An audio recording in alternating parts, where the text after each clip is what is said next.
Whatever you want, whoa, whatever you need, my heart belongs to you. Oh, whatever you need, there's nothing I won't do. Oh, whatever you want, oh, my heart belongs to you. Oh, I say whatever you need,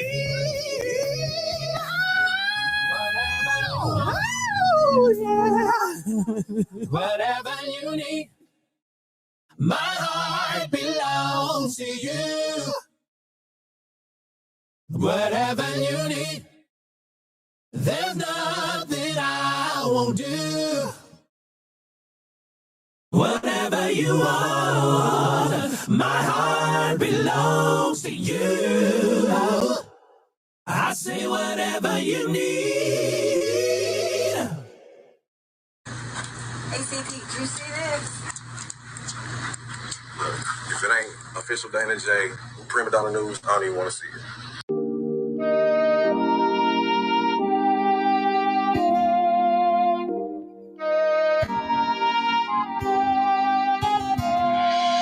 Though we don't know what tomorrow will bring us, let's live today. I'm saying just in case. Although we don't know what tomorrow will bring us, let's live today. I'm saying just in case. Dear world, I'm writing this letter, an attempt to make things just a little better. This is about living through life's stormy weather, because the truth is that we're not gonna live forever, and that's my point. Well, let me start with my boy that's doing 15 in a joint. A man, he could hoop, but he loved the street life. Could've went pro, instead he chose the street life. He turned rapper and wrote about the street life, but still could not make it out the street life. And one day he bought a Glock. Wait, now page number 2 will take you to another block. A man and his wife can't get along, all they do is fight. Both too stubborn to apologize, and sometimes it gets so bad they hope each other die. And one day she couldn't take it no more, so she decided to run out of the door. She jumped in the car and swerved off in a rage, and baby I'm sorry was all over his face. Oh, we don't know what tomorrow will bring us, let's live today. I'm saying just in case. Now that my homie done bought himself a gun, he stuck up some liquor stores, now he's on the run. Do anything to avoid the police, now he's strung out on drugs and life is getting deep. To anyone, he would do anything, give him the chance and he'd steal anything. Next thing he did really screwed up his life, but first let's go back to the husband and wife. Now he's on the phone with his pastor, and she's on the phone with her mother. He tells his pastor, the woman is driving me crazy. Then swore up and down, she's not the same lady. She says, Mama, the man has been treating me so bad ever since we found out that I couldn't have babies. Then Mama says to her, girl, hold on. Pastor says to him, be strong. Oh, we don't know what tomorrow will bring, so let's live today. I'm saying just in case. Although we don't know what tomorrow will bring, let's live today. Saying just in case. Now there's a warrant out for my boy's arrest, cause he done went and stabbed someone in the chest. Man, them drugs just got him breaking all of the rules now. His face is posted up and all over the news now. Meanwhile, on the other side of town, the husband and wife are starting to break down. She says to Mama, maybe I ought to call him. And Mama said, now that's the spirit. He says to Pastor, maybe I should call and say I love her. He say, I'm sure she loves to hear it. Then she gets a call on the other line. It's the doctor saying your test results came back fine. Congrats, girl, you're pregnant. Then she cries, finally a miracle sent from heaven. Now meanwhile, the other side of town, all hell done broke loose and it's going down. Cops chasing Reginald all over town. He's running every red light and driving real wild. Now meanwhile, and this ain't fiction, here is where I need y'all to pay close attention. She's so happy. She calls her husband up. He says, I'm sorry, baby, just as soon as he picks up. She says, I'm sorry too, and I got good news for you. Steve, I'm pregnant and on my way home to you. He jumps for joy, scream hallelujah, thank you, Jesus. While Reginald is still chased by police. She takes the highway, it'll get her there much faster. Reginald on the skyway, chase lasting forever. With the helicopters right over his head, with the searchlights on him. Oh man, oh man. Now he starts panicking. Rachel's driving, so excited she's not realizing that just a block away, a man is on the run, while the husband's at home praying for a son. And the policeman is screaming for the dog. Rachel calls her husband and says, I'm getting close. He says, honey, I'm fixing up something special in the kitchen. And at the same time, Reginald makes a stupid decision. He turns down a one-way street. Then Rachel notices this car coming and yells out, Steve, out of control, a senseless mission. Next thing you know, a head-on collision. No, we don't know what tomorrow will bring us. Let's live today. I'm saying just in case.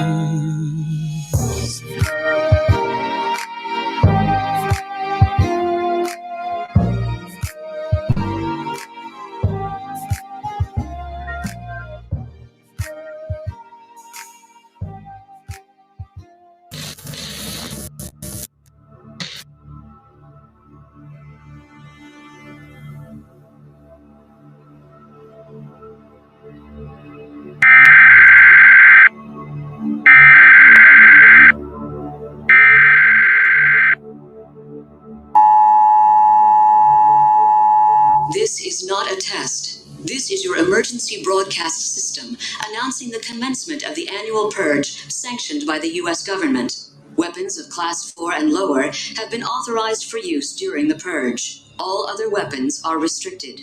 Government officials of ranking 10 have been granted immunity from the purge and shall not be harmed. Commencing at the siren, any and all crime, including murder, will be legal for 12 continuous hours.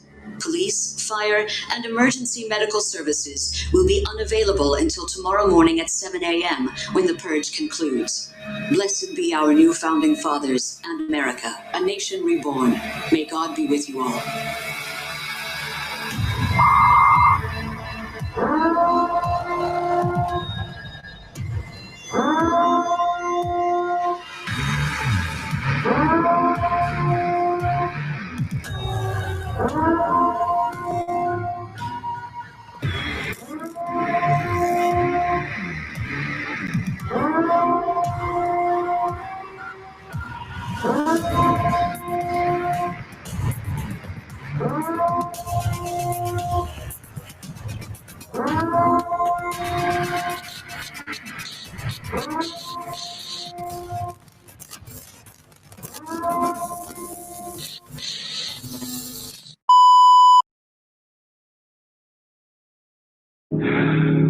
But I know that there's more. More for you, more for us.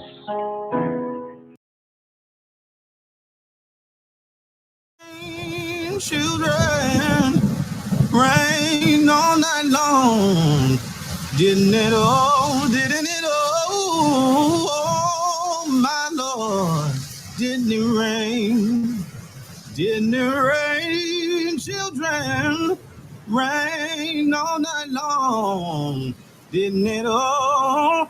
Didn't it all? Oh, my Lord, didn't it rain? You can't run from it. You can't deny it. You can't pass it off.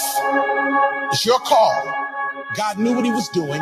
He knew who he was calling, and he expertly and intricately detailed every aspect of your life, your being, your persona, your psyche, your physicality, everything about you, from the texture of your hair to the color of your eyes to the way that you laugh to the fingerprint on your thumb. Everything is connected to your calling. And until you walk into the fullness of the thing that you were created for, you will find yourself frustrated. You're called.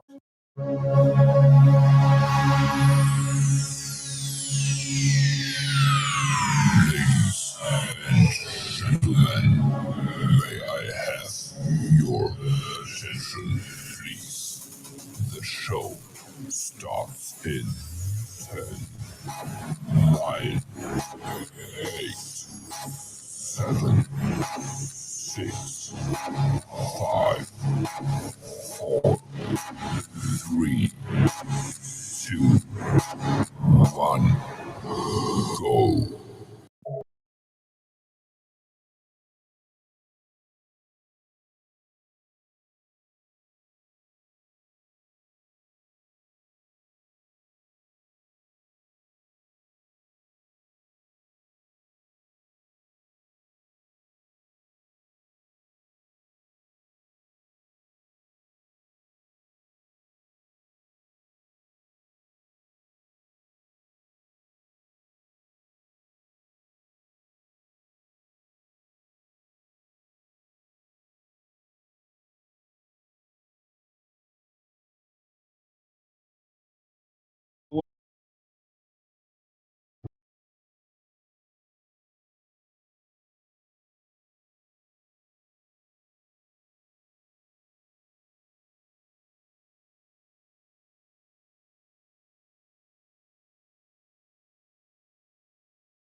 Shout out to everybody that's here, man. What's going on? Thank y'all for being here, man.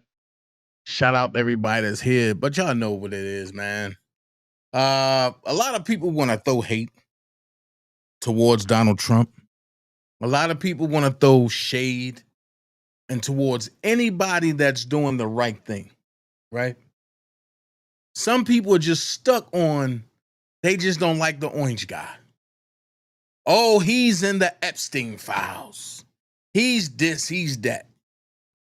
Let's talk about him riding on Epstein jet. Well, we about to hear from the shadow, the woman who knows best, the woman who knows everybody that was there, and she don't hold back. So I'm gonna say this to say this. For the people that's over there on Facebook land, y'all ignorant folks, just listen to what she got to say. Don't take my word for it. Okay? Let's go. Buckle up.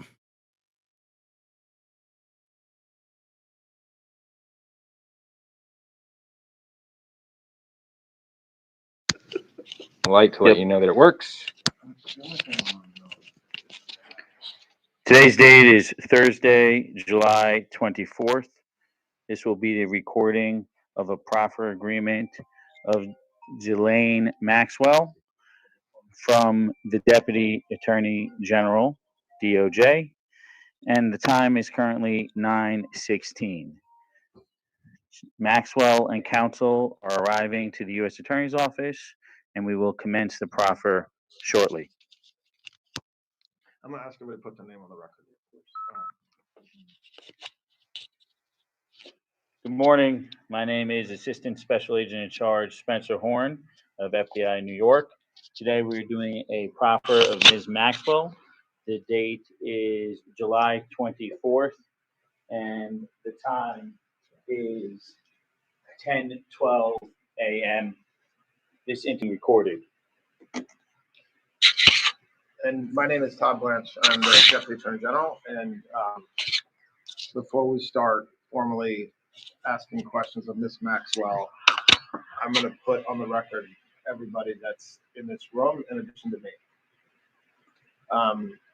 Starting with you, Diego Pastana, Associate Deputy Attorney General. And then you heard from Special Agent in Charge Horn. Mark Beard from the United States Marshal Service is here as well. And then David. Yes, this is David Oscar Marcus, and I'm counsel for Ghislaine Maxwell. My name is Leah Sapian, and I'm counsel for Ghislaine Maxwell. My name is Melissa Madrigal, and I'm counsel for Ghislaine Maxwell. Go ahead. And I'm Ghislaine Maxwell. Good morning, Ms. Maxwell. How are you? Good morning. Good. Okay, so before we started recording, we met for a few minutes. I introduced myself and we chatted, and now I told you that we were going on the record. And before we start asking questions, I know that you've been given by your lawyer a copy of what's called a proffer agreement. And I just want to spend 2 minutes making sure that you understand what governs our conversation today. The most important part of this agreement is that this isn't a cooperation agreement, meaning that by you meeting with us today, we're really just meeting. I'm not promising to do anything. I'm not promising to ask Judge Nathan or any of the judges that's been assigned to your case to do anything.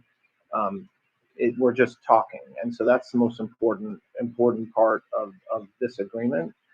However, almost as important is the fact that what this agreement does for you is it gives you protection. So what it means is that the government cannot use what you say today against you, with some exceptions, which we'll talk about in a minute. But whatever you talk about today, you have what's called immunity. So that means that the words that you say today, we cannot use against you in a case in chief if we were ever to bring one. Okay? Thank you. There's exceptions to that. The most meaningful one of which is that if you say something today that's not true, that's a lie, we can bring a prosecution against you for what's called false statements. So I'm a federal officer.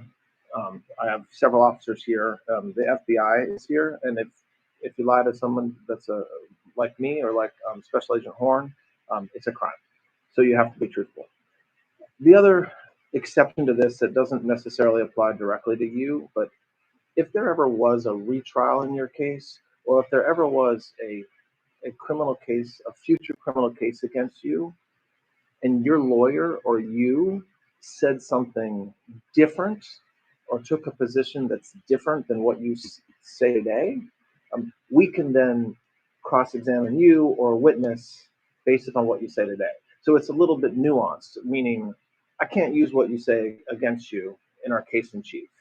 However, if you were to testify, or if your lawyer called a witness to testify and they said something that is totally different than what you say today, we could then cross-examine you or the witness and say, hey, do you remember when we met with Ms. Maxwell back in July of 2025? she told us, and then say what she said. Okay. I understand. Okay. Other than that, I know you didn't have a lot of time this morning to meet with Mr. Marcus, but did you have a chance to go over this briefly with him? I did. Okay. All right. So I've already signed it, as has Special Agent Horn, and Mr. Marcus signed it as well. So you got a pen? Please sign it right where it says client. Yep. And I will provide a copy of this to your lawyer so you guys have it. Okay. Thank you. So, Ms. Maxwell, about a week and a half ago or 2 weeks ago, You see the light blinking on that? On the Sony.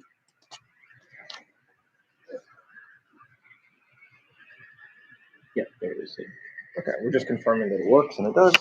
Ms. Maxwell, I guess about a week and a half or 2 weeks ago, Mr. Marcus reached out to me and said that you wanted to speak with somebody from the government about not only your case, but about everything that's been in the media and that's been publicized about Mr. Epstein in your case. That is true, and I did speak to him, and I did ask him or did tell him that I was very keen to talk to anyone, because no one from the government at any time ever since the inception of the case, so dating back to the early 2000s, has ever spoken to me, and indeed, I believe ever reached out to me at any time to even speak to me, and that includes up to when I was indicted and prosecuted.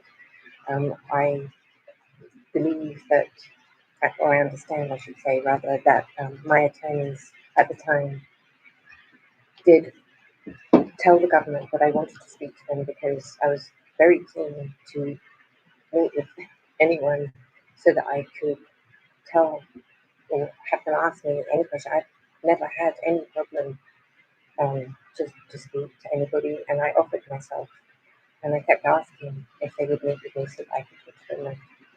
And, for whatever reason, that was not happening. Okay. I have questions that I want to ask you, but I'm not. If there's a question that I'm not asking that you think should be asked, I invite you to volunteer. Same thing goes to your lawyers. Just to start a little bit, very briefly, can you talk about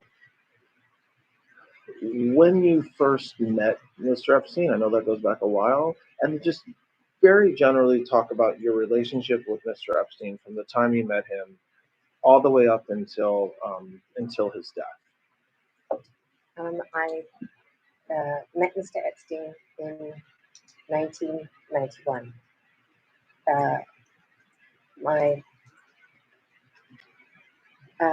I'd never heard of him or met him before, and no one in my family had ever either. My father never knew him, and I'll explain why that is the case. Where did you meet him? I had a girlfriend who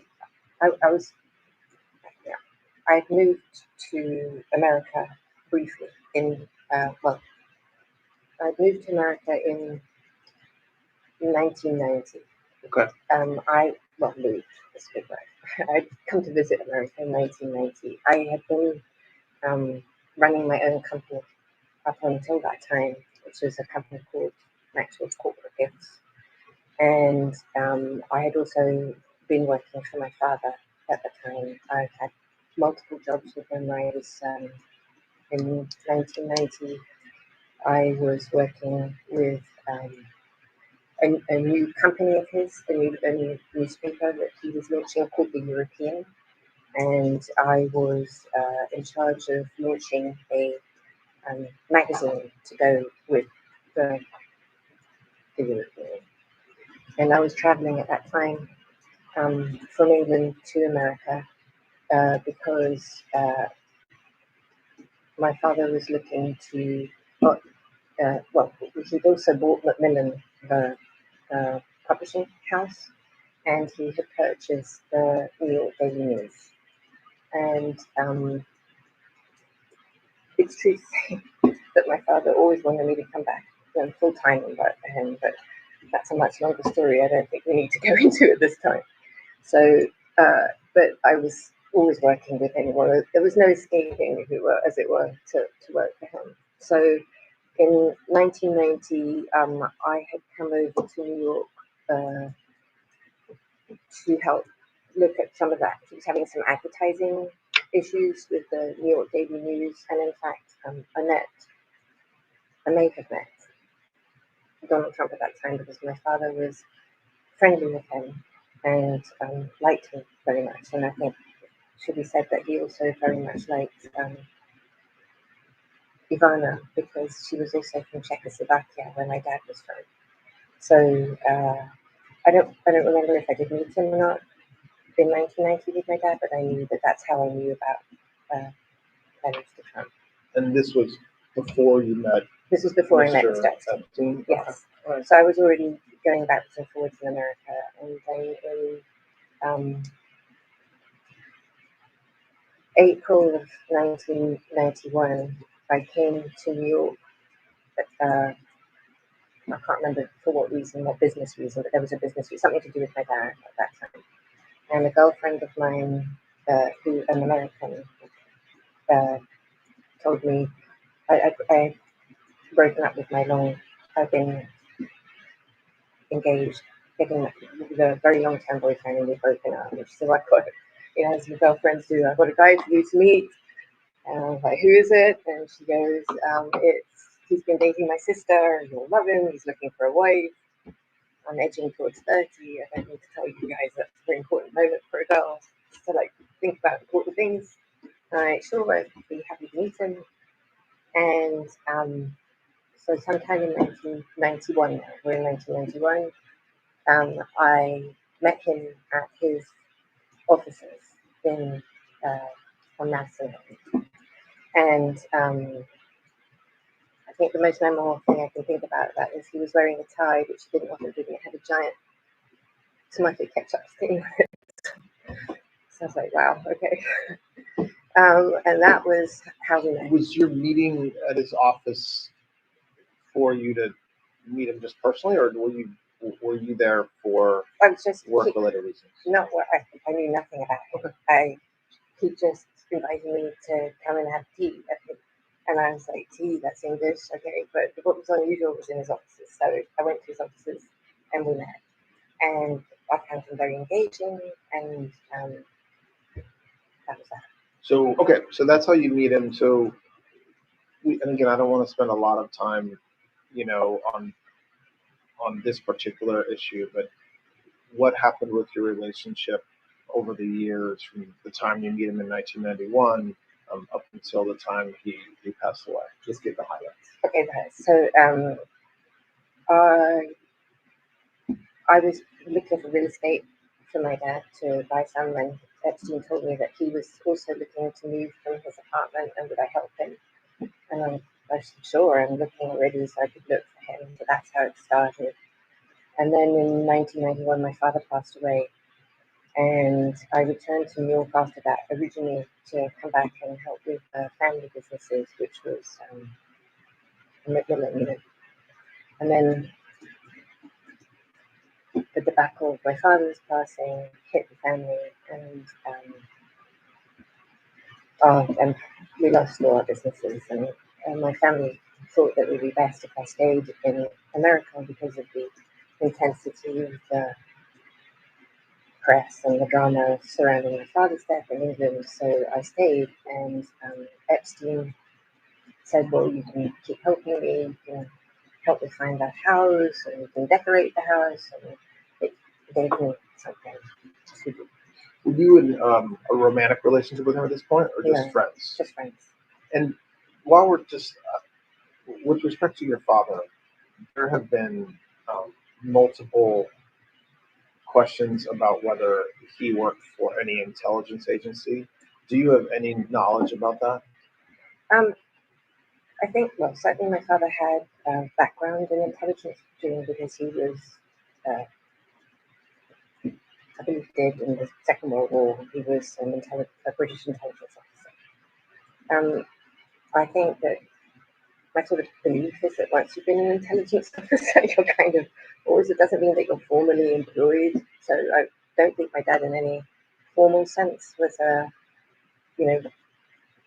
employed by any agency, but when you are a very significant businessman and politician, as my father was, you meet with people all the time, and you, I guess, trade business or ideas. I think if that would fall under that definition, that's how I would think it. Now, he certainly, I have no formal knowledge of anything specifically that he did in that thing, but if you're asking me if I thought that he did help people, the answer would be yes, I do. Did your father and Mr. Epstein have a business relationship over the years? I know we're maybe jumping around a little bit. They never met. So, as far as you know, they never even met. No, or you know they never met. I know they never met. Okay, well, how do you know they never met? Thank you. Just categorically, no, they never met. Well, because after in 1991, before my father died, he asked me if I'd met anybody interesting or whatever, because I was still trying not to be sucked back into the family business. And I told him that I had met Mr. Epstein, and the reason why I shared that I'd met Mr. Epstein because I believed at that time that Epstein worked for Bear Stearns, and Bear Stearns was one of our banks. And I knew that my father was friendly with both Jimmy Kane and with Ace Greenberg. So my dad was actually in New York, I think. If I don't think I had this conversation on the phone, but I honestly been talking 30 years ago, so I'm not sure. But if maybe I told him this verbatim because I know that what my dad did, whether I saw it or whether I did it and told me later, I don't remember. But he called both Jimmy Kane and Ace Greenberg to ask what sort of guy he was and was even allowed to, because God. So they never met. He didn't even know. But they had. They knew some of the same people. It sounds like, or certainly the Bear Stearns connection was something that you knew that they had. No, well, he never had a connection with Epstein. He had a connection with the bank. I mean, Epstein, I'd never heard of him or knew of him before, and I certainly, if my dad had known him, right, when I said this is who he was, he didn't know who he was. So he rang Ace and he rang Jimmy to ask if it was okay that I even knew him. And I just want to explain briefly why my father would even do such a thing.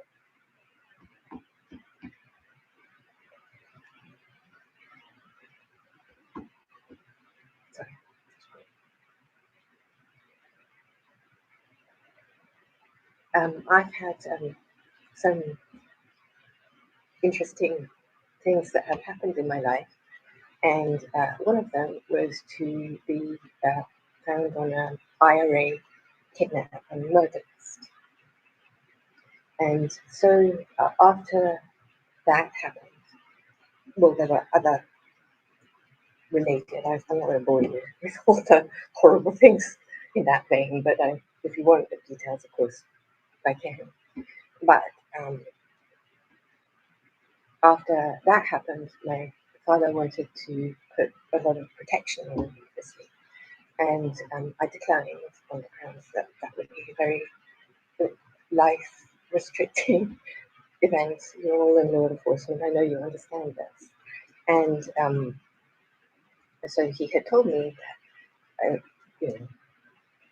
I'm taking my life in my own hands and whatever. And so I think after that event and several others where I had stalkers and all that thing that one has, he was always quite protective of me. And so if I met somebody, he would try and verify that they weren't going to do anything hideous. And so in case you thought it was weird that he would call Jimmy and Ace, you may think it is, but from my perspective, he was just because he was concerned I was in America alone, and he had an opportunity to verify who this person was. And so I don't know if I was in the room with him, I don't recall it, but I know that at some point my father told me, he's fine, you can see it. Yeah. He's safe.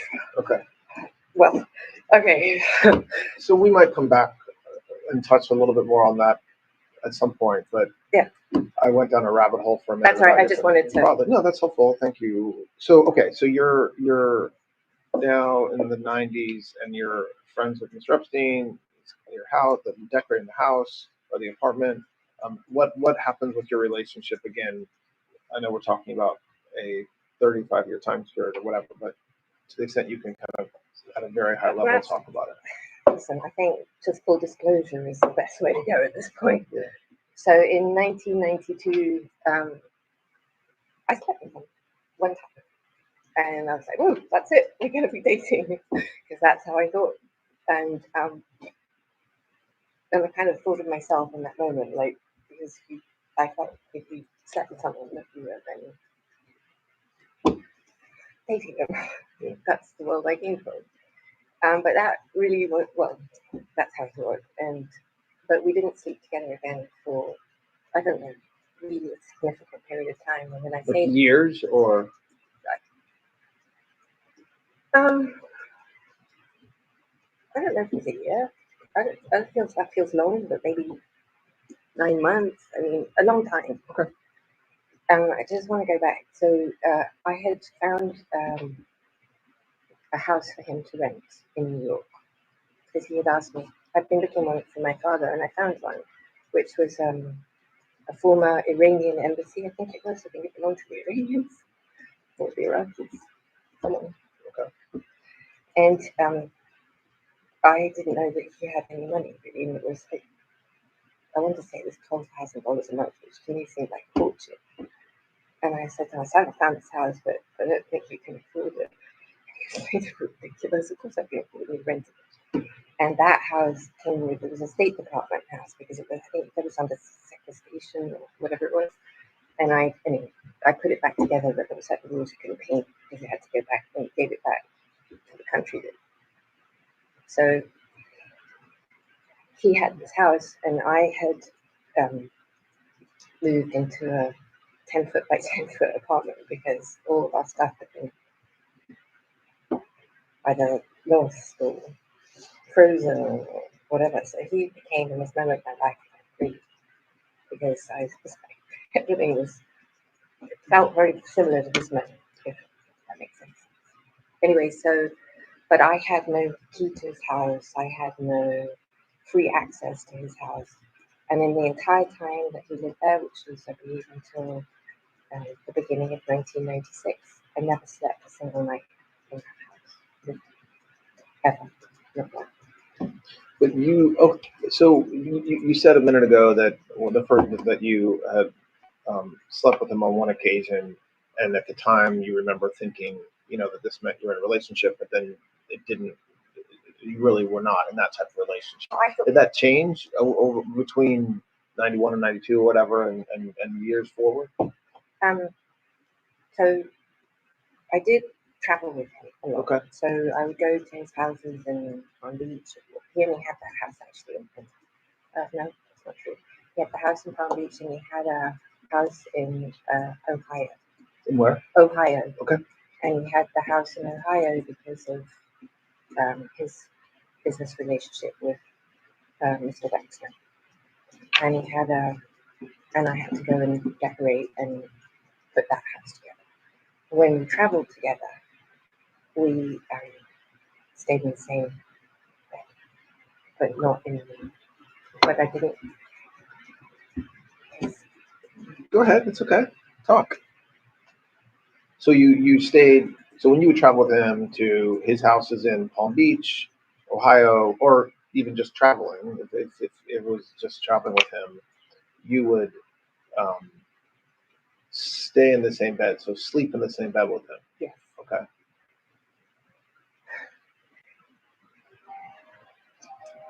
Epstein told me that he had a heart condition. A what? Heart condition. Heart condition. Okay. Which meant that he didn't have intercourse with it, which suited me fine because I actually do have a medical condition, which precludes me having a lot of intercourse. So what what was your understanding of his heart condition and why that prevented him from having intercourse regularly? I mean, he liked other forms of sexual activity. Well, let's come back. We're going to obviously spend a lot of time on the actual conduct he was accused of. So we'll come back to that. So pick up where you were talking about you traveling around with him. He rented the New York former Iranian house Iranian, there you go, yeah. until around 96. That time, I believe you said that he was basically your life, like you were with him pretty regularly. Well, no. Okay. So I never was with him regularly. That Okay. is one of those misnomers. I mean, Okay. at the beginning, I did see more of him, but I worked in his office. So I would go to the office and I would see him. And I would count in my head when I would see him, I would count that that'd be a day that I would see him. But I never ever stayed with him. I believe, certainly until 93 or 94, what I didn't know was that I think he was still with his actual girlfriend, who was Eva Anderson, who became Eva Dubin. They had been together, my understanding, I think about 10 years. I'm not sure, but that's what I think, 10 years. And I had understood from my girlfriend initially that they were together, and Epstein himself had told me that they were not together, but I don't think that was true. In fact, I know it's not true. So they were still together up until I think 94, when at some point in that period when Eva met Glenn Dubin and they got married. I think in 94.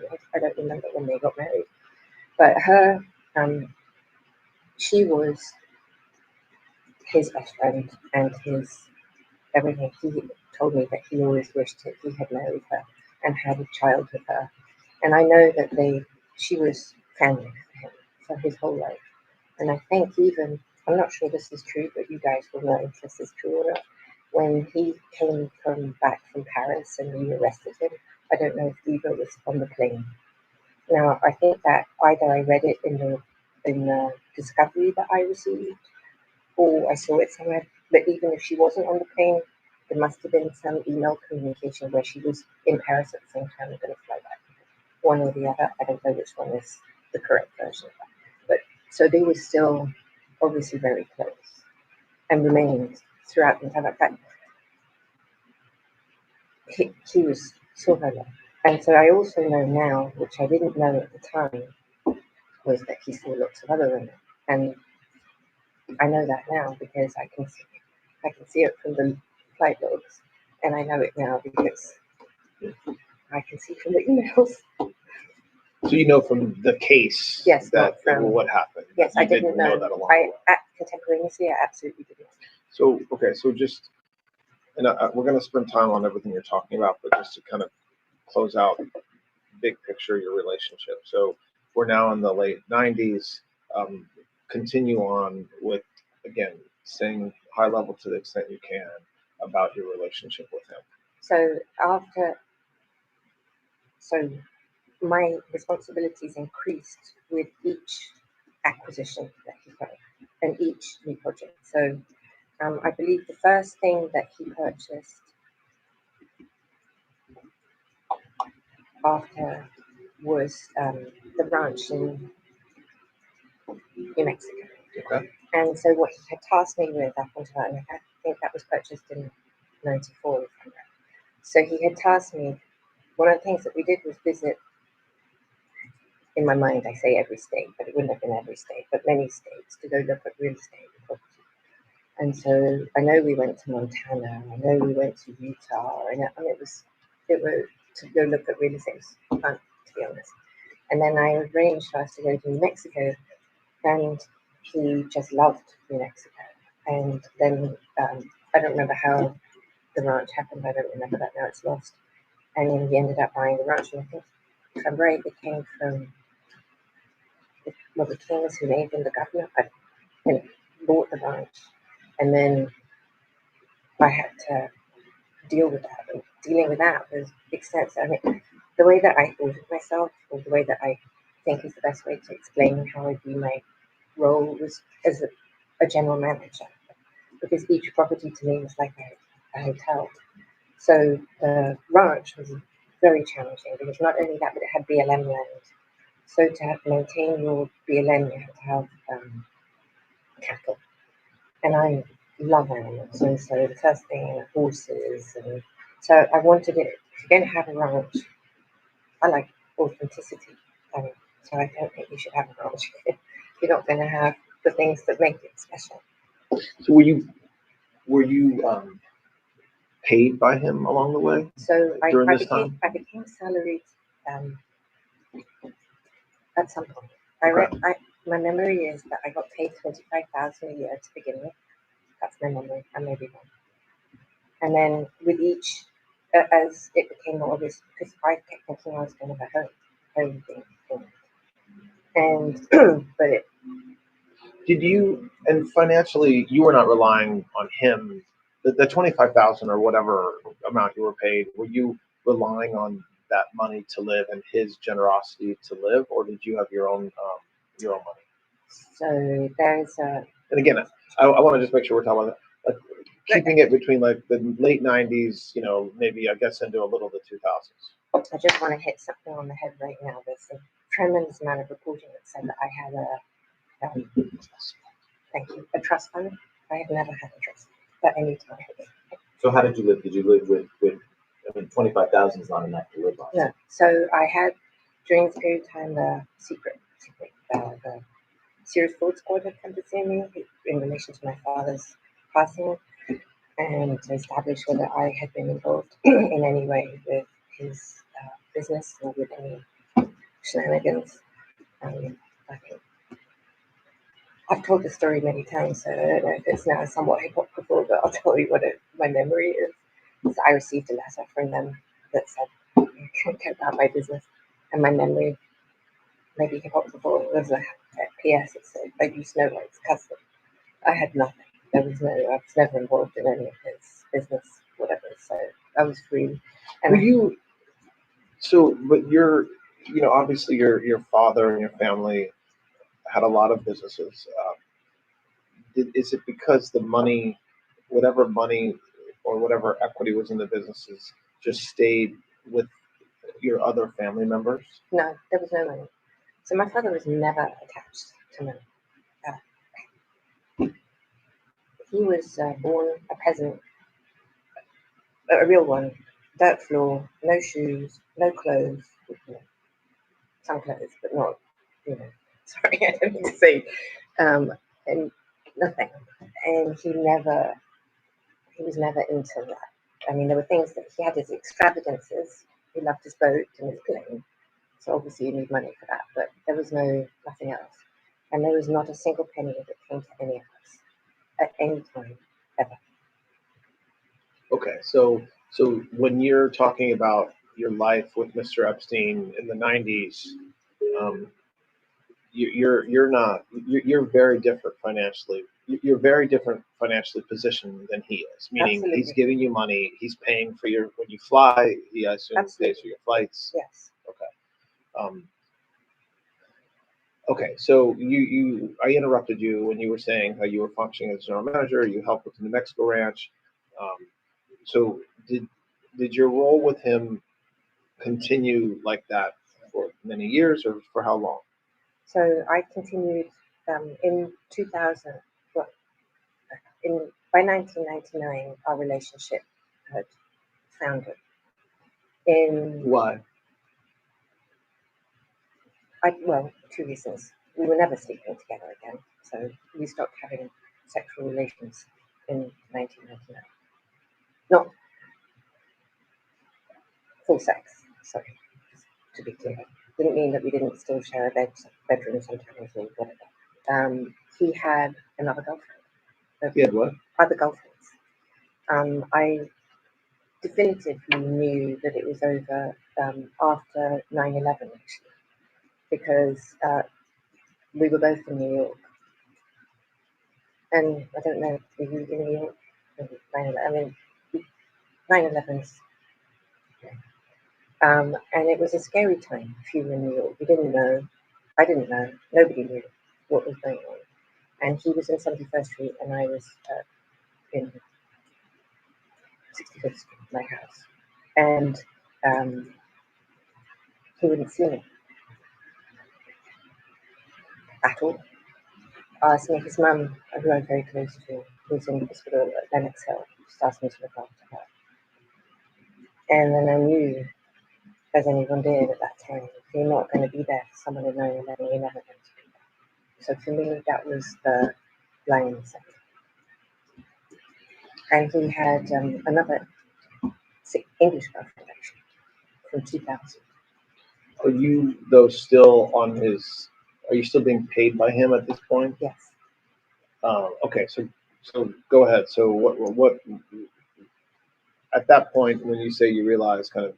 Well, I mean, I'm talking over? about the I wanted to get married and have children. And Epstein had encouraged me to believe that would, I don't know about them, certainly by the late 90s, anyway, the marriage part was never going to happen. I had believed that maybe in 96, 97, 98, maybe, but then I realized it wasn't that. But I did think that we might have a child, which is what I had believed. I realized. So what happens between 2001 and then 2019 with your relationship with him? So give or take 2001. So we stopped having physicality. Mm-hmm. I mean, that doesn't mean we weren't friends. I certainly did stay sometimes in his room. I mean, friends with benefits, if you will, just not sex. Sorry, just. And I started dating. Okay. And I met someone that I fell very much in love with in 2003. His name was Ted Waite.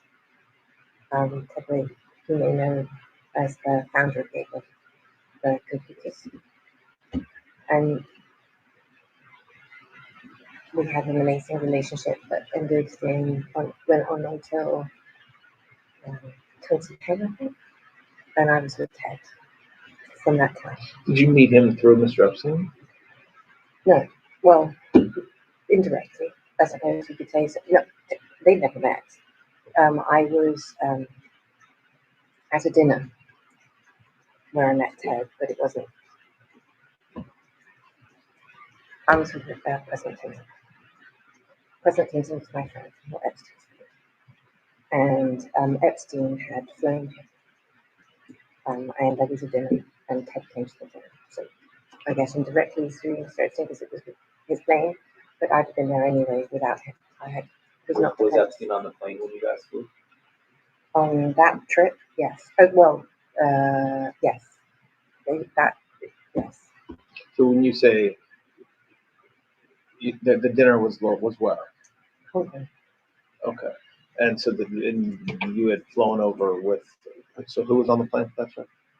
I don't mean everybody. When you said so, Mr. Epstein was on the plane. Yes. You were on the plane. Yes. Who else that you can remember? I'm not. You only know what you remember. Was President Clinton on the plane? Clinton. He would have had his guy Doug Banks. Maybe Jason Cooper. Maybe Trevor Too. Oh. And so why? So how did you meet? Why did you say that's when you met him and that you met him through Clinton? Well, it was I don't think Ted would have been there had it not been it was a President Clinton dinner, and Ted came to be with President Clinton, not to be with Mr. Epstein. Does that make sense? Yes. That's why I say that. Okay, so so in the time that you're dating, that you're with him to 2009, are you still working for Mr. Epstein during that time?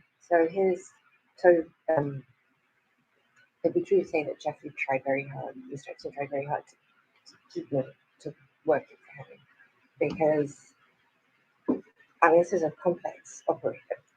I'm not talking about anything untoward, just the sheer size of the projects. I'm talking about construction projects, the houses, the staff. It's a really significant job. And I ran all the properties, the staff in the properties, the management of the properties, and all the construction. And we're talking tens of millions of dollars that I was doing. I can't remember what the budget was for construction on any given year. It's gone, but it was, these are very significant projects. And so that was what I did, and I managed the budgets. Well, not, I didn't manage the budgets, I oversaw the budgets. So I would just make sure that if you said you bought an air conditioning plant, I saw an air conditioning plant, and I could call the island manager, did you receive the carrier, whatever, you know. When did Mr. Epstein purchase the island? I want to say 96 or 97, something like that. Okay, so we're going to come back and spend more time on the money with respect to Mr. Epstein and his wealth, but just so we can finish this. So in 2009, you ended a relationship with Ted? 2009, 2010. Okay. I can't remember if it was 10. Okay. So in that time period, what happens next as far as your relationship with Mr. Epstein? I don't have one. You don't have one of him, like, you don't see him, or it's just a different relationship? I did see, I maybe saw him once or twice, maybe even 3 times.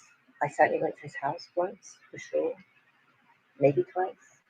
But I was not seeing him. The only time that I was in touch with him was when the things happened, like things I mean in the press that affected me, or when the CBRA case was filed and there was all that rubbish that went out, because I needed information.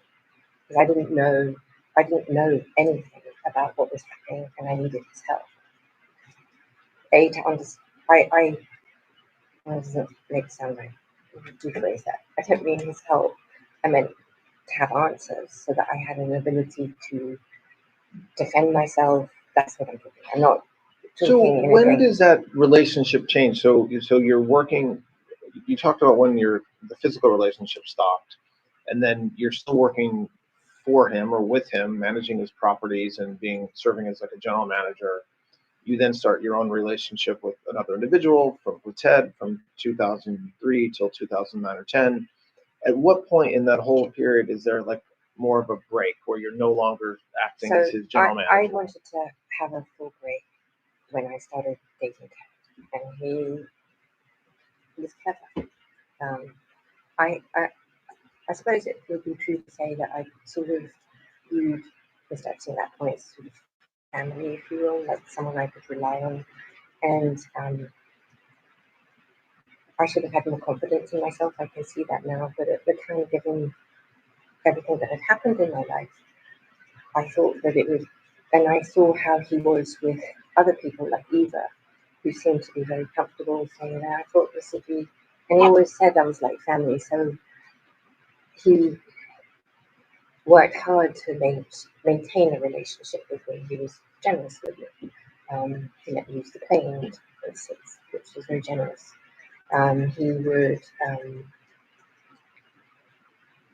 check in with my mum. Things that were meaningful to me in that time.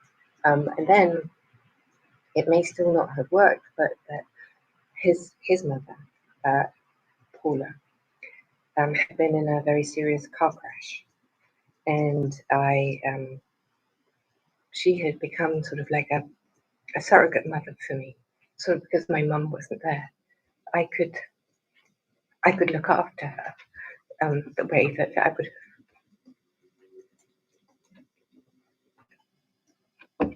Sorry.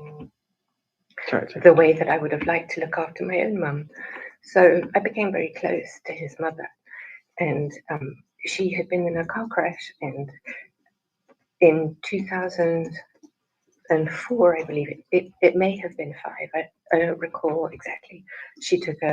Her health took a serious decline, and Epstein called me and asked me if I could look after her. By looking after her, that meant organizing her doctors, making sure she had new clothes, making sure her house was clean. Where was she? She lived in a retirement establishment outside of Palm Beach, it's West Palm. I was going to say something like the Golden Girls, but it's not called that. I just don't remember what it's called.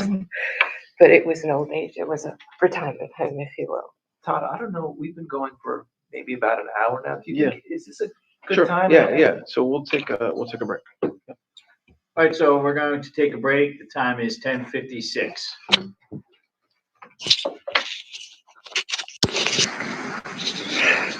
We're continuing the proper interview with Miss Maxwell. The time is 11:07 a.m. on Thursday, July 24th. All right. So,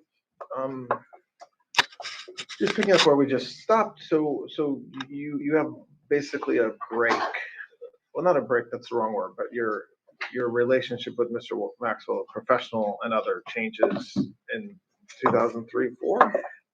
Yeah, I mean, and over the time that I stay with Ted, the more time I'm with Ted, the more distance I have with him.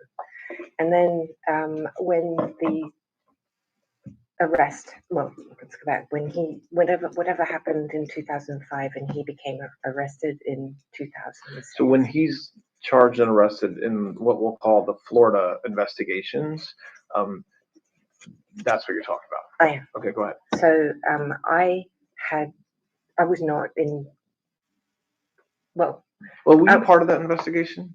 Absolutely. Did law enforcement ever talk to you as part of that? Did you, like, the feds never talked to you? No. The FBI never talked to you? No. I never even received a phone call.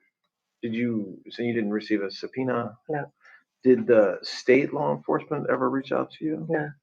As far as you know, did the government, either state or federal, subpoena your bank records or subpoena anything from your financial life during that time, that time? Not as far as I'm aware. Now, if they did, I don't know it, and I have no idea about that, to be honest. But I'm not aware of it, and I would say no.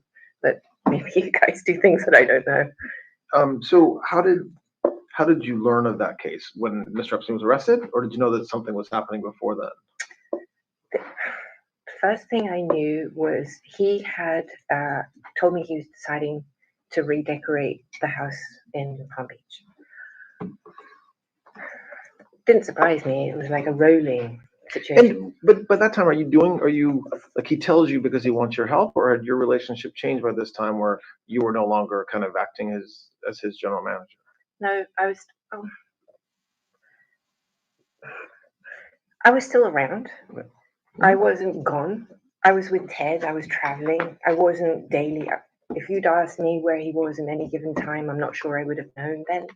I mean, it was, I felt like, I suppose the relationship moved into sort of like a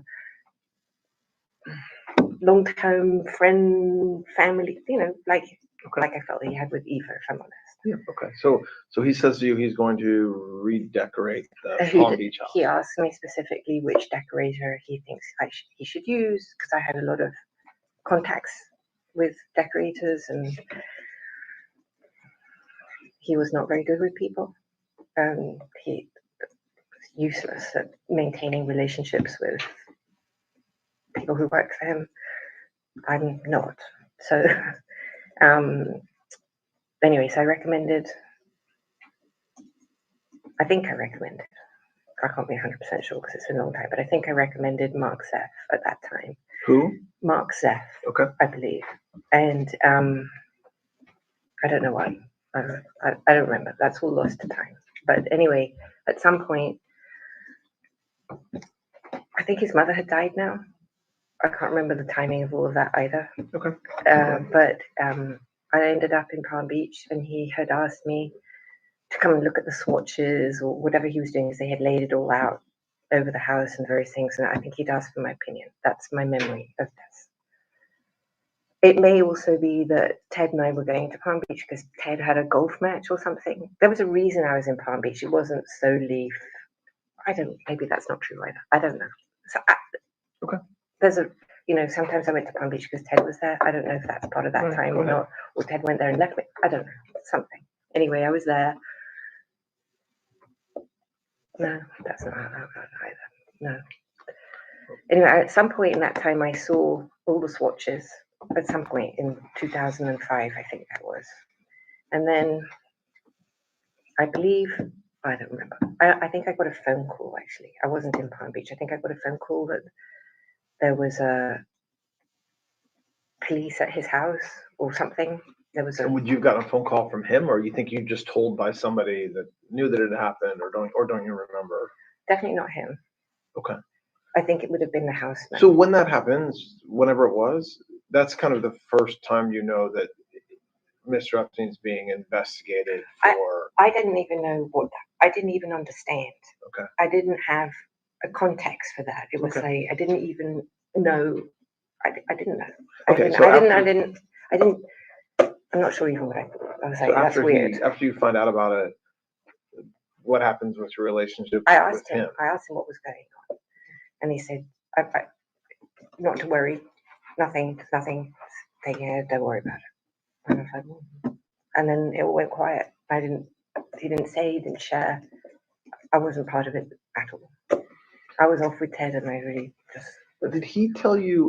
Well, why don't we come back to more specifics around that time period in a few minutes? I want to just finish this opening part. So that case goes on. Ultimately, it ends. What was your relationship like with him during that case when he goes? You know, when he gets sentenced. He told me. He said, "Listen, I'm going to jail." I was like, oh, "Okay." And he goes, "I'd like you to stay on board to manage the properties, the animals, this and that, and just stay put, and I'll continue to pay you in case there's any emergency. I don't trust anyone." And I was like, "Okay." Well, when you said continue to pay you, he'd never stopped paying me. He never stopped paying. So even when your relationship changes, does the amount increase from the 25,000 or so a year in the beginning? Like, how much are you getting paid yearly? I think it ended at the time. Well, we had different payment structures, and I'm happy to explain how that was. But I think salary-wise, if I'm right, it ended at around $250,000 a year. How much? $250,000, 250,000. And when did it end? When was that it stopped? 2008 or 9. So 9. When did he come out of jail? Whenever he came out of jail. Okay. So, and over the years, it increased from what you said was you thought about 25,000 to 250,000. That's between like early 90s until 2009 or 10, whenever he stopped. Is that right? Yes. And how were you paid?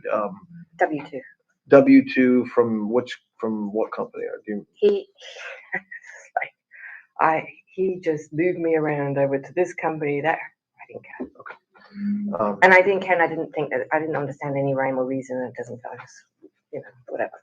Okay, so when he's going to go to jail, he says, "Can you stay around and manage everything?" Yeah.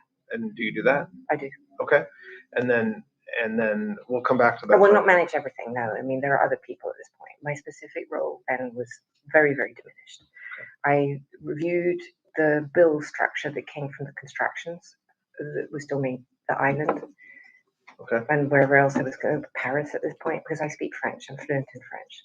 And also my relationship with the French decorator was critical to him. In the French component part of that aspect was really vital. And so you'd have had to find someone who was, and the Spanish, trilingual. You would have had to find someone who was trilingual and that he trusted. Did you? To not steal from him. Did you? So when he gets out of jail, between that time, 2009 or 10, and 2019, what's your relationship like with Mr. Epstein? Almost non-existent. Why? I had just moved on, and I just didn't want to have anything. I didn't want the drama. I didn't want to be associated with. So, do you recall when you say almost non-existent? Does that mean doesn't mean some phone calls, some visits, some trips, or what does it mean? I don't think there were any trips. Oh, I don't think so. And where were you living during that time period, or was it which time period? Between 2009, 10, and 2019? I was back in New York.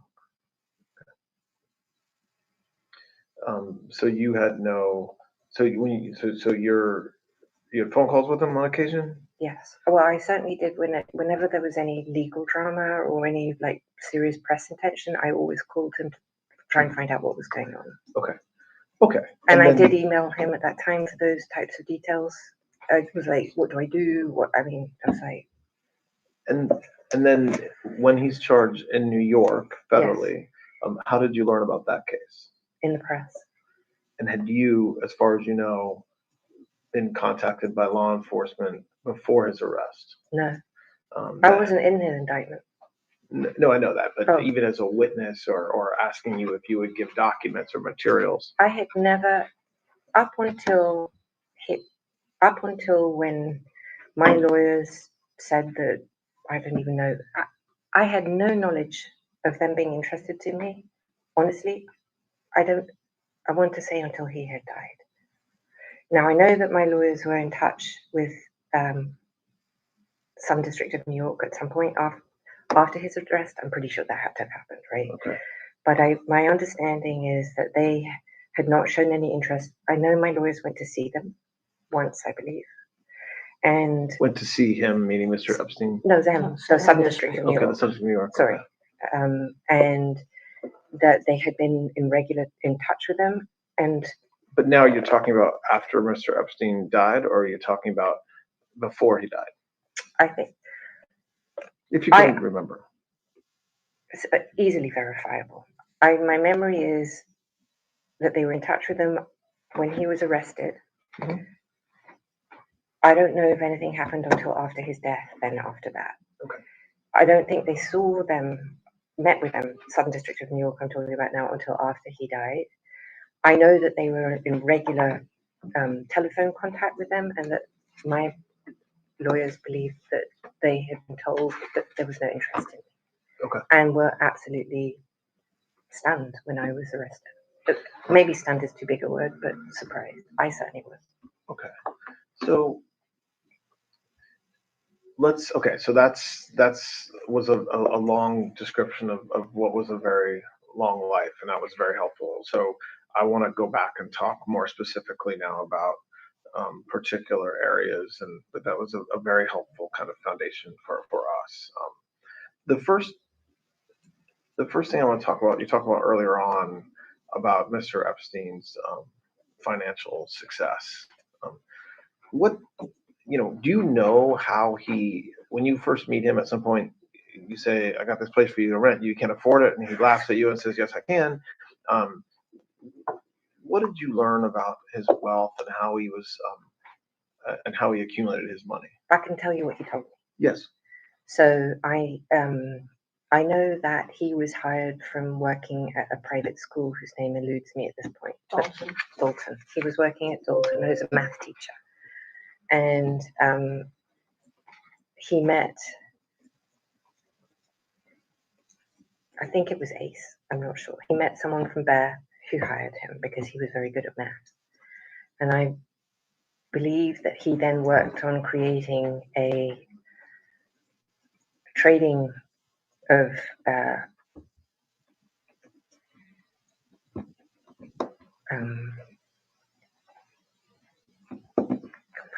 Just describe it. It's okay. Go ahead. He came up with some new type of trading system, not a system so much, but as a vehicle, a trading vehicle. Okay. That I'm just escaping right now. And this is while he was working at Bear. At Bear Stands, Mhm. yes. Okay. And whilst And was this before you met him? yes, So this is what he told you yes, and what you learned. yes, this is what he told me Okay. himself. And then eventually he starts a financial firm. Do you know that to be true or no? J. Epstein and Company. You ever heard of I think that? it's yes. So hang on a minute. So I this I did not know, but this I have subsequently learned is that Okay. he had some problem or some issue at Bear Stands, and there was some disagreement. He wasn't fired because obviously he was still very friendly with Ace and with Jimmy, at least by the time I met him. But they were working with him, and he had money at Bear Stands. So his money, his client's money. Well, I'll come to that. But he he told me himself that he started a business where he looked for stolen money. So if somebody, let's see, I'm trying to think of some intelligent way to say it, but I can't think of anything. I've been with, not very, I'll give it to you. So let's say you have El Chapo. God, I don't know where he comes from, but anyway, we've got El Chapo, and El Chapo's laundering money, or he's working with the Sinaloa cartel, and he steals money from the Sinaloa cartel and he moves it to wherever. So he's got stolen money from the Sinaloa, goes to it. This didn't happen. I'm just just coming up with something in my head. And the Sinaloa says to Epstein, can you track down my $1 billion that the other cartels stole from me? And Epstein will go and find the $1 billion and will take a portion of the money that was stolen as a fee and give back the remainder. That would be on a percentage basis. No, but like what you just described, which I appreciate, was just a hypothetical. Please, that was completely hypothetical. That would involve like, so two kind of drug cartels stealing from each other. Practically speaking, he was more of a businessman. So here's how I think it started: is that he had a girlfriend. It was always good. You're always to the girls. I guess there was a girl whose name will come back to me. Maybe not whilst we're here, but I don't know, maybe. There's a woman. There's always a woman. And she was the daughter of a billionaire, for instance. And that billionaire, whatever his name was, had some money stolen. And for some reason, this woman introduced Jeffrey, and Jeffrey, I think that's how that business started. That's what I remember. And is that something he told you about, or something that happened while you knew him? No, something he told me before I met him. And so when you meet him, and once you're part of his life in the early to mid 90s, what is he doing to make money that you see? Does he have clients? Does he have rich clients? Does he have famous clients? And how, and what, if he does have clients, what service is he providing them? He does have, well, obviously there's the one very famous client that everybody talks about, which is Les Wexner. And that was a very important client to him. And I think it's probably helpful to describe what I know to be true about what he managed for Les. And there's some bits that I'll be improvising. Yep. I want to just make you understand I was not part of Epstein's business world, except tangentially and obviously. So what I'm talking about is what I observed, or what I overheard, or what I saw within the business, but I wasn't responsible for any of the client's money or anything like that. So it's separate. Okay. Yep, I understand. Okay. Go ahead. So with Les, for instance, it was really all encompassing.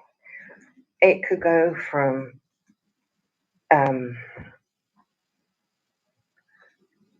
the structure of the business. So he structured or restructured the limited. I know that. And I'll come back to that because I also traveled with him and Les. And I was in business meetings with them on the plane when they were there. So I could observe and I could hear some of this. And whilst I'm not necessarily terribly business sophisticated, I'm sophisticated enough to be able to at least have some knowledge of what was happening. All right, so then he restructured the business. He restructured his entire personal finances, and would also handle all of the investment strategy. I don't know if it was 100%. Mr. Wexner, you're saying? Sorry, yes. This is all Wexner I'm talking about now.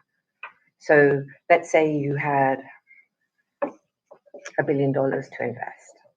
So you would, in people's normal investment portfolios, you'd have, some T-bonds and this and that.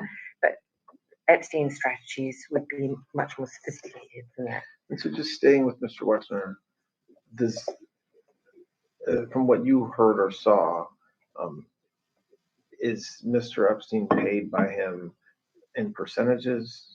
Like, so there would be a deal and he would be paid, or did you understand it to be like a flat fee? Was he a business partner? Like, how did you understand him to be paid?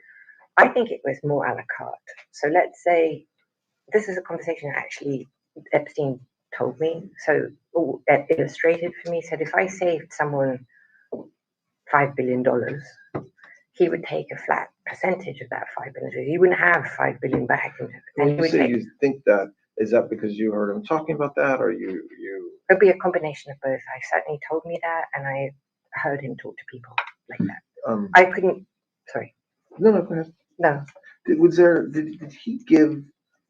Wexner gift a property in New York to Mr. Epstein? So we're talking about 71st Street. So I don't know what the business deal was, because again, I'm not part of his business thing. But I think what happened would be, let's say Les owed him, theoretically, for his services, 100 million or whatever it was.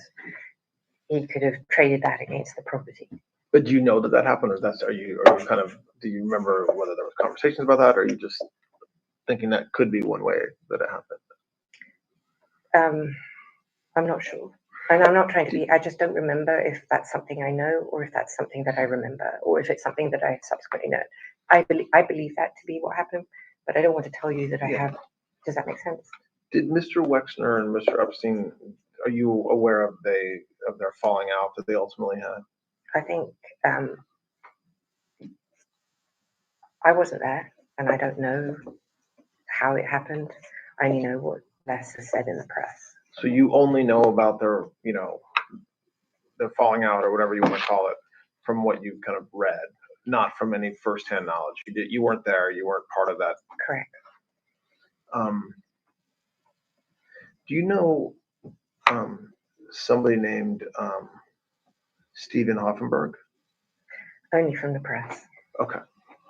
And so you don't know anything about whatever business relationship they may have had, Mr. Epstein? Never spoke about him, never mentioned it. I only learned about that, whatever that is.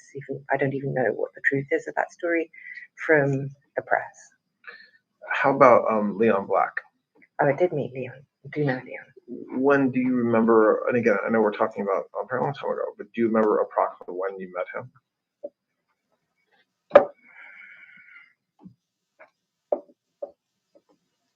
I could have met Leon, not really. So I might have met him, nothing to do, because Leon Black is very good friends with other friends of mine. I would have met him, when I say socially, I might have met him.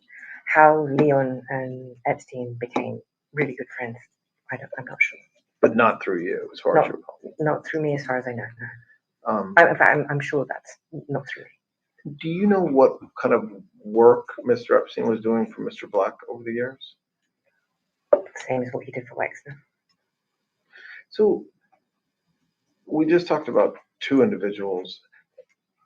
And again, I know we're talking about maybe a 15-year time period or even longer. How many clients like that did Mr. Epstein have? Well, why don't I just give you the names that I remember? And Say it again? Why won't I just give you the names? Yeah. Do you want the names? No, sure. Go ahead. Elizabeth Johnson, Johnson & Johnson. When did, as far as you know, when did the relationship between Ms. Johnson and Mr. Epstein start? 90s.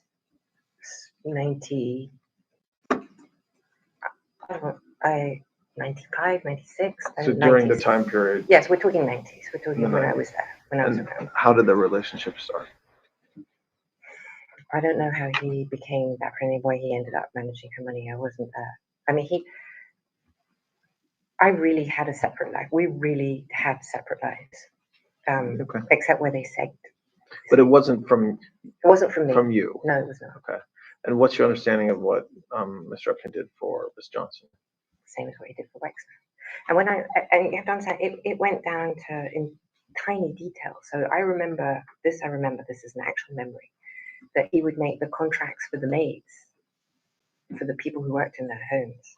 So he would assist his clients at times with, you're saying, with even small things like contractual relationships. He said no detail was too small, because everything that affected how they lived and how they managed their life was something that he felt he was, if they wanted, would be responsible for, to make sure that the contract, so that if you had to fire someone, it wouldn't come back and sue you, or if that sort of thing.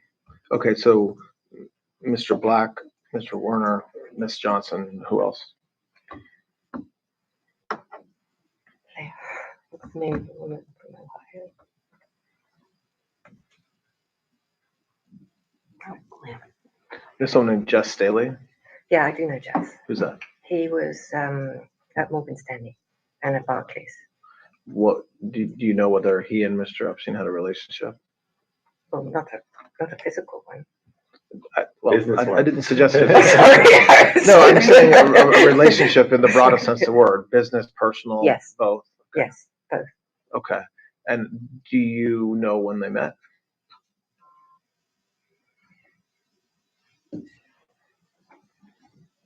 No, I don't know when they met. Um, But you can time it. Oh, I don't know that you can. No, I don't know. So, but what was the nature of their relationship as far as you know? I think they were friends, and I think that they were business partners. Well, partners, too strong a word, but they did business together. So did you, again, I want to stay focused on the time when you were the most involved in his life. So The 90s. the early 90s through And early the 2000s. beginning of the 2000s, yes. Did you, so we talked about 4 people. So There's more. Were there more? Oh, Okay. yes, there were more. There was a lady whose name I just can't. Can I get my book? Maybe I wrote them down. Sure.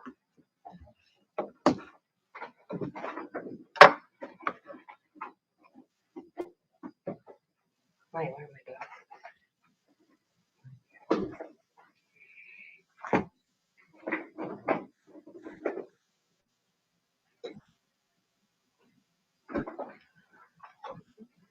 Epstein wouldn't really let me meet his clients. What book are you, what is that? I'd write some notes for the meeting. Okay, great. Okay. Is that right?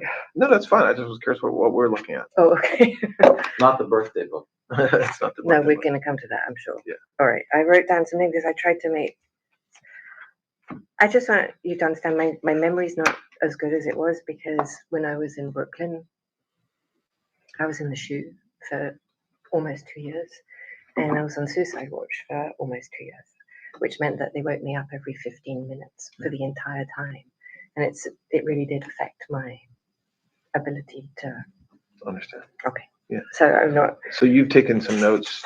I in just made some names anticipation. in, Yeah, okay. in advance So go ahead. of it, So, and you're happy to look at them. No, go ahead. Okay. Oh, well, funny you say. First 2 names. One is Wexner, 2 is Staley, 3 is Leon Black. Okay. Glenn Dubin was a Okay. client. Who's that? Eva Dubin's husband. Okay. What was there? I mean, if you can, do you know when that relationship started? It wouldn't have been before they got married for sure. So we're going to date that from wherever that was. And then Epstein was heavily involved with Highbridge Capital and the financing or selling of Highbridge to JP Morgan. Okay. Go ahead. There's a Dublin. Yep.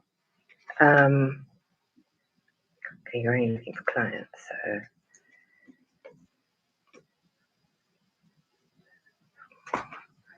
All right, there's a woman. There's a woman in Ohio.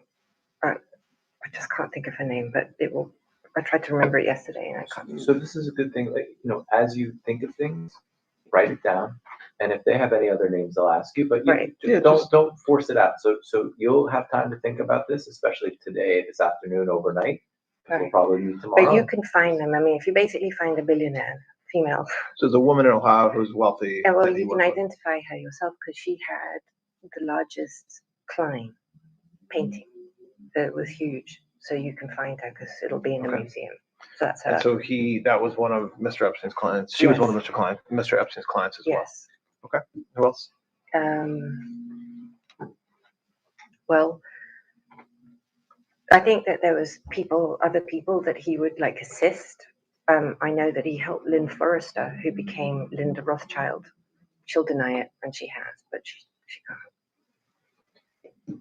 And when you say help, the same help in business or what will help? No, I have no idea what he did for her. I know he helped her financially. Her husband was the controller of New York. So, but I don't. Again, I'm not inside his business, but he would have this notion that he blackmailed men. We don't really have to go there. That he wasn't a businessman and that everything he did was a fraud or a funk or whatever. I don't believe that to be true. Why? Sorry? Why do you, so you say you don't believe it to be true, but show me why you think that.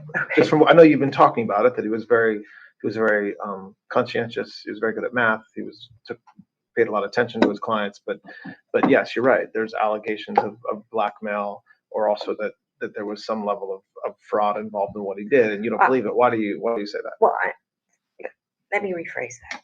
If there was fraud, I never saw it. What I saw, or what I felt when I ran that office. I was responsible for the staff. People worked. There were lawyers. There were accountants. I never heard him. I never felt anything, I don't know, icky. Did you ever see him blackmail Never. a client? Did you ever see him blackmail a friend or an acquaintance? Never. Well, so I think when folks talk about blackmail, and we can talk about, that. We can talk about that now. There are a lot of allegations about him, which we should talk about, and we can do that now. And the fact that he abused young women. Yes. Full stop. Okay. Which means the way that I'm defining abuse, as has been widely reported, is that he would cause young women in high school to be recruited to come to his house and give them massages, and as part of that, he would sexually abuse them. Okay? Yes. So I want to talk about that, but as it relates to blackmail, the question is whether you're aware of any time that any of the individuals we're talking about, and we'll talk about others,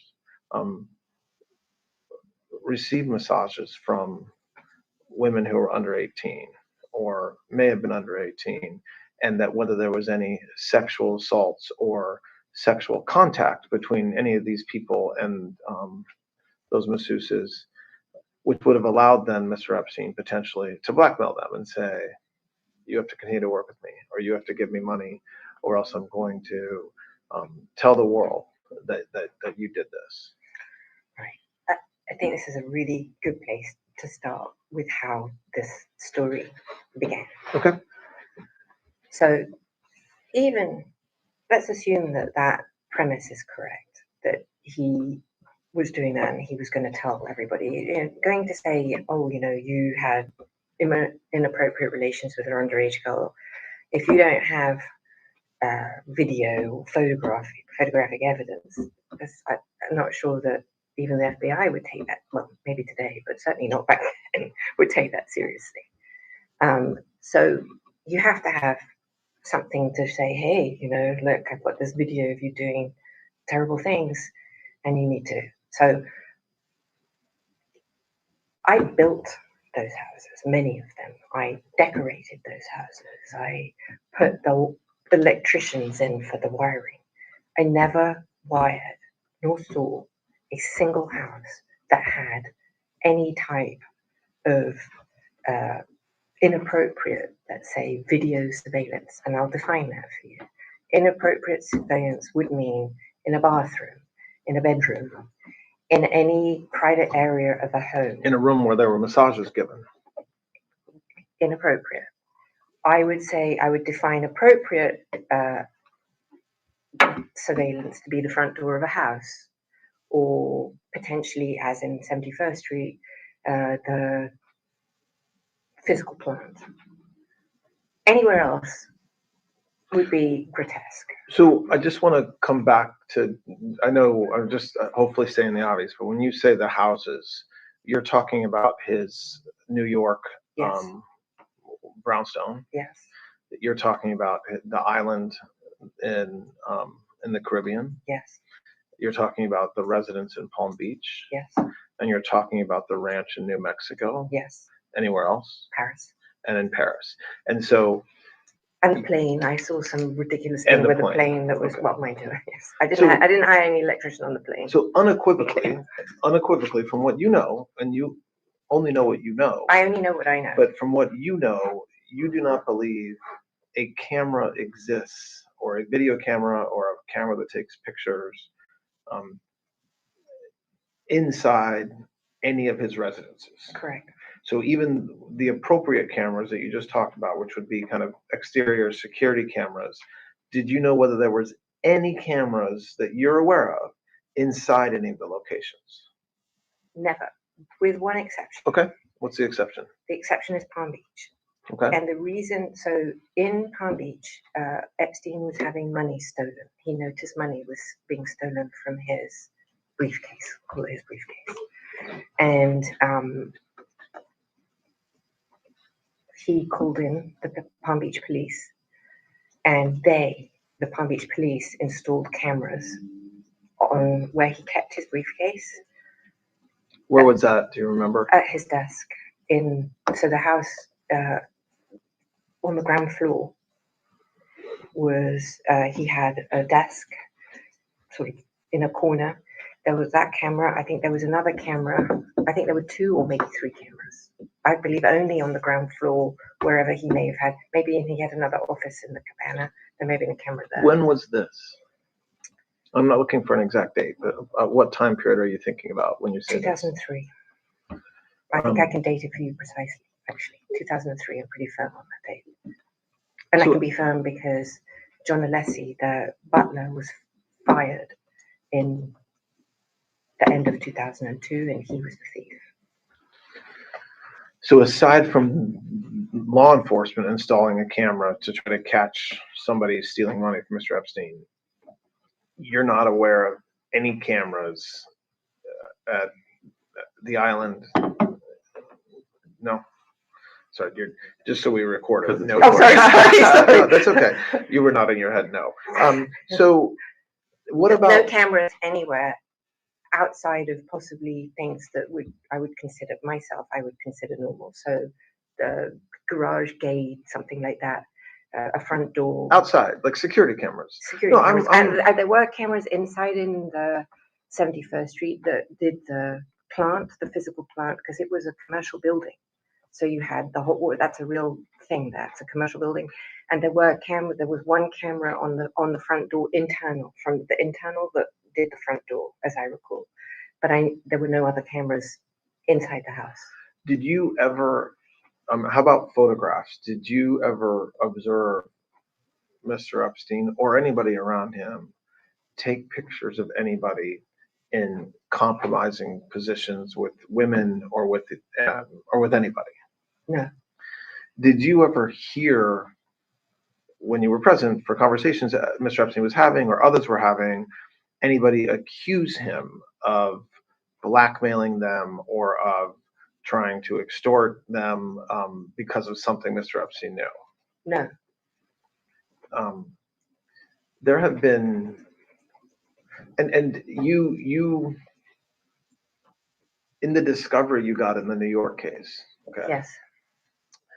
And in the civil cases that you've been part of associated with Mr. Epstein, have you ever been given or ever been told that video exists like what we're talking about, or photos were taken that were compromising? So in both of those, I received no pictures or anything from the civil case. Mm-hmm. But in the criminal case, I received videos of Epstein talking to women and stuff like that. I did get those. I also saw binders of photographs of women, indeterminate. I never saw any. Well, I don't know how old some of these women were. There were definitely some of the victims from Palm Beach, that photographs of them in those photographs, were the victims that were photographed, were there any of the people you've talked about, like were there men with the victims, or were they just photographs of the victims? There was no men with these pictures. There was no client of his with those pictures. They would be standalone, for want of a better word, like modeling shots. If you were, pictures that Epstein had with the girls, but not Epstein with the clients and the girls. Correct. Did you, I understand you said you got those in the discovery. Did you know those those pictures like that existed. So right now I'm talking about photographs of victims or photographs of women that Mr. Epstein had on his computer or wherever he had them. Did you know that those photos existed before you got them in discovery? Some of them, absolutely, because they were in his house. Some of these pictures were on his, credenza or whatever. Some pictures I'd simply never seen before. I mean, I'd never seen some of them. Some of them I had, some of them I hadn't. I mean, did you? So you're right, and I accept that having video or photographs of somebody famous or powerful in a compromising position would be good blackmail. But so separate, putting aside what you've said about the fact that you don't know of any existence of those, did you observe over the years the folks we're talking about, or others, which we can talk about, getting massages from young women? So I think it's really helpful to understand a few things that has been missed in this whole mishigas. That's a technical term. I'll look it up later. Go ahead. I've thought about this obviously a lot, and I've given it some. So this is the benefit of what I saw and some benefit of what I now think. So just for clarity's sake, I think I just want to say for the record that I do believe that Epstein did a lot of, not all, but some of what he's accused of, and I'm not here to defend him in any respect whatsoever. I don't want to, and I don't think he requires nor deserves any type of protection or for me in any way to sugarcoat what he did or didn't do. So there's that. However,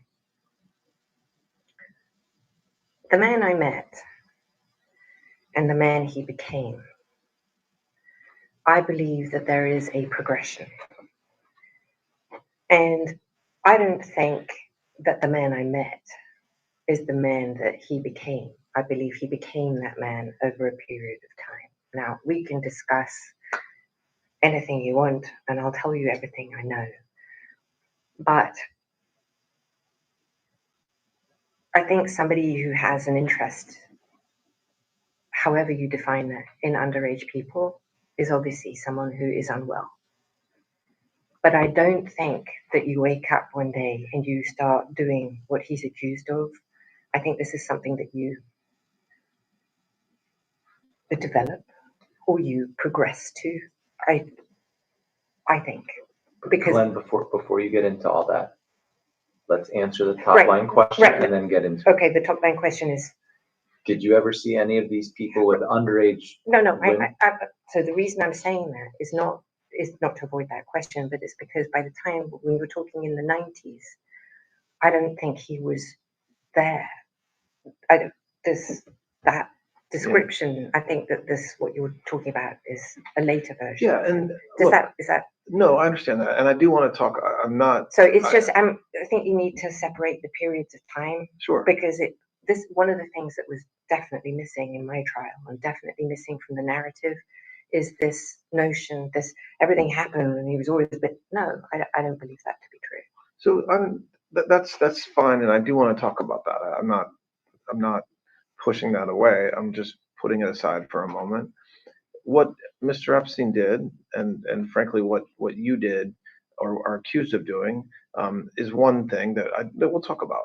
But what I want to understand is whether one of the ways that Mr. Epstein befriended his clients or took care of them, or some would say blackmailed them, was by encouraging them to interact with women, underage or not. So I think in the 90s, he may have encouraged them, but these were people who were in their 20s or 30s. So he would have a masseuse, right? And he did, male and female, by the way, in the 90s. It's never been discussed, both in yoga and everything. There were men as well as women. And so if he would travel, and I can show them to you, I highlighted them on the flight record so you could see that there really were men that were also there. He would say, would you like to do yoga with Tito, or would you like a massage with this one? but they would be in their late 20s and professional masseuses. So I think there's a distinction. And I want to talk about actual individuals here, and I understand the distinction between somebody who's an adult and someone who's underage. But even with somebody who's an adult, did you know Mr. Epstein to encourage folks to do that, whether it's a client or somebody else? I certainly witnessed him. So if you were staying with him and you had a massage, that he would often travel with a masseuse. He would say, "Hey, would you like a massage?" And he did do that. Yes. But would you or him or anybody else follow up with the masseuse afterwards to find out if there was any inappropriate sexual contact? I never did. No. So meaning, and then coming back to the blackmail issue, there's nothing wrong with getting a massage, of course not. Especially, especially if somebody's obviously an adult masseuse. I'm not quibbling with that. But my question is that there's a lot of accusations that one of the way Mr. Epstein was successful was through this idea of blackmail. Yes, young women and is a crime. Children is a crime. But even women over the age of 18, if Mr. Epstein encouraged these men or whomever to get massages and have inappropriate sexual contact with the masseuses, that's a separate issue, maybe slightly nuanced. But did you ever know him to do that? I never did, absolutely, myself. I never heard him ask someone. I never heard that. No one in the entire time I was with him or friends with him or had anyone, no one ever reported to me or came to me and said that anything inappropriate happened or was upset by it. I never saw ever any of that. And when you say no one ever reported to me, meaning like the masseuses or any of the house staff? Never. Or the clients? Or the clients themselves? Never.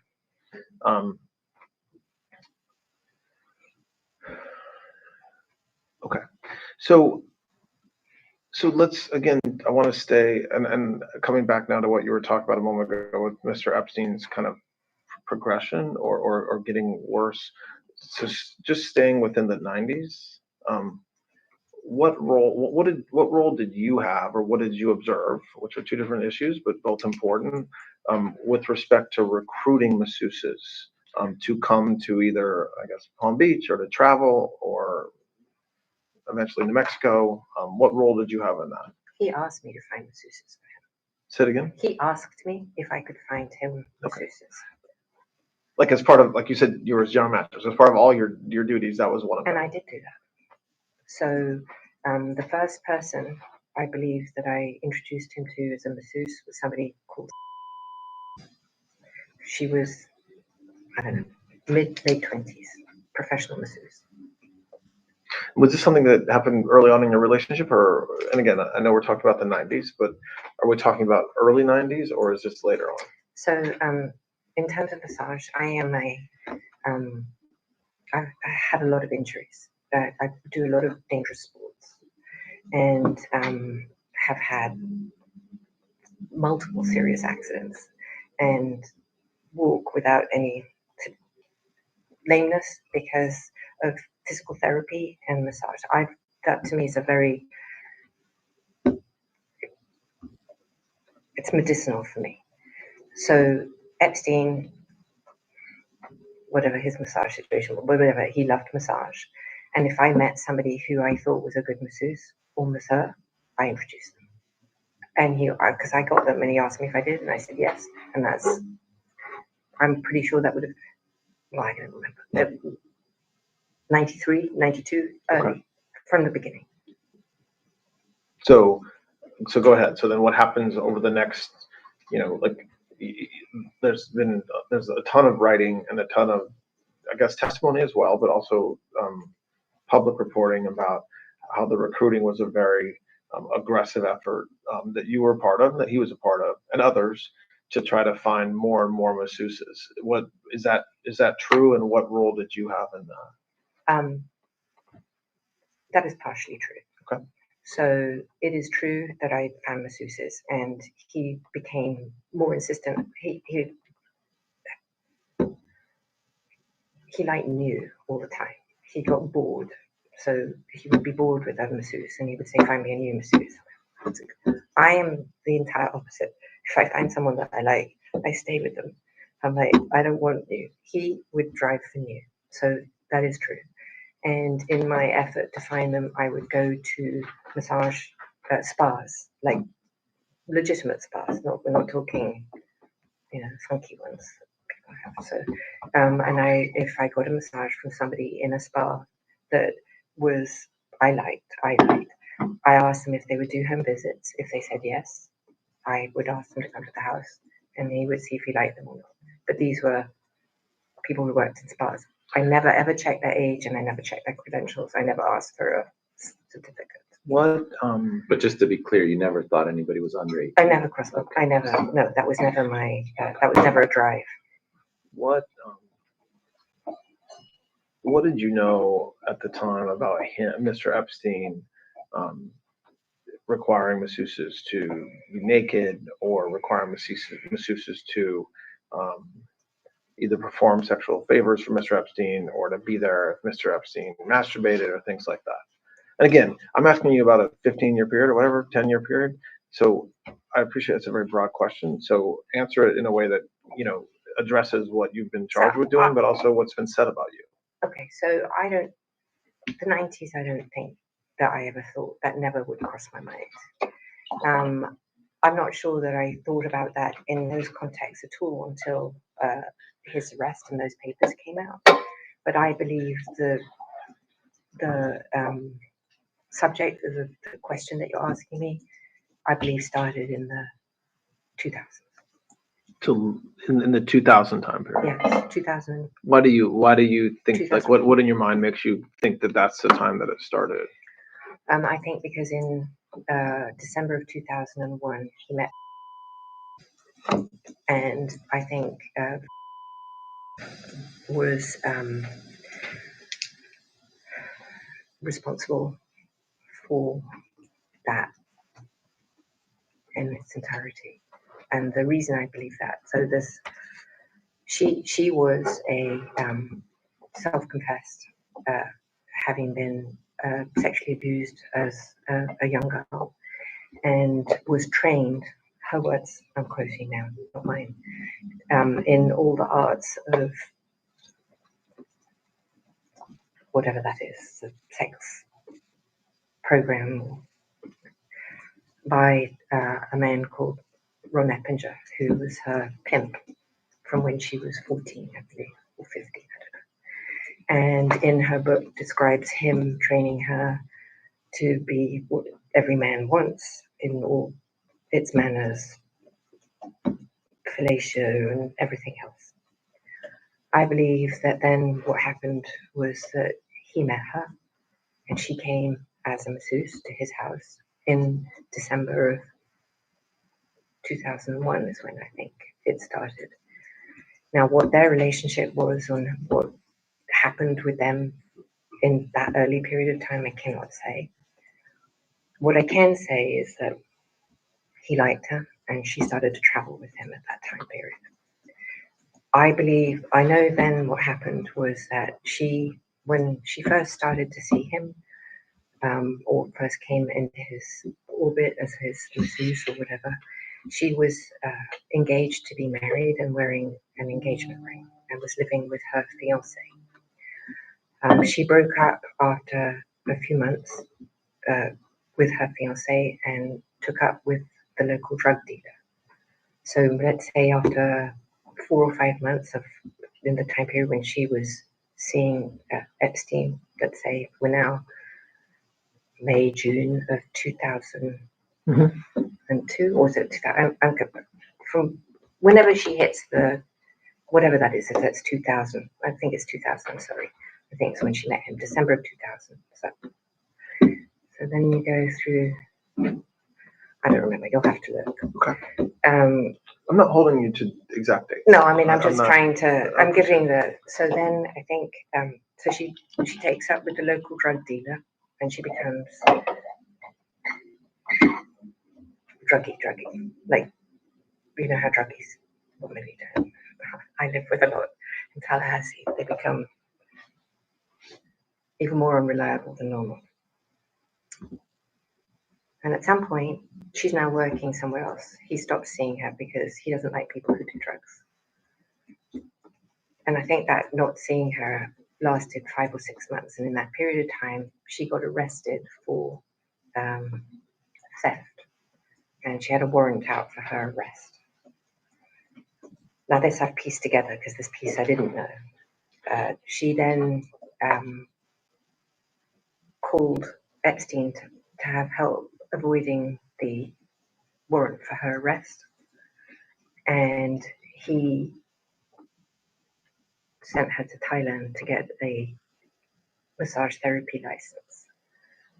This is the bit that I guess. This is the bit that I extrapolated. In the period of time from when she came back to when she left, he asked her to replace herself as his masseuse or whatever she was doing. And she brought the first replacement for her that would have been one of the accusers in my case, I think, would have been, and then everyone who came subsequent, simultaneously, if she wasn't the first, I don't know, every single person who came to his house came through, and her boyfriend Tony, and then whoever else underneath her. And that is how it started. So before her, Tony Figueroa is her boyfriend. before her, so now going back into the 90s, you don't believe that Mr. Epstein was abusing masseuses? Underage. Or overage. I mean, I think, well, I'm using abuse in the broadest sense of the word because I'm assuming that you said that you have no idea over the years. You always assumed the masseuses were overage, right? So when I'm talking about abuse, I'm even talking about an adult masseuse comes in to give a massage and is told to take off their clothes, told they're not going to get paid if they don't keep their clothes, basically suggested they had to watch him masturbate, like the things that have been publicly said about what he did. I'm not distinguishing adults or young or underage women for that. I'm going to think that would have been a habit. Okay. I'm going to say that the massage game was a habit. What does that mean? That means that I'm sure that he didn't suddenly start having relations with masseuses in 2002. Okay. I'm sure he must have had relations with masseuses, who knows when. But you're saying, as far as I use the word abuse, you're saying that as far as you sit here today, you would describe that more as consensual, meaning the masseuse did this willingly. I saw him with lots of masseuses. I never saw a single masseuse ever look unhappy or not come back or whatever. So based on my observation, I don't think that if you are being raped, as now he's like this prolific, I just can't imagine why you would return. It's not what you observed at the time. Not what I observed at the time, no. We're going to spend more time on this issue because I think it's important. But just going back to kind of the question that I started with in this area, which is that it ties into the blackmail issue. So we talked about people that were his clients, and you've mentioned President Clinton, and then early on. Oh, I never said he was a client. I did not say you said. I'm saying you talk about his clients. Oh, okay, right. And then put his clients off the side, and then you mentioned some other people. You mentioned President Clinton. You mentioned President Trump early on. Who were other famous / politicians? Who were other individuals in Mr. Epstein's life during that time period? So the early 90s. It was the 90s. Should we just? Yes. Okay, Congressman McMillan. Say it again. McMillan. Okay. Henry Rozovsky, who was the provost of Harvard. Hang on today. Sure, you're looking at your notes. Yes, go ahead. Joe Pagano, Jerry Goldsmith, Joe Roberts, Kenny Lipper, Dan Abramson. I don't know if in the 90s, Tom Pritzker, Ace, Jimmy Kane, Lou Ranieri. I mean, there were. What about the royal family? No, he didn't know them in the 90s. What about what about Prince Andrew? Didn't know him in the 90s. When? Oh, well, is that right? I wasn't there. I do not know. So I don't want you to worry about exact dates. You're not positive about that, but you don't have a specific recollection of that being in the 90s. No. Okay. I can date it for you, I think, but I can't give you. That's okay. Okay. That's fine. So with respect to and we'll take a break in a minute to get some food. But just with respect to with respect to the individuals you just talked about. So again, focus on the 90s. And so the people that I'm talking about right now, and we might add some names later. So we're talking about the clients that he worked with, which you've mentioned several of, and I know that wasn't exhaustive, but you mentioned several of them. And then the kind of what I called famous friends, but the prominent individuals that were in his life in the 90s. Does any stick out in your mind as having received massages? All of them. Henry Rizowski received a massage. And why does that stick out in your memory? Because I saw him in a bathrobe at 71st Street, and he had received a massage. He told me. And do you know whether there was any whether the masseuse was naked during that massage? I wouldn't have any idea. Do you know whether I doubt it. He was like in his 80s. Say it again? I doubt it. He was like in his 80s. Okay, so but do you know? Notwithstanding his age. Minsky. Say it again? Minsky was another person. Do you know whether, for example, President Clinton ever received a massage?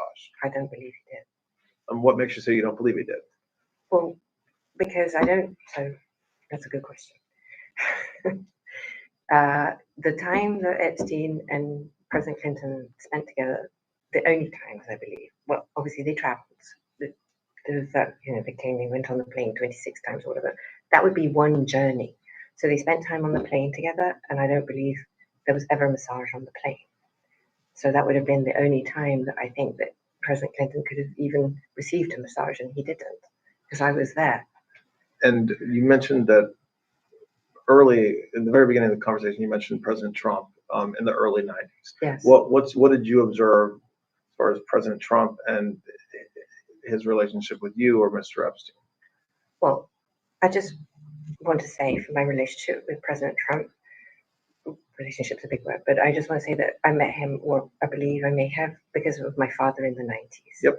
Okay. So my father liked him very much, and he really liked his wife as well, because they were both Czechoslovakian.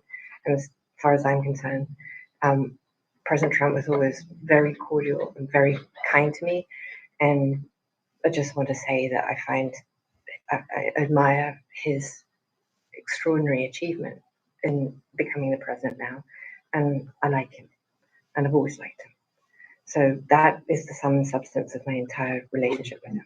What about Mr. Epstein's relationship with him? I don't know how they met, and I don't know how they became friends. I certainly saw them together, and I remember the few times I observed them together that they were friendly. I mean, was that in social settings or was that in private settings? I believe I only ever saw them in social settings. I don't recall any private settings. Have you ever been to Mar-a-Lago in Palm Beach? I have. And what time period are you thinking about when you say yes?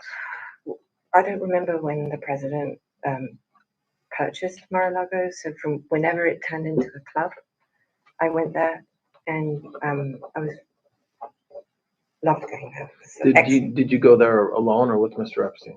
Mostly alone. Only times I went there was for an event, maybe once or twice. And do you know whether Mr. Epstein ever went there? I believe he did, but again, we really were. He didn't take me with him all the time, so he would go and. Oh right, I never. Well, he did from time to time, but he would go alone. I think he would maybe go himself to the spa. I certainly did. Did you ever observe President Trump receive a massage? Never. Did you ever observe? You said that you were. I mean, have you seen there's photographs, public photographs of Mr. Epstein and President Trump together? Yes. And there's photographs of. I think you're in some of the photographs as well. Those all appear to be social settings. Yes. That's my memory. If there were social settings, I don't know Epstein's. If he had whatever the nature of the president's friendship, if you will, or however you want to define that with Epstein, I was never witness. I think they were friendly, like people are in social settings. I don't think they were close friends, or I certainly never witnessed the president in any of, I don't recall ever seeing him in his house, for instance. I actually never saw the president in any type of massage setting. I never witnessed the president in any inappropriate setting in any way. The president was never inappropriate with anybody. In the times that I was with him, he was a gentleman in all respects. When's the last time you think you saw in person President Trump? It's been a long time. Probably not. Sometime in the beginning, mid 2000s maybe, and it would only have been a social setting, as far as I recall. And did you ever hear Mr. Epstein or anybody say that President Trump had done anything inappropriate with masseuses or with anybody in your world? Absolutely never. In any context. Do you know whether masseuses from Mar-a-Lago Spa ended up giving massages to private massages to Mr. Epstein? I'm not asking for what you may have read, but from at the time, from your personal knowledge, do you know whether that's true? I don't recall. Is it possible? Yes, but I don't remember that. So I don't recall that, but it's possible. Do you have recollection of you ever recruiting a masseuse from Mar-a-Lago Spa to go give a private massage to Mr. Epstein? I've never recruited a masseuse from Mar-a-Lago for that, as far as I remember. I can't ever recollect doing that. Okay, so what I think we should do now, it's about 12:15. We'll take a break, and we will come back in a little bit. Okay.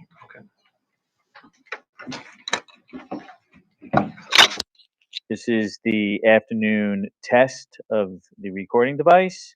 I see the red light blinking, and we are continuing with the lunch break. Good afternoon. We are continuing the recorded proffer interview of Ms. Maxwell. The time is 12:59, Thursday, July 24th.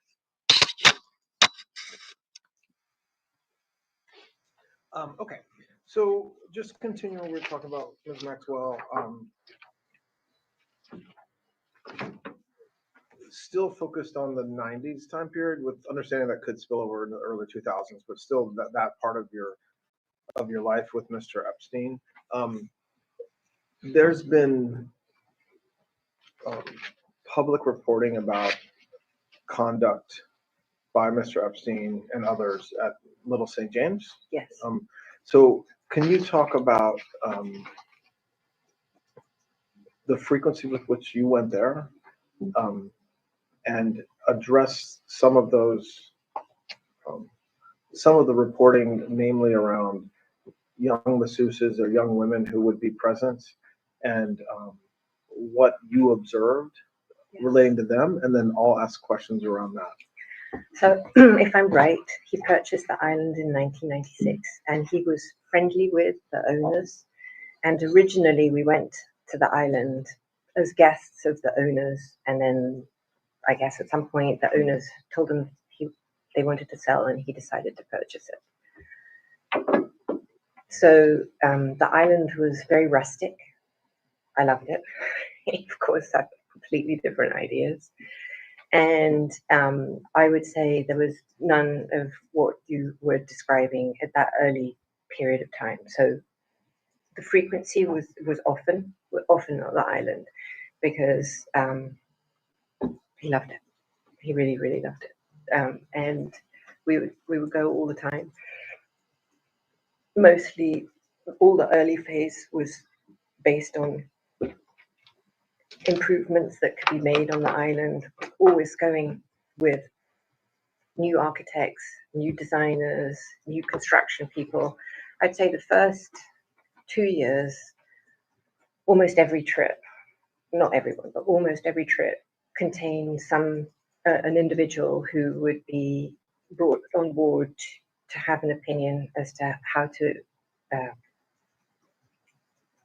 don't want to use the word improve the island, because I don't think you could improve it, but to can't think what the word would be, to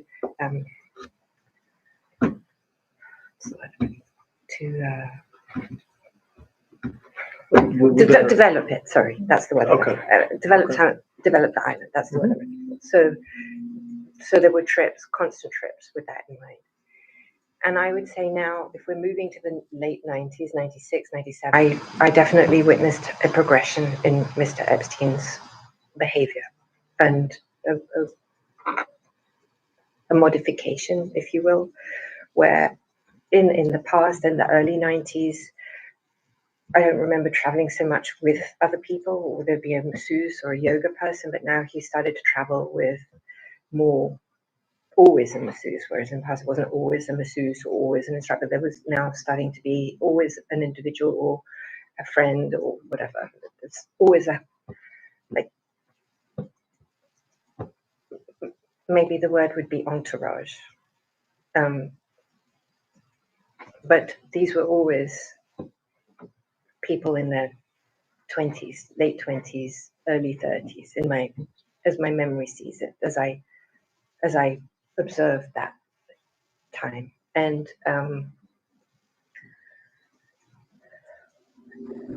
he tasked me with finding a local masseuse for him in St. Thomas, because sometimes, even though I say he would always travel with an entourage, sometimes he didn't, and he wanted to have a massage locally.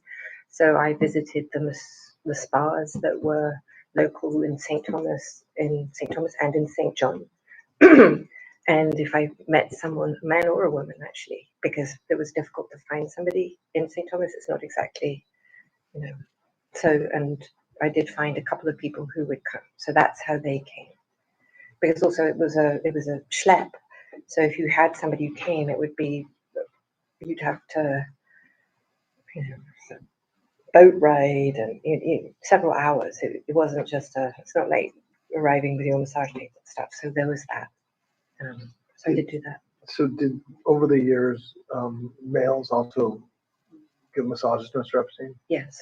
I did say, I don't think, at the beginning, definitely. And I would say towards sort of, again, late 90s, I don't remember any men. They were at the beginning, I think, in that, towards the late 90s, I can't think of any men, I only think of women. Did you, when you talk about entourage flying, right now we're talking about to the island, did you observe any sexual, I was going to say misconduct, but any sex at all whatsoever on the plane? Never.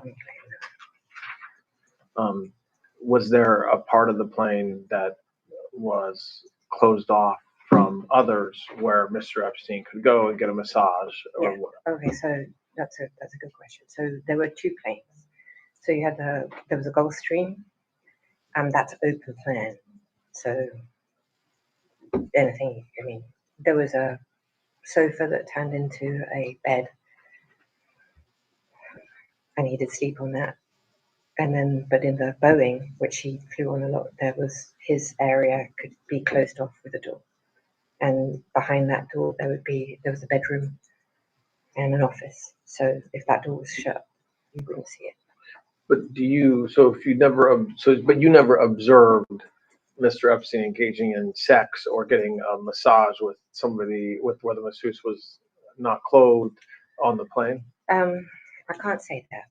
I might have. Okay. I definitely might have, either both in the Gulfstream or in the I'm sure I did, but it's not. I can't. That's fair. Okay. I'm absolutely sure I did. I must have, because he was so obsessed with someone rubbing his feet, or just when you ask me about massage, I just want to be clear. I generally what I think of that is somebody on a massage table, but other people might think of it as something different. You could have someone rubbing his feet or his shoulder. I saw that all the time. That I did, but that's separate from being on a massage table. How? Again, I know we're talking about a decade-long period, but during the period we're talking about, in a 7-day week, how often would Mr. Epstein get a massage? In the 90s, when we're talking, he would get one every day. I think as that time progressed, he would get one maybe twice a day. I do want to say that there was maybe a reason that things altered or morphed or progressed. And it is maybe part of the reason also that he and I, our relationship, or however somebody wants to call it, altered. And he started doing testosterone, and that altered his character. And I believe that started in the late 90s. And I believe that the FBI has his medical records, and you may see that on his medical records. So you believe that he started taking testosterone in the 90s, and when you say that altered his behavior, you're saying it made him get more massages, or that was just one part of what changed about him? Well, he became more aggressive. Nice. And I think that he may be, well, now I'm just imagining that the testosterone altered his desires or something. Does that? And so when, given what you've said the past couple hours about his kind of progression or change, let's focus on that time period. So more towards the late 90s, yeah, okay. So 96, 97, 8, when you've said that he changed. Did you know flat out that he was having sex or otherwise some sort of sexual conduct with masseuses regularly? Flat out, no. I denied that. I couldn't imagine that he would. But I think looking back now that I did not. But I started to suspect that he was not faithful. It seems ludicrous, but that's what I thought. But if he's flying from Palm Beach to St. Thomas, or if he's flying all over the country to New Mexico or to New York, or even in Palm Beach, and there's young women, putting aside whether they're under the age of 18 or in their 20s, every day at the house, multiple masseuses, multiple massages on some days. You're interacting with the masseuses constantly. Or maybe that's not right. That's let me take back what I just said. Ignore that part. But you understand that he's getting massages every day, sometimes multiple times a day. By the late 90s, it's all women. Presumably, they're some of them are new, but they're also repeat masseuses. What did you? I mean, you had to know at that point that there was something going on beyond just he really needed to get massaged. Very fair question. There's two things. The first is the person that he saw the most at that period of time was in her 40s, and she was with him all the time. And I'm like, married as well. Yeah. And I'm square, and it never occurred. Well, I don't believe it occurred to me at the time that with this woman he would be having relations. And he was with her. That was the person he had the most massages, yoga, and that with at that time in the 90s period. The second thing is that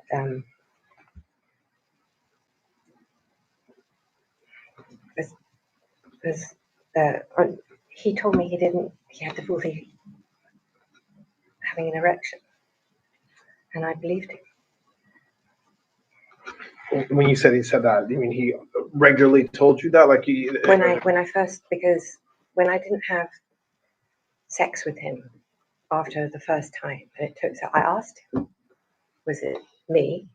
And he told me it was him. And I'd never, up until this moment in my life, I'm not stupid, I'm very bright. I've had an excellent education. I traveled all over the world. I had boyfriends, but I had never met or understood that somebody could be so, would would lie to me about. It never occurred to me. I didn't have a frame of context within my life experience where somebody would be so manipulative and devious with me. And plus I just didn't have, and I was happy not to have sex because I have a condition that doesn't lend itself to that. Does when you learned, so fast forward just for a moment to the 2007-09 time period, and he's arrested and charged, and there's all kinds of press around his purported contact. At that point, did you accept that that was true? Meaning, did it make sense at that point when you were reading about women who claimed that they had been abused, even underage? And at that point, did you think to yourself, well, geez, that makes sense now that I think about it, or no? First of all, I only read what was in the newspapers. I didn't have any other thing. And I'm embarrassed to say I didn't believe it. Okay. Right. I mean, you didn't believe that the accusations were true at the time. Yeah. So let's. And sorry, I need to say, even if they were true, I believe that he was duped and he didn't know that they were whatever was in the papers at that time, whether they said that they were 17 or it didn't register because along with all of those, well, not in 2006, but later when the more salacious and other allegations came out, I knew were utterly false, which then just reinforced my belief that the rest was not true. Let me ask you a question about the age of the masseuses over the years. I think in my mind, there's a difference between you knowing or not knowing that a masseuse is under the age of 18 and coming to give a massage, and you knowing that Mr. Epstein, sexually abused the underage person or made her strip or something like that. Meaning, and I want to understand whether you believe that nobody that came to give massages, none of the women were under 18, or that you didn't focus on their age, but you were more focused on whether any underage woman was abused by him. I think it's better to answer this question with corroborating evidence and then go back and explain so that I frame your understanding of what I'm saying. My understanding is that in 2008, they had interviewed 44 women, let's say, or around that number. Mm-hmm. You have to understand, not a single one of those 44 women mentioned me in a single report. And it's not because, go back, they didn't mention me in the report because they never met me, they never saw me, and they never interacted with me. So to go back to your question, it's not that I thought one way or another, it's that I didn't see them. Okay, I see. Okay. Does that? Yeah. No, that's helpful. So. And when I say not one single one of those reports talks about me. And I just want to clarify exactly, because I'm obviously aware that one of those girls was one of the witnesses in my trial, specifically.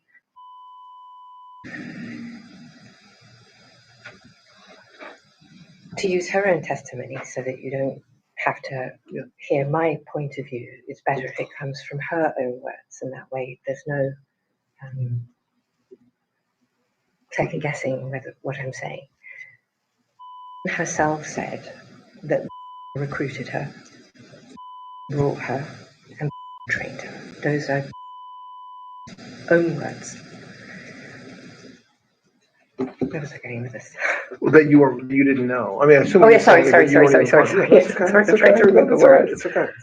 I really do have some slow cognition issues. So she says, she testifies that it was that recruited her and trained her, and not you. So wait. So then, in her first FBI meeting, she reports seeing a woman with short dark hair at the house, which then is used as evidence that that person was myself. But the maid lady who helped keep the house, John's Alessi's wife, with an accent, I believe she said. John Alessi's wife had short dark hair and an accent. I'm sorry, but I find, and you can ask yourselves this, I mean, I've obviously modified my accent. I've been in America a long time, but I'm British. I've been brought up with a very strong British accent. And I don't believe there's American on planet Earth that doesn't recognize this to be British or Australian, maybe, if you really don't know. But it's not some random accent. Now, the Hispanic, maybe, okay. That was John's wife that she saw, not me. And I'd like to point out further how you potentially through her own words, she identified. Why don't we stop there and let them ask? Sorry. So okay.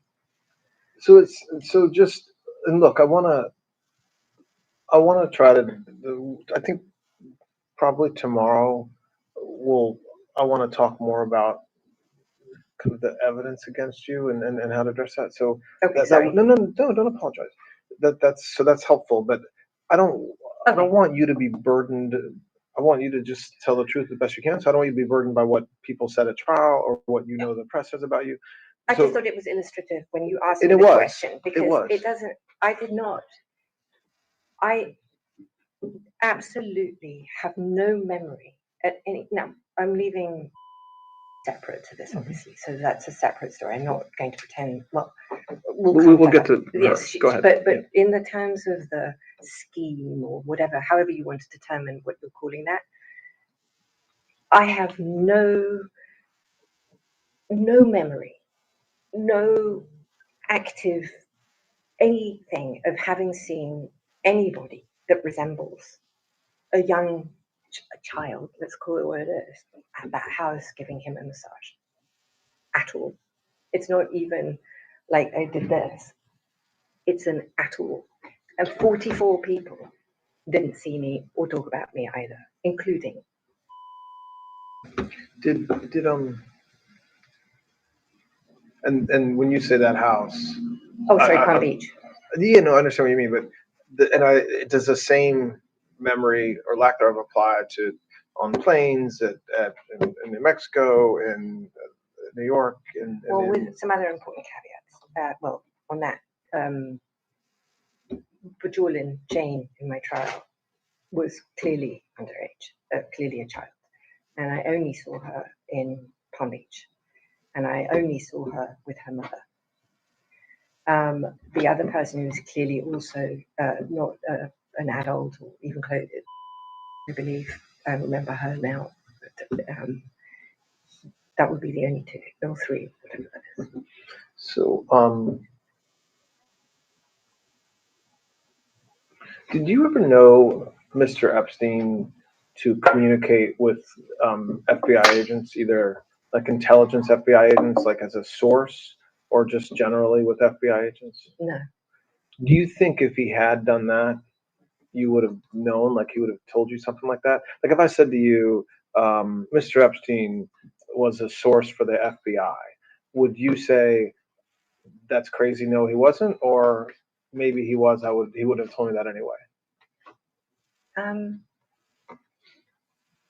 have two answers for that. I think if he was for real, I think he would have bragged about it to me as a show off, because he could be a show off. And if he wasn't, he might have dropped it like he was cool.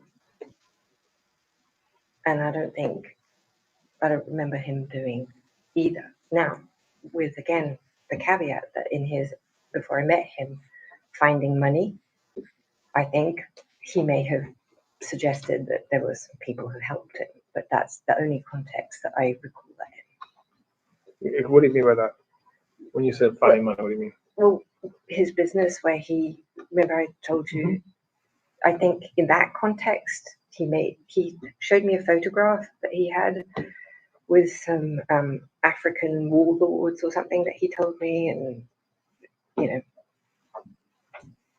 I don't remember if that's what I interpreted, like that kind of thing, or whether it was something like that. That's the only actual active memory I have of something nefarious. Not nefarious. I don't even know if it was nefarious, but covert, I suppose, would be the word. And what about any other intelligence agency, like the CIA or Defense Intelligence or any other law enforcement agency?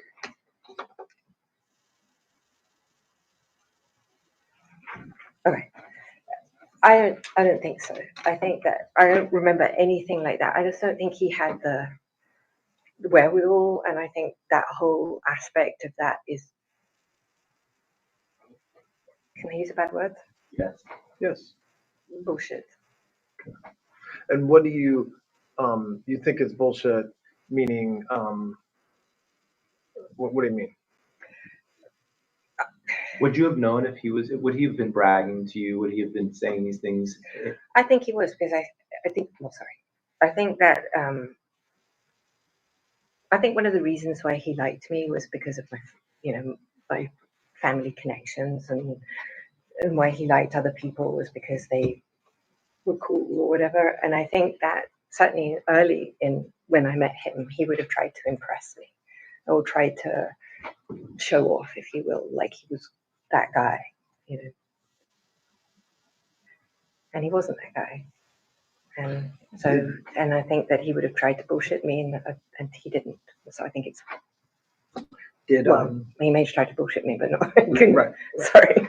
So I want to just shift for a few minutes to talk about post 2000 to kind of when your relationship changed over the years with him. Did there come a time when he, Mr. Epstein, did meet members of the royal family? Yes. When was that? So I need to go back, because I think I may have misspoke. Okay. Well, I didn't misspeak, but I read something that I had forgotten. Yeah. Before I met Epstein, Mm-hmm. he lived in London for a period of time. I don't know for how long. And he met and knew some truly fancy people, like people, high society people. That included Princess Diana's best friend. Her name was Rosa Monckton. And Rosa's husband, Dominic Lawson, who's a famous journalist. Actually, he's a very well-known journalist. And when I, and he was friends with the Barings Bank, and he had like sort of that was before he met me. Before, so in the 80s. Yes, he was dating Eva Anderson, Miss Sweden, I think. I don't know when she became Miss Sweden. Okay, so earlier when you said that he met them later, you think he may have met some members of the royal family, or certainly British high society? He met, I don't know about the royal family, but certainly high society. Okay. And the reason why I know this is because sometime this is a documentable thing, whatever. There's a photograph that can give you the date, because I don't remember what the date is of this. So there's something that will peg whatever this date is. I don't remember when that is.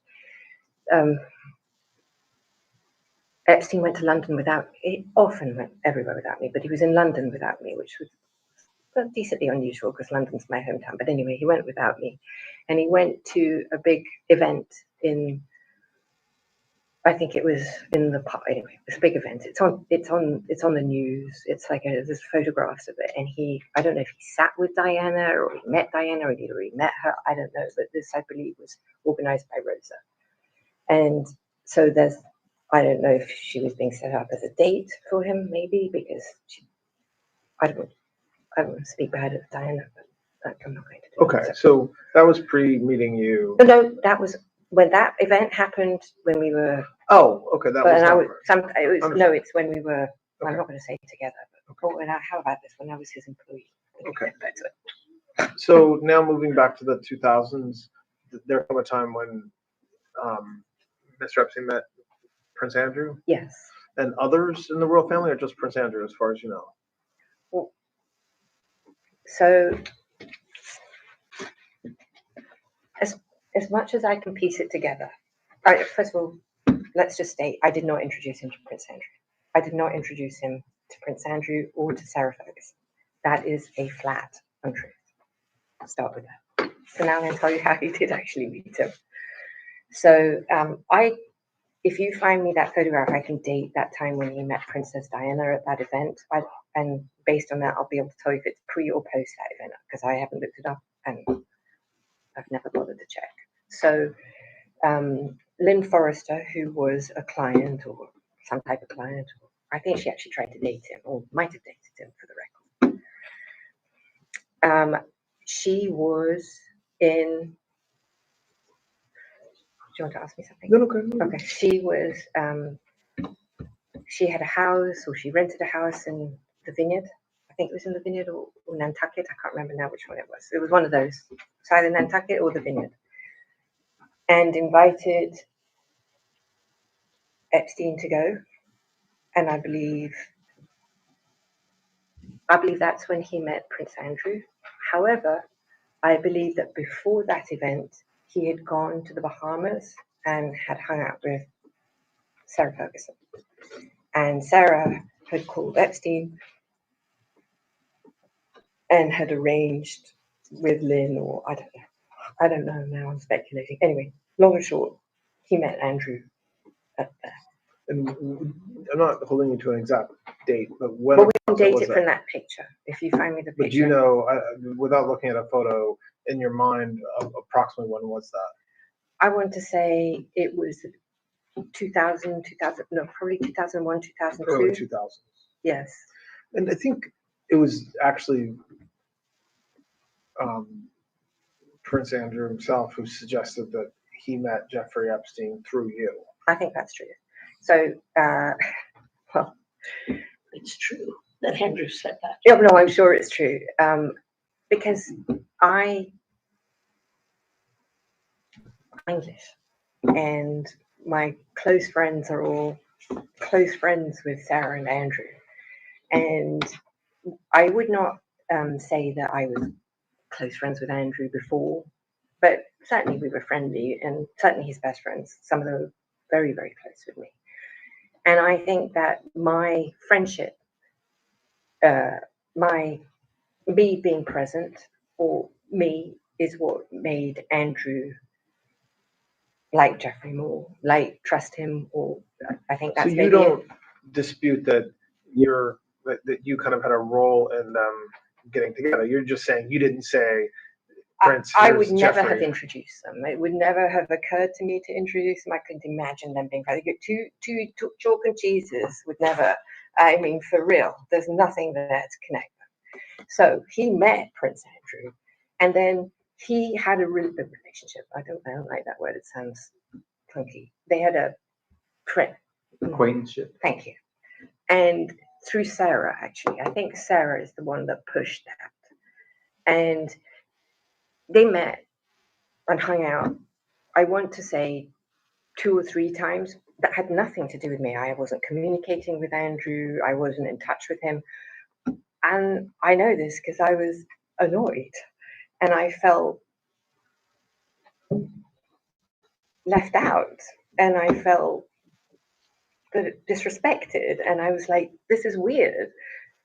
I couldn't even imagine Epstein and Andrew together. And I thought that Sarah was trying to put the movies on Jeffrey, if I'm being honest.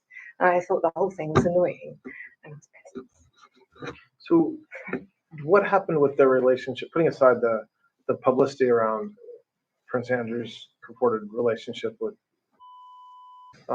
what happened as far as you know with Prince Andrew and Mr. Epstein's relationship from the times you just described? Okay, so after that, at some point, Epstein told me that Andrew was coming to New York and I needed to organize the whole thing.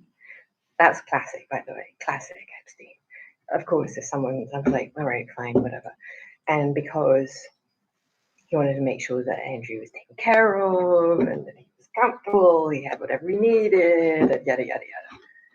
And I'm like, well, am I going to meet him or are you just going to have me do all the job? And he said, well, you can come and say hello. Right, wow, that's so nice of you, for real.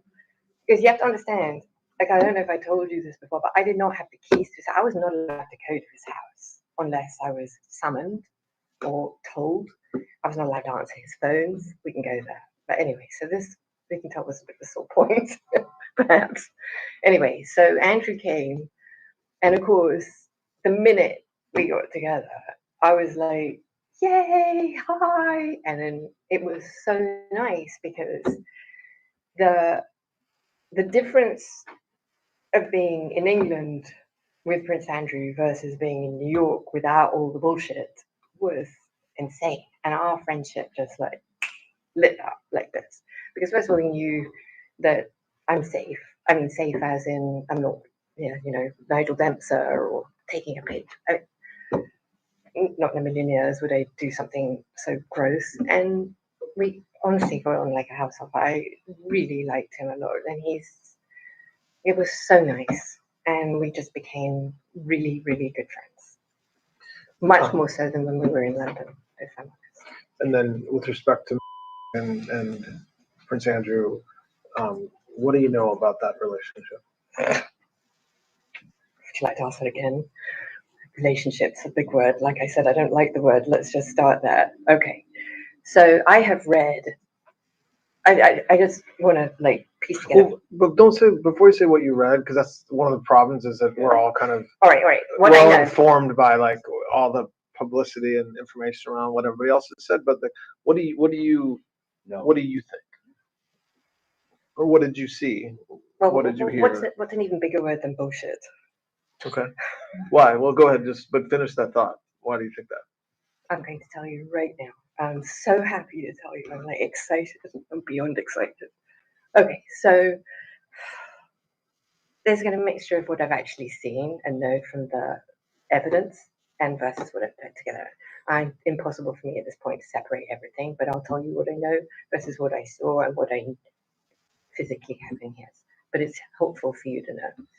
So the allegation, I have to go with the allegation. The allegation was that at my house in London in March, whatever that was, 2001, I believe, we went to London especially so that we could have a relationship with Prince Andrew, and she was paid a vast amount of money for that purpose. Okay. And that she then got in my bathroom in my house in London and had sexual relations with him, and then went into my guest room and had full-blown sex, and then left my house. Oh, he left and she felt used and disgusting. And a photograph was taken of them just before all these events took place in my study. That is what is the story. Oh, and then after that, she met him several other times, but we'll come to that. This is where it will allegedly start. And they went to Tramp. Oh, right. We went to a nightclub that night. Oh, we went to dinner, right? We went to dinner and then to Tramp. Okay, so the first thing about that weekend, that specific weekend, was that it's my mum's 80th birthday and I was in the country. And I have some corroborating evidence for that and a lot of testimonial that you can check. So that takes care of the reason why one of the reasons why her story doesn't hold water. The second reason why, so by the way, when I say that, my mum turned 80th that actual weekend. It was her birthday, on March the 11th. And the reason why I went to London, and I presume, but I don't remember, is why when we were, so the whole trip started because of Alberto Pinto, who is the decorator for the island and for New York as well. And he had wanted Epstein to go to see a house in Marrakesh, if I remember rightly, and went via the Alhambra. It was also for New Mexico. So there's architectural pieces that contain, and that was the basis of that trip. And I suspect now that that trip was planned all around the fact that I was going to be in London no matter what for my mum's 80th birthday at my brother's house in the country, which is approximately an hour outside of London, an hour and a half outside of London. my brother's home. And we all congregated on the Saturday for her birthday celebration on the Sunday, and then we left. So that's that. The second reason why, probably maybe even the more important reason than my mum's birthday, that I think it's absolute rubbish, is that Prince Andrew, the idea of him doing anything of that nature in my house that's the size of this room is so mind-blowingly not conceivable to me as the man, or what I just can't even. No. Is there any way that it could have happened? No. Okay. Describe the physical plan. Oh, the physical. So my house was tiny. I think it's 900 square feet in total. Well, maybe that. Is that right? Maybe 9. It is on 3 floors, however. So you're talking about it's a jewel. It used to be a stable for a horse. It was the stables for the big houses. It was the little poor man's home behind the rich man's home. It's a jewel. Was a gorgeous little place, but it is the size of a nut. If you make a noise, let's say you did a little burp or something, you didn't want to, you'd hear it. It just, where she says that they had relations in a bathroom, first of all, the bath is an old Victorian bath. I'm quite small. It's tight for me. I put my brother in there to see what would happen. It looks like a blivet, which is a sausage in a very tight skin. So her description of whatever the 2 people were doing in the tub, that would work. The bathroom itself is so small you can't lie flat on the floor. So it couldn't happen on the floor because you physically can't. The bathroom is too small to even be on the floor. And then the kicker of all kickers is that because the bathroom was so small, I decorated it to try and make it look huge, which meant that I put mirrors the whole way around it. And what was so fun about being in there is that if you stood in the bathroom, you saw like 100 of you, like you do if you were in a funhouse. Yeah, well, Alice in Wonderland, or one of those things that you would see yourself going stretching everything. And it's the image. If you said you were, let's say telling the truth, she could say she was having sex with 5,000 generations of the royal family because that's how far back you could see yourself. There is no way in God's green earth, if that had taken place, that this is something that you would miss, because you can miss it. If you were standing there now, you'd see the whole of the FBI, the whole of the Department of Justice standing behind you. It's like, no. Did you also explain where the tap was in the bathtub? Oh, well, it's an old Victor. I had a tap.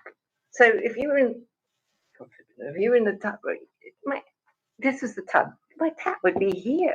I think. No. So you think it's kind of logistically and physically not something that could have. Well, there's that, and there's just Andrew. He's so.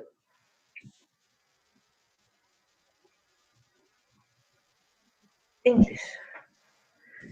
He's so. He had a tie on. Do you think there's any way it could have happened or no? Absolutely. Okay, so no way, no how. Absolutely not. Wait, I haven't finished. So, No. Oh, sorry. No, go ahead. Go ahead. Sorry. Go ahead. Go. Finish, please. Go ahead. Sorry. Can I finish? Okay. When all this nonsense took place, where this whole story with the picture and the this and the that and this bullshit, I believe that this whole thing was manufactured, and I can point you to some potentially corroborating evidence of this. So when she gave the photograph to the FBI in Australia. Just to be clear, the photograph you're talking about the famous one? Yeah, I have an image of it here. Where Prince Andrew's holding and you're in the background. The fake. Just to be clear. So on the back of that, and this is in the discovery, by the way, I don't know if it's in, I don't know which Discovery I saw it in now, but she wrote in the back that it was a picture that was taken in January of 2000 or 2001, I don't remember. Okay. So now, in her handwriting that she's giving the FBI this picture, suddenly now it's March. So how do you go from her writing it's January to March? It's because that's the only one that fit with the flight logs that when she could be in London and this took place. The second thing is that, I'm so excited to tell you this. There is a journalist. I know you guys are quite, well, the fake news is at work here. So there's a journalist called Sharon Churcher. There is a lawyer called Brad Edwards. These two, and there is a Southern District of Florida prosecutor called Villafana. I would very much look forward to showing you the relationship between these three parties that created that story. Why? Well, without putting aside the relationship, why do you think they created that story? I believe that story was created for the purposes of, well, there are multiple. The first one is financial. The second one is for the purposes of the CVRA case. The third one was for the serialization both of her book and in the papers for the story to attack the royal family. And just as a... So I think when you were just asked about the photo, you said you actually thought the photo was fake. Do you think it was just misstated, or do you think it's literally a fake photo? I believe it's literally a fake photo. Why do you think that? Well, first of all, I don't remember it. We'll start. But okay. But the outfit I'm wearing, is the outfit from my mum's birthday party. So, but you don't have any. Do you dispute that they've met each other? Do you know whether they've met each other? I do not know that they met. Okay, so you not only you think the photograph is fake, but you also are not even positive they actually ever met each other. I know. So you don't have a specific recollection of kind of being at an event or a party or your apartment or your flat in London with Prince Andrew and. Absolutely. She doesn't know one way or the other. Understand that? I want you to know that the reason why I'm not hesitant. I don't have any memory of that. So that's not the issue. The issue is, could Andrew have come to the house to see me or see Epstein and say hi and she had been there? Yes. I can't say that didn't happen. But what I can absolutely categorically say is that I never at any time set Andrew up to have relations with her or any other human being ever. And I can categorically state that her characterization of whatever may or may not have happened physically would just know. And plus, I was in the country, so all of that's just not conceivable. Did you attend?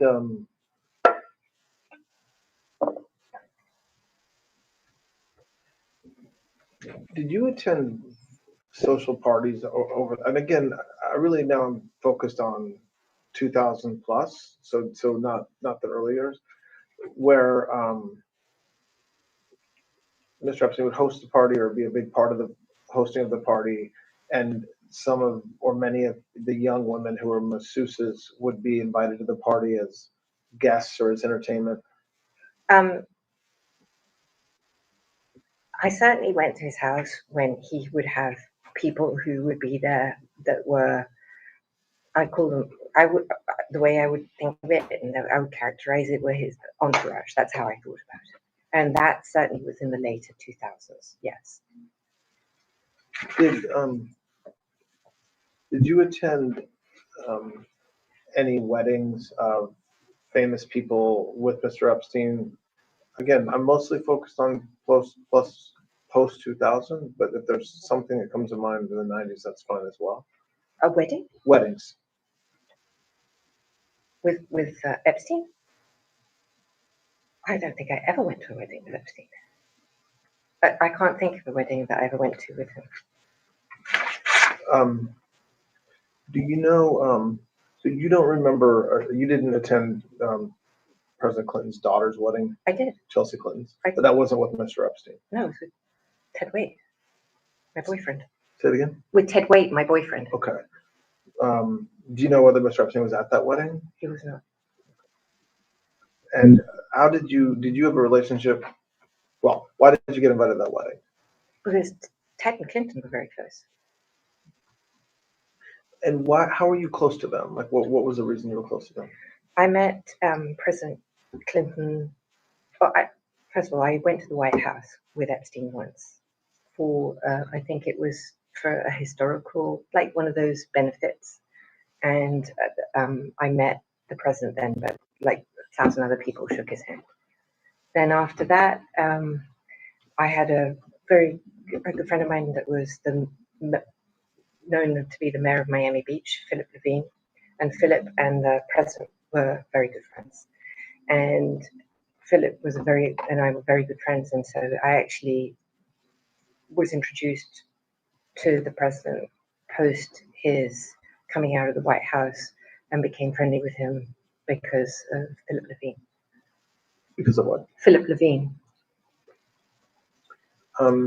There's some names that have been publicly associated with Mr. Epstein that I just want to ask you if you know about. Piers Morgan. Is friendly with who? With Mr. Epstein. I have no idea. Never. I doubt it. Yeah, there's no trick question. I'm not suggesting that I know the answer to it. I'm genuinely just asking. I would be astonished. I can't imagine they'd have anything in common either. How about friends with Piers Morgan? I've met him. I met him at an event in Manhattan. I can't remember what. More recently, so probably in 2012, 30, something in that, and we had a very nice conversation. So I remember that. I remember thinking I don't remember if I'd ever met him before, but I remember thinking how nice he was and how I was surprised. So I liked him. What can I tell you? So that's the only memory I have of that. I'm not sure if that's correct, but that's what I think. I don't have a correct or incorrect. No, I just don't know. I also want to try and. No, but I want you to believe me because I mean this. There is so much information in the public sphere about you and Mr. Epstein and others around, and some of it is definitely true, and some of it is definitely false. Okay, all right. So when I ask a question, if I think that you're not being honest or that you're missing something, I'm not. This isn't got you. I'll say that to you. Did you ever meet JFK Jr.? I'm sorry? Did you ever meet JFK Jr.? Yes. When was that? I met him at Andrew Cuomo's wedding. No, Kerry's wedding. Kerry's wedding. Who did Kerry marry? Andrew Cuomo. Yes. Sorry. Okay. Andrew Cuomo's wedding. When would that have been approximately? 1990. So before or 1989. Something like that. But would that have been before you met Mr. Epstein? Yes. Did you have any sort of professional or social relationship with John F. Kennedy Jr.? I fancied him. You what? I thought he was very attractive. Oh, you fancied him? Sorry. Aside from finding him attractive and fancying him, did you have any sort of social relationship with him? I mean, we knew each other, and I thought he was wonderful and fun, and I enjoyed meeting him. But we went out. I wanted to say we had a dinner or two, but I was very excited. But that was it. And then Alan Dershowitz. What's the question with Alan? Do you say it again? What's the question? Do you know Mr. Dershowitz? Yes. Do you know whether he knew Mr. Epstein? Do you know the nature of their relationship?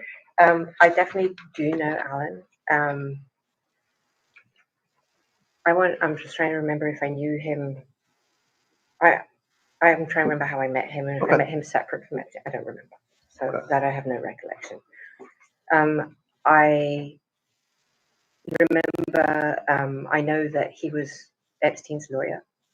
I don't know if they had any relationship prior to that. I don't remember. Oh, I do actually. Sorry. I think they met at the same Martha's Vineyard through Lynn Forrester. Now, I think that's what happened. I think that's it. And why do you think that? Because it just popped in my head. Okay. And did you you said that Mr. Dershowitz was Mr. Epstein's attorney. Do you know whether they also socialized? So my personal memory of when I remember I have two distinct memories with Alan. One is with him and his wife at the island, and I actually remember that. And I remember, I think, going to his house in Boston. If he had a house in Boston, those are the only two times I remember. Did you ever observe Mr. Dershowitz doing anything inappropriate with young women around Mr. Epstein? Never. Did you ever hear anybody ever tell you that he had done anything inappropriate? Absolutely not. Did you know one way or the other whether Mr. Dershowitz ever got a massage at the island or any of the locations that he was at with Mr. Epstein? I don't remember anything about him ever getting a massage. I don't ever have any recollection. I don't believe I ever even saw him in a bathrobe. I have no knowledge of that.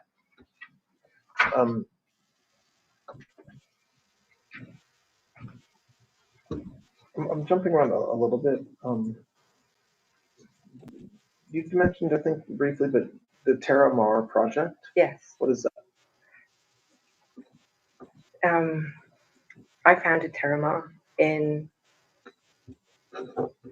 idea of Terra Mar came, I think, in 2010. So I want to just explain Terra Mar a little bit. So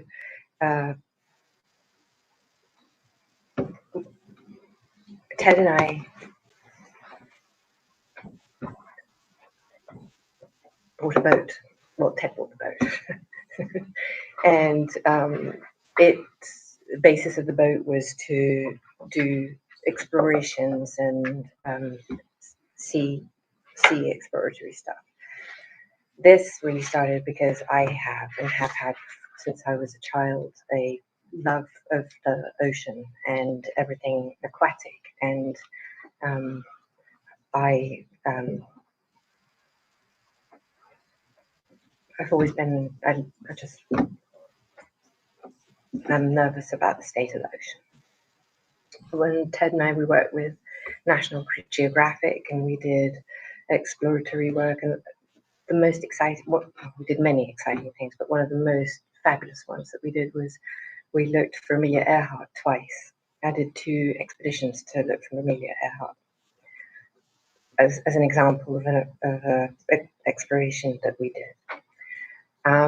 And he had a foundation for the ocean, and we worked with Nat Geo, we worked with Woods Hole, we did amazing things. He bought the Remus 6000, so when the plane went missing, the plane that went Air France from Brazil to Paris and went down, it was the Remus 6000 that found that plane. It's one of those deep sea under explorers. Anyway, when I broke up with Ted, I just, one of the things I did not want to give up was my love of the ocean and everything that we did. And Terra Mar, the genesis of Terra Mar came from that. So Terra Mar obviously means land, sea, and the story of the ocean is that Earth really shouldn't be called Earth; it should be called ocean because 3/4 is the ocean. So I wanted to not clash with anything to do with Ted because it was a bit awkward between us. And so he took all the part of the ocean that was close to land, so within 200 miles. And so I decided I would focus on all the part of the ocean that was outside of national borders, Terra Mar. And that's the genesis of Terra Mar. So what was the time period of that? That, I think, after I broke up with Ted, so 2010, 11 is when it started. And then I ran it all the way up until whenever the Epstein drama struck, and then I just shut it down. I shut it down because I didn't want what was happening to hurt the Smithsonian or Nat Geo or I just couldn't let everything be hurt by what was happening to me. Do you know Jean-Luc Brunel? Yes. How do you know him? I met him, so when I told you I was working for the European for my dad, and I was in So charge. back in like early 90s. Yeah, and I was running a magazine. One of the things in the magazine is fashion, and so I was going to some fashion shows, and I was looking for fashion sponsorship. And in fact, when I came to America, one of the first sponsors that I got for it was Ron Perlman at Revlon, who was great. And I met Jean-Luc through just in Paris like that, but socially not. Did Mr. Epstein know him as well? Did you later learn whether they knew each other? I'm not sure. I don't. He would have. Epstein had his own fashion situation, so he would have. He didn't meet Jean-Luc through me. Did you ever observe them together over the years? Absolutely, yeah. I saw them many times together. Did he visit the island? Did he go to Palm Beach House? Yeah, he went everywhere. I saw him in every place. Do you ever observe him getting a massage? Or do you ever know whether they got a massage? Maybe you didn't observe it personally.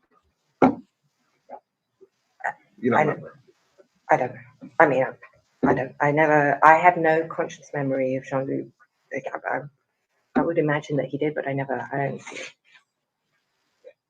How about Mr. Weinstein, Harvey Weinstein? What would you like to know? Do you know him? Yes. How do you know him? Like, I guess when I say how do you know him, is it a relation you had kind of separate from Mr. Epstein, or did you meet him through Mr. Epstein, or? I wouldn't say I had any type of relationship with Harvey Weinstein. Okay. In any context. Socially, I would meet him because I would go to events that Harvey would be at, and also his wife was English, like Georgina.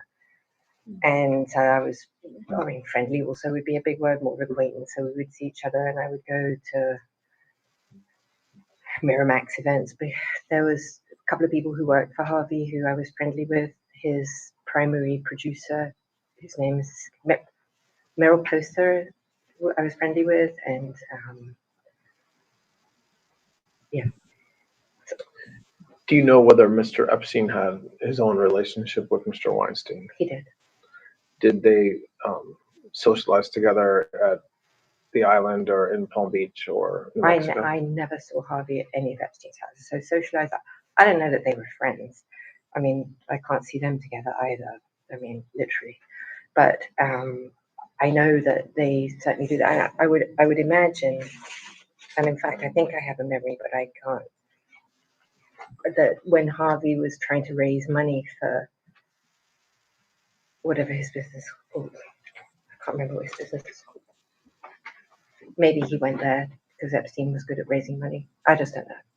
But I never saw them. I don't recall seeing Harvey in any of the properties. Let's just go a few more minutes and take a break. I know it's after lunch. So we talked several hours ago about your father and his business a little bit. After your father passed, do you know whether Mr. Epstein was involved in your family business that you know of? Absolutely not. In any respect. First of all, there was no family business left. Start with that problem. And the second one is my family didn't like him very much. And they were busy dealing with their own problems, and there was no relationship whatsoever. I mean, my mum and he got along quite well. That was it. But she's an old lady. He was nice to her. We're now being a little repetitive, but you're confident that before you met Mr. Epstein, he didn't know your father, and so he wouldn't have done business with your father's companies in the 80s either. Absolutely not. I'm 100% sure of that. I never met him. I never saw him. I never heard his name. No, nothing. So, there's been a lot of conversations about whether Mr. Epstein maintained like a list of people, like a book of famous people that he knew, it's called a black book or a client list or a list. Did you know of the existence of any such list? There is no list. We'll start with that. The genesis of that story I can actually trace for you from its absolute inception, if that is what you're interested in. Well, first, to be sure, there is no list, there's no client list, nothing like that. No, there's nothing like That you know. that. Obviously. Right. Yeah. Okay, so you say you think you know the genesis. So go ahead, tell us. I'd like you to know that I have brought some supporting corroborative evidence. Well, tell me what it is too, and then we'll get the corroboration. Okay. Yeah. Is this? Do you want to take a break here? Because this is a long. It's a long story. Yeah, let's take a break. Yeah, let's take a break. All right, the time is 2:03. We're going to take a break right now. All right, we're resuming the recorded proffer of Miss Maxwell. It is 2:16 on Thursday, July 24th. The recording device is now on. So when we stopped to take a break, we were talking about what has been publicly discussed as a black book or the Epstein list, and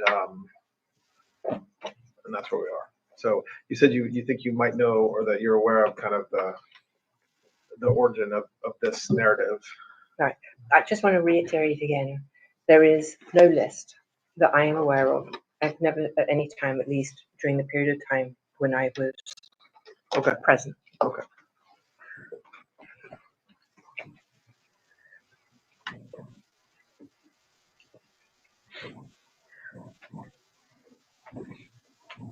The origin of this story, I believe, begins,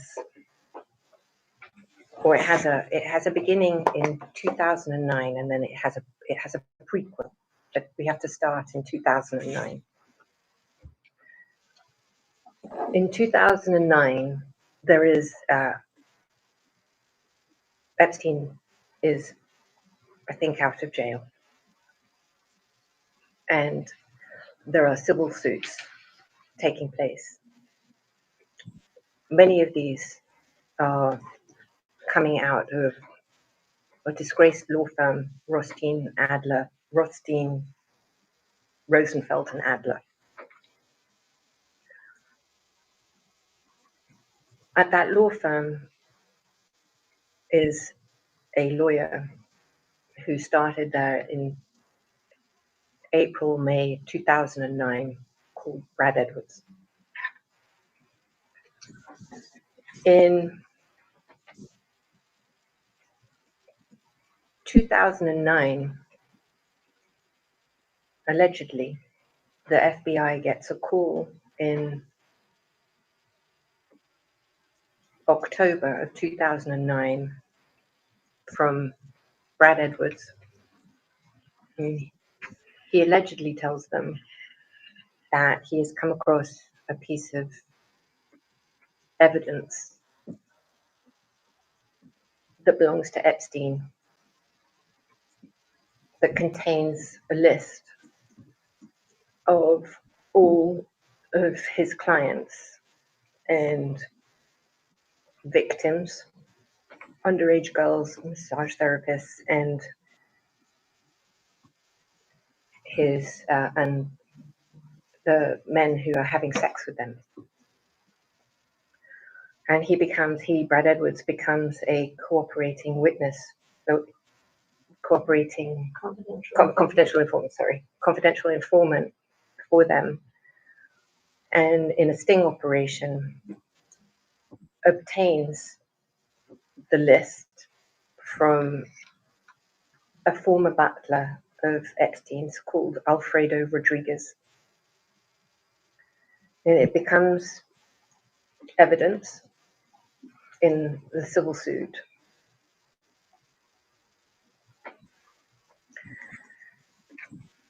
In the Alfredo Rodriguez is subsequently prosecuted for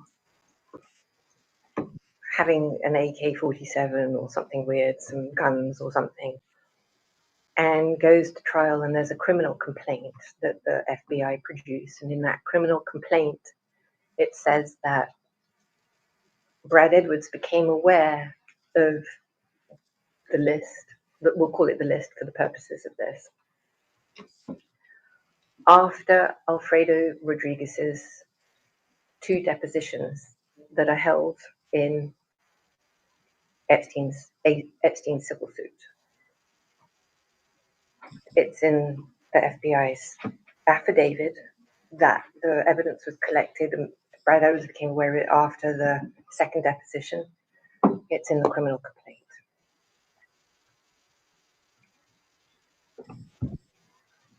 The truth is different from what's in both the criminal complaint and in that FBI affidavit, and in Brad Edwards's own statements on the subject. The truth is that Alfredo Rodriguez was deposed twice, once in July and once in August. And in the July deposition, told Brad Edwards that he had handwritten notes or a journal or whatever in the deposition. And Brad Edwards replies, well, we're going to come back for a 2nd deposition. And the 2nd deposition takes place in August. What this means is that Brad Edwards had access to the list from sometime between July and August until when he actually called the FBI in October. So we're talking 6 months or so.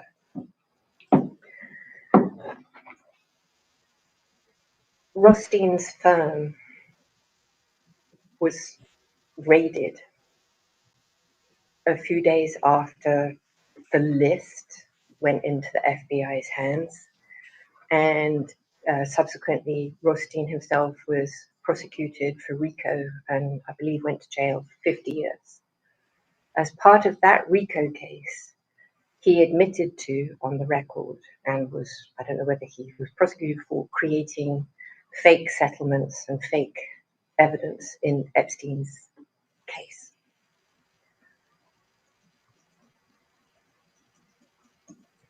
In 2009, simultaneously whilst this was going on, my boyfriend, Ted Waite, was asked for $10 million to keep me out of any of Epstein's civil suits. Up until then, I had not been in any of Epstein's civil suits. In fact, I wasn't even sure, save for the first time I was mentioned was by, I was basically nowhere. And then Ted was called for this $10 million and had been shown, his people had been shown evidence that included the list, the flight logs, and various other pieces of evidence. Now we're going to the prequel part of this story, so then it can tie to how this starts. In 2007, Epstein signs the non-prosecution agreement. He then fights the prosecution agreement or debates it through the DOJ or whatever happened there, and goes to the court in 2008 when it's accepted or whatever that is. Villafana was the lead prosecutor, in that case, and she, I think, was not happy with the outcome. And utilized at that time Brad Edwards to file the CVRA case. Now, what I have managed to understand from this is within the OPR itself, there is evidence there. It says that Brad Edwards was the only lawyer that she was allowed to talk to. So I just want to preface that. The reason why I know that she went behind Acosta's back and everything else to do this is because Brad Edwards, in a podcast, made the revelation. What he says is that he'd never heard of the CVRA case before, and Villafana called him and told him to file it. The sole purpose of the CVRA was to overturn the non-prosecution agreement.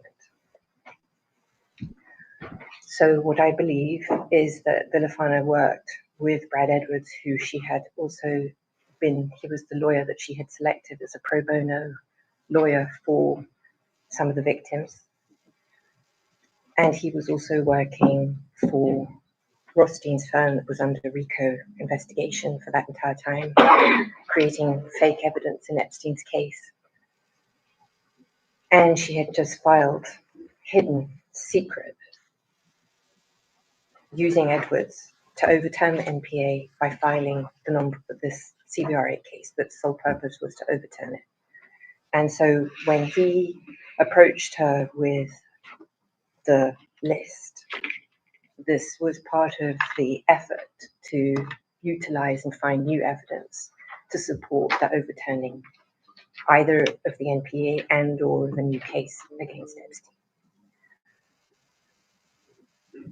Because Brad Edwards, or I don't know if it's Brad Edwards, because Rothstein's firm asked my then boyfriend for $10 million to kick me out of suits that I had no knowledge of at that time whatsoever, I now know that the base of this story was a blackmail of a billionaire, because Ted Waite was a multi-billionaire.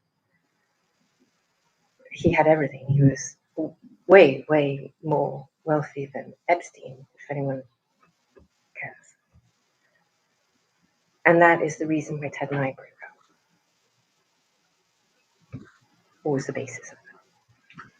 So, and that list was created. So then the masseuses that were on that list, I'd never heard of some of them.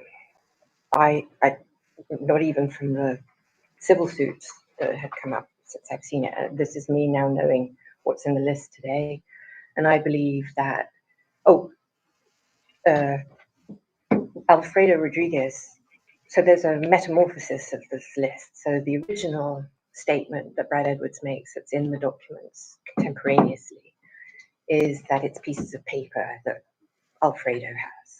It then morphs into something that Alfredo took, a book that Alfredo took from Epstein's computer, but there's no computer, I know, certainly not in 2005 when this was allegedly taken, that came out as a book. And then it morphed into, at the civil time of my civil cases, into a book that was taken from my computer. And then it morphed into the Southern District of New York as a combination list of mine and Epstein's. That is a metamorphosis through documents that you can trace. So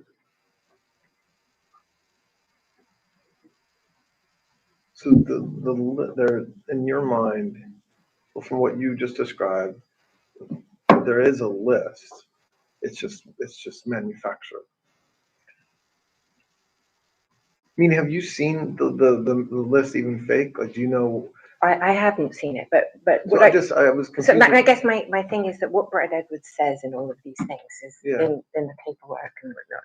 And then, so all this story is basically controlled by 5 people. There's 4 alleged victims that speak about the list and the blackmail and the men and the sex and whatnot, and the lawyers, and now the prosecutors. Sorry, the Southern District of New York for sure, but no one else.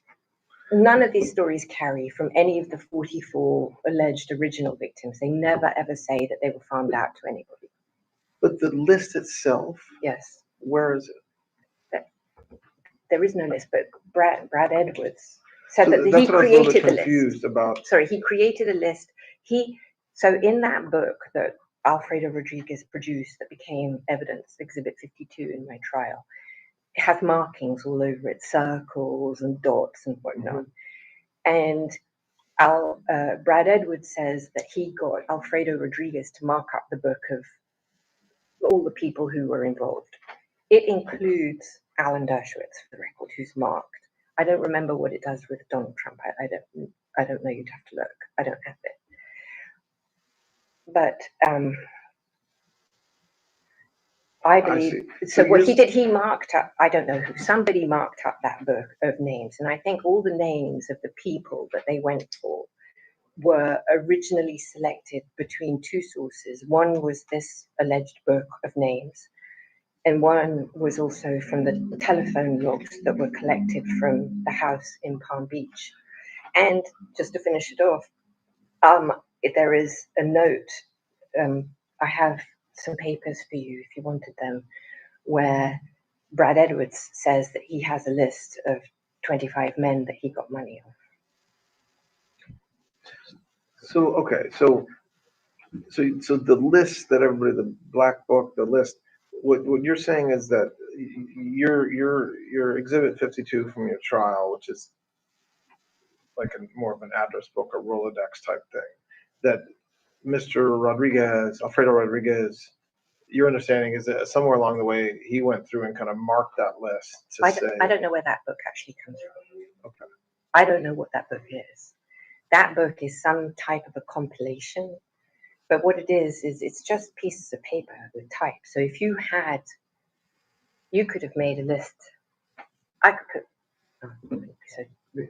But you're referring to something that's been public for a long. If we're thinking about the same thing, you're talking about you're right. It's like a bunch of different types of paper, or whatever. I only have a copy of it, but with big parts of it redacted publicly because Yes. People's addresses and Yes, whatnot that's what on I'm it. talking about. Okay.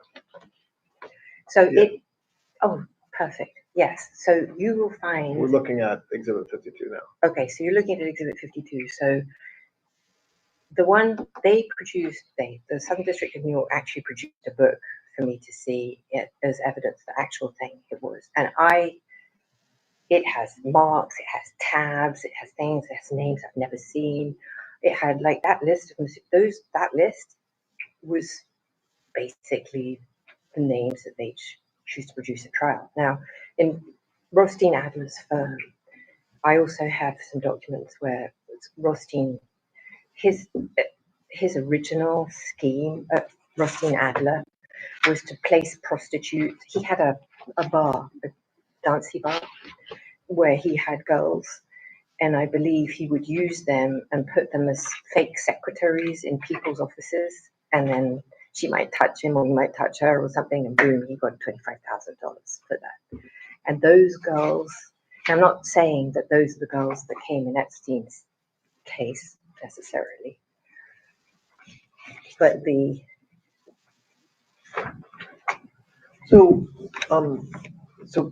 but again, we're separating the evidence that came in at your trial and what you just talked about with Brad Edwards and Mr. Rodriguez.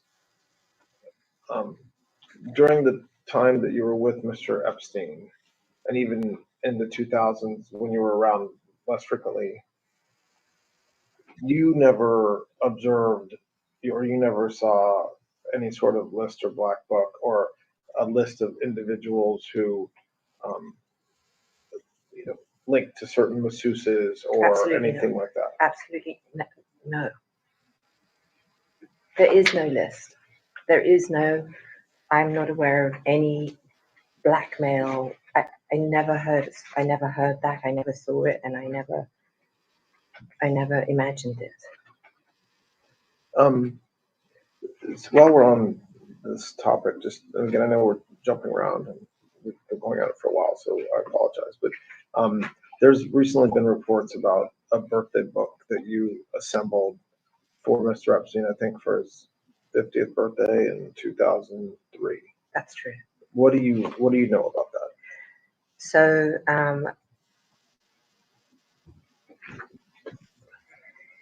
my mum did a birthday book for my father at his 60th. And when Epstein would talk about his 50th, he said, I don't know what I'm going to do. And I said, well, there's a nice thing. So my mum did this book for my dad. And he said, I love that idea. He said, can you help coordinate it? And he organized he called a lot of the people himself. I coordinated the putting together of the book. And in some instances, I called people that asked them to contribute. What was in the book? Like, what was the ask of the people you called? It's his 50th birthday. Say anything you want on a piece of paper. Okay. I mean, nothing more than Right. that. I mean, it was an obvious question, but you basically, his folks were invited to send something to you to celebrate his birthday. Yes, to say happy birthday with like have a wonderful day or something else. There was no ask, but I wasn't responsible for everybody in that book, and there were people that he would ask himself to contribute. Do you remember specific names of individuals who did send letters or who did contribute? It's been so long. I want to tell you that I don't remember. I honestly don't remember. The article talks about several names, but including the folks of the article, which is on Donald Trump. Do you remember President Trump submitting a letter or a card or a note? I don't. Do you think the articles? Well, do you remember seeing that book or any portion of the letters in your discovery in New York? Yes. Okay, what do you remember seeing? I remember there were some portions of that book, but what surprised me was how few there were, because I thought if you had those, where are the rest? There was none of Mr. Trump. In your discovery? My discovery, sorry. President Trump, there was nothing from President Trump. And do you remember, but separate and apart from your discovery, do you remember one way or the other whether President Trump submitted a letter for his 50th birthday? I do not remember. And the article that references the letter talks about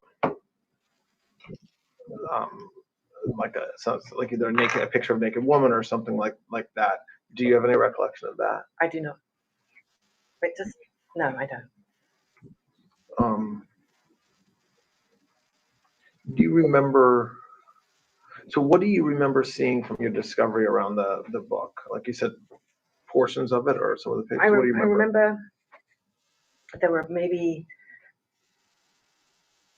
So I just want to say about the discovery that I had about, maybe this is an exaggeration, I'm not sure, but in my mind it's about close to 5 million pages, 5 million documents. It was a lot. And of that giant document dump that I received, I was only maybe as much as 30 to 35% I was never able to access. And this is documented at the court. And so I cannot say that I saw everything because I didn't. Yeah, okay. I just want you to know that. And I think that was by design. But you do remember. I do remember some pages. Seeing some pages. I do, yes. Okay. Do you remember which pages you saw? Like from who had written those letters, or no? I really don't remember. Okay. I'm sorry. So it's okay. Did you or so the same questions we've asked about some other individuals? Did you meet Bill Gates over the years? Yes. Because of your relationship with Mr. Epstein, or separate? That one. Well, I met Mr. Gates. I went to the TED conference. I went to TED conference and I actually spoke at the TED conference. Not the main stage, the substage. And I also gave several TEDx's. And I met him there, but we weren't friendly. And I actually did meet him because I knew I don't know if he was chief of staff or whoever, Boris. And I met him, I think, once. I may have met him actually at 71st Street. I may have once. I don't remember if I met him there or at a restaurant. I don't remember. And that would have been because of Epstein, because Epstein was friendly with Boris, and Boris. That's all I remember. Do you know whether Mr. Gates traveled with Mr. Epstein on his plane to any of his houses? So if that friendship was after, was in the late 2000s. So if I met him, like I said, I went to Epstein's house maybe once or twice. Maybe I met him there. I don't remember. So you don't. So I wouldn't know if he had been on Epstein's. And you don't recall ever being on like a plane with him flying to the island or to anywhere? No.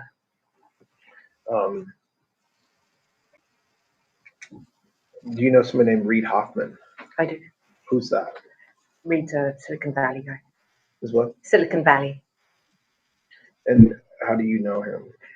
Through my friends in San Francisco. I used to have a very close friend who was in San Francisco, who's part of that whole. I have several actually, or had. So is that a relationship you have kind of separate and apart from Mr. Epstein? Oh, separate. Do you know whether Mr. Epstein had a relationship with Reid Hoffman? I don't know. Did you ever observe Mr. Hoffman flying anywhere with you or Mr. Epstein, No. or getting massages? No.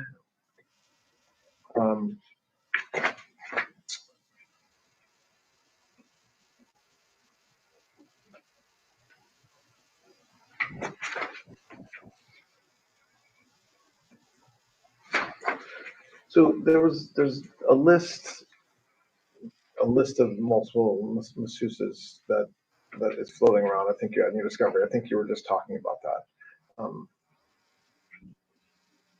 That list. Do you know how that list was created? No. All that stuff that came out of that book, I now find suspect. It's part of the story you just told us. Yes. Now, I'm not saying it's all fake. I don't know what's real and what's not. I don't know what name is true. Now that it's been, to my mind anyway, now that it has been without a doubt contaminated and possibly fraudulent, I'm not, I don't know. I mean, obviously the numbers that I recognize on my own, those are real, but how it was actually ended up put together and compiled and the purposes for it, for which then they blackmailed my boyfriend. Now I'm just. Over the years, when you were serving as like the general manager, so the mid 90s all the way into the 2000s, do you know whether anyone maintained a list of all the masseuses, like a running list? So there's three ways. So I know that the house itself, John Alessi had a Rolodex that he kept the names and numbers of all the people that came to the house so that he could call. So because I only was with Epstein even at best half the time. So when I was there, he had like his chief of staff who could find whatever he needed. And when I wasn't there, he had to rely on somebody else, right? So be that John Alessi or whoever else. So whoever was traveling with him or wherever he was, he needed somebody else to access information. So he had an assistant, chief, who was his secretary, who would be the one that would update his computer. Like everybody has an address book. But was what you're describing, which it makes sense. Was that a list of masseuses or a list of people that might need to be contacted, which would necessarily include a lot of masseuses? That's the latter.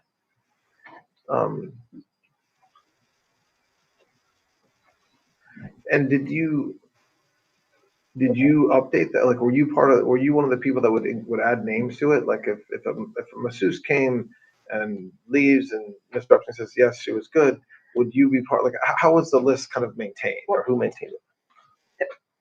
Typically, no, because there would be an assistant who would do that. Plus, Epstein would not allow me to answer the telephone ever. So, or maintain or keep any of his messages in the office or at the house. So typically that wouldn't be, because I wouldn't be the one. Could I say to you I never did it? No, of course not, because that just seems ludicrous. But as a rule of thumb, the answer would be No. During the 2007, 8, 9 the investigation out of the Southern District of Florida. So you said that you weren't contacted by law enforcement. I was not. After Mr. Epstein was charged, did you have conversations with him about the investigation? He never talked to me about it. Did you? I mean, I can't. Let's put it this way. If he did, I have no recollection of it. I mean, I'm sure he must have said, "This is all whatever he said," or "It's nothing," or whatever. I mean, I just don't have any. I just don't have any memory. I mean, I was with Ted. I was like gone. I mean, plus, I just didn't want to know either. So you don't know firsthand why the U.S. attorney in Florida made the deal that he did, meaning you weren't part of that discussion along the way. Like Mr. Epstein didn't say, "I'm getting a good deal," or something's happening with the case that's very good. You to the extent you know anything about it, it's just from what you've heard or read from others, not from Mr. Epstein. Is that right? He never talked about the non-prosecution directly with me, no. But he did. But it's still enforceable after her. I mean, he never said, "Hey, are you happy with this deal?" like that. But I understood. He never enjoined me to the MPA, but I understand that he included me specifically, and I'll tell you why. Well, it's okay. You don't need to get into that. No, yeah, I don't want to talk about the legal. Yeah. The what's on appeal. I'm just. No, I would. Well, the reason for my question, just to be, I'm not trying to hide something. There's a very strong belief that he got a very good deal, and that he should have been sentenced to more time or got a different sentence from the feds in a non-prosecution agreement. And I'm not asking you to opine on that, but I'm wondering whether he ever talked to you about that. But it sounds like he didn't. That he got a good deal? No. I think actually, well, his comments that I've read was that he didn't get a good deal, and I think that when he fought it so hard, it's because he didn't think he did. When he was serving his sentence, were you around during that time, like when he was allowed to leave during the day or travel during the day? I never called him. I never saw him, and I never went to the jail. So I'm going to ask you questions that you shouldn't read into them. I just want to know whether they resonate with you.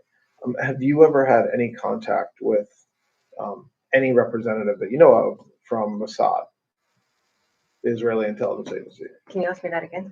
Have you ever had any contact with an individual that you understand to be from Mossad, an Israeli intelligence agency? Well, not deliberately. Pardon me? Not deliberately. Okay. And did you know, we talked about this a little bit earlier, but just to put a finer point on it, did you ever know that were you ever told, do you ever think that Mr. Epstein was getting any money from any intelligence agency, including Mossad? Well, I don't believe so, but I wouldn't know. I mean, I would be very surprised if he did. I don't think so. No. We've talked about a lot of names, and I'm sure there's some that we haven't covered. Are there any foreign nationals? So right now we've talked about some British, the royal family a little bit, and maybe high society folks in Britain. Were there any international businessmen or politicians that had a very close relationship or a close relationship with Mr. Epstein that we haven't already talked about? Off the top of my head, I can think of Ehud Barak.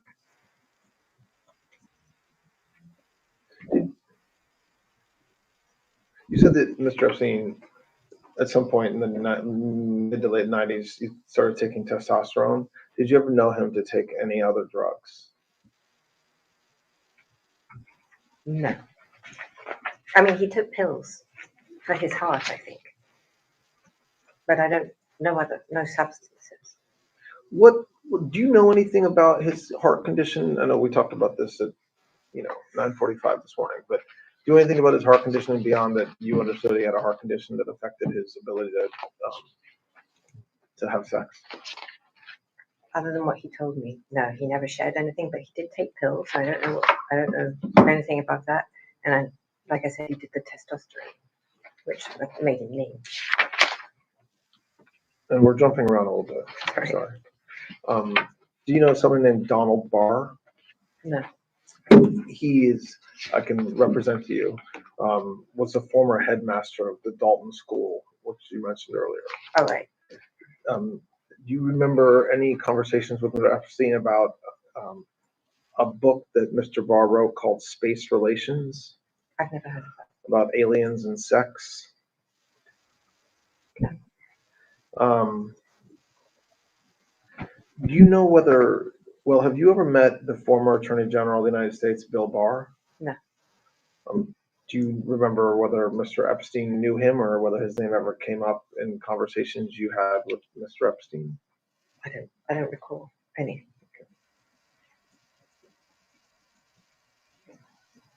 Do you have a relationship, or no? I'm using relationship, and I appreciate you don't like that word.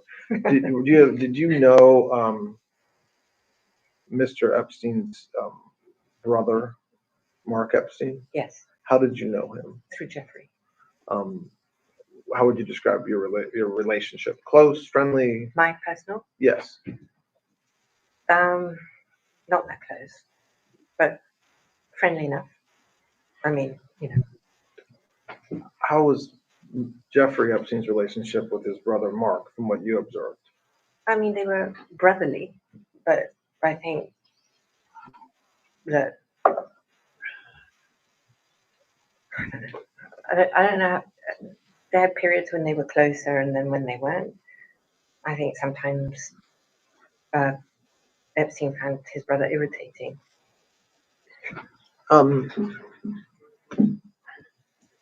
And I think I know the answer, just given what you just said about Bill Barr, but did you ever hear any from Mr. Epstein or anybody else that Bill Barr had any role in Mr. Epstein getting a good plea deal in Florida, or any role in that process with Mr. Acosta? I never heard that. I think you said this in an interview, but if I'm wrong, forgive me. Do you have a view of Mr. Epstein, of whether he committed suicide or whether something else happened? Can we take a Wanna break? take a break? There? Yeah, sure. Yeah, we can take a break. Yeah, sure. Actually, it's a good time to take a break anyway, because this will be the last one of the day. All right, so we're going to take a break at it's 2:53, Thursday, July 24th.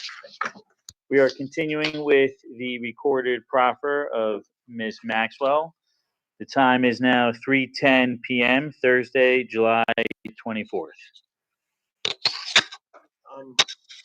My colleagues alerted me to a couple questions I think I may have forgotten to ask you. One is, sorry, I'm just going through my notes. Well, we talked a few minutes ago about this birthday book that there's been press about. I understand you don't remember anything with President Trump, or a lot about the book anyway. Do you remember asking President Trump to submit a letter for that? I do not. And do you remember, would you have been the one to do that, or would somebody else have done that? I did ask some people. I don't remember Mr. Trump. I don't remember who I did ask, but Epstein also asked people himself directly. Okay. So it could have happened that way, if it happened at all. I'm trying to find out that.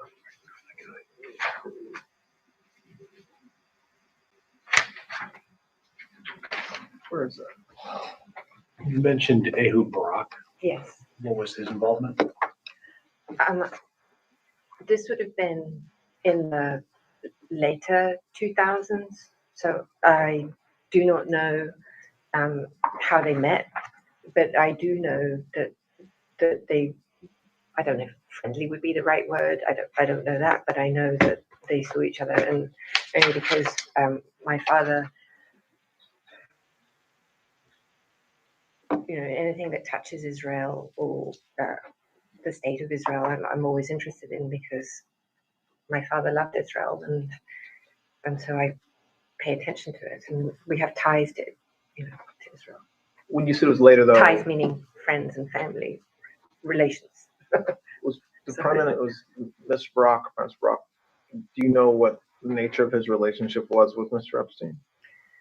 I don't. Do you know? Were you ever with them together? I think I have a memory of meeting Ehud, but I don't know if he was with Epstein or I don't remember. I just know that I did see him, and I'm struggling to remember the context around it. But I'm sure it happened, but it must have been very brief, because I don't have any serious memory of it, any deep memory of it. And maybe this is obvious. And maybe it comes also because I've read it in the press. That may be something that brought it to my memory. So that's also. I think the press has been very contaminating. So it's hard sometimes to separate those stories from your memory. Sometimes. Do you know a British gymnast by the name of Heather Mann? Yes. Did she? I didn't know she was a gymnast. Oh, okay. I'm reading something that says she was a gymnast, but okay. Please don't assume that that's correct. Okay. Based upon my words. Okay. Did she ever travel with you and/or Mr. Epstein? Yeah, she did actually. I think that she might have been one of Mr. Epstein's girlfriends at some point. What? Again, I know we're talking about time periods that are vast. What time period would that have been? Like after you, since 2000? I want to say, could be the 90s. Could be the 90s. I don't know. But I mean, listen, there are people that pop out of the woodwork all the time. I just saw one on TV saying she was his girlfriend in 93 and 94. So I mean, he obviously was very busy. Where's she flying? What was that? Did someone named Mark Middleton? Yes, I remember him. He was in the Mr. Clinton's administration, President Clinton's administration, I think. And how do you know him? Well, I met him, and I met him through Mr. Epstein. And was he, from what you observed, was he a friend or business acquaintance with Mr. Epstein? I mean, I only saw him a handful of times, but I did see him with him. I mean, he seemed friendly. I don't know if I would characterize. I mean, having seen him briefly, I don't know how to characterize that. Do you know whether he flew on airplanes with Mr. Epstein? Did he visit the island? Do you know anything about that, or their relationship as it relates to that? I don't have any recollection of seeing Mark Middleton at the island. How about former U.S. Senator George Mitchell? Yeah, I do remember George. What do you remember about him? I traveled with him. We went to the most memorable day. I went to. Well, I was friendly with his wife. Start with that, with Heather. And Heather was in New York, so I hung out with her a few times. We had dinners. And I was just friendly, I would say. Separately from her husband. I was friends with Heather. I met Heather through her husband, but we became friends. You became friends with Heather. Yes. Was Mr. Epstein friends with Mr. Mitchell? Yes. Did they travel together besides New York? Did they travel to the island or to New Mexico? I don't remember George ever at the island, but the most memorable trip I do recall with Senator was to Italy. Was to where? To Italy. Ah, okay. We went to Rome. As the four of you? So Heather and Mr. Mitchell and you and Mr. Epstein? That's my recollection. And what were you there for? Well, the most memorable aspect of that trip is we went to the Vatican. It was extraordinary. And the most extraordinary thing was going to the archives and holding Henry VIII's document to the Pope, asking for his divorce. Do you know the former president of Colombia, Andres Pastrana? Yes. How do you know him? I met Andres Pastrana in a pub in Dublin. And did he travel with Mr. Epstein that you know? I don't know if I don't know if he was ever on the plane. I don't think he ever came to the island. But I went 2 places with Andres Pastrana. One was to Colombia, and Epstein came to that, and the other was to Cuba, and Epstein was there, and Pastrana was, I think, was there. And what were the purposes of traveling to Colombia and Cuba?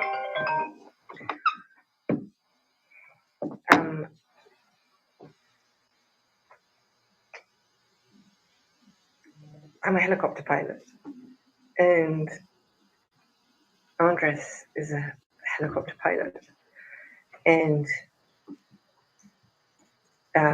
we just became friends, and I flew a Black Hawk in Colombia. And how about to Cuba? I have a friend of mine who was the cigar distributor for Monte Cristos, maybe. I can't remember which cigar it was. And so we went there, and he organized the trip, and we met Fidel Castro. When was that approximately?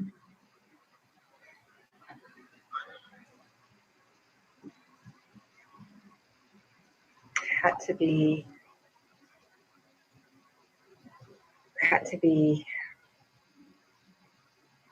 2002, 2003. Okay. Something like that, I think. There's some more names that we might talk about tomorrow with the same type of questions. But as far as a catch-all, there's been a tremendous amount of public information about all kinds of names, including some of the folks we talked about today, and their relationship with Mr. Epstein and/or you. For any of the folks that we've talked about today, did you observe them doing anything improper with Mr. Epstein, whether with masseuses or with women or girls who were traveling, or at the residence that they were at, or at the parties that they were at? I did not ever at any time see that. And for any of the names we've talked about today, and then tomorrow we'll talk about some more, but for today, do you recall having any conversations with anybody else where they reported to you that they had seen something that one of these individuals had done, whether someone else that works with Mr. Epstein or somebody that observed something? If anybody had ever reported anything, but first of all, the answer to that is no. And also, I just want to be clear that had anybody ever reported anything illegal or disgusting like that, I would have immediately done something. And I never heard it, I never saw it, and no one ever complained to me, or tears, nothing like that. Okay. All right. So we took a break when we were talking about Mr. Epstein and his death. Oh, bless you. That's okay. Take your time.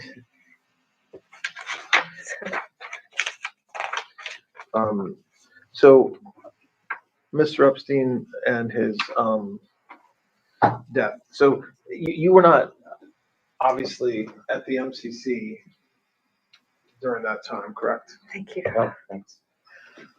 I think I got something that blew up my nose. So just take some water. It's okay. No problem.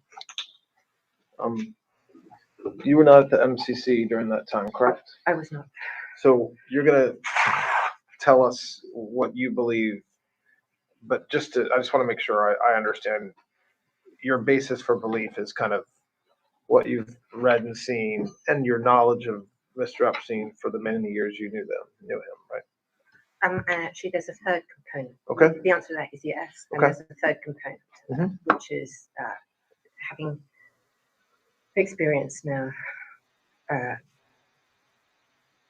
the mismanagement and inefficiencies and total dereliction of duty at the Bureau of Prisons. From BOP, from the Bureau of Prisons. Okay, fair. Okay, so, what I do want to be careful about is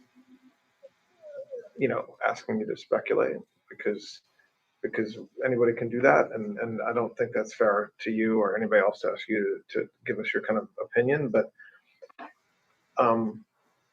do you think that the third point you say, which is kind of a failure by the BOP, there's been there's an OIG report, there's an SDNY investigation about that.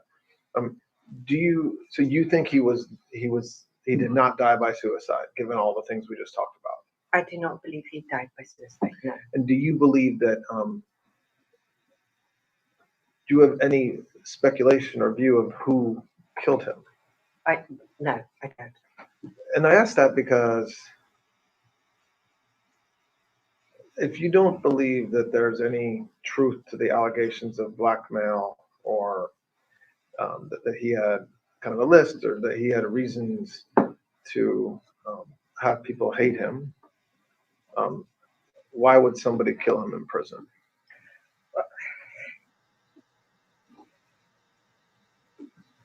In prison, where I am, they will kill you, or somebody can pay a prisoner to kill you for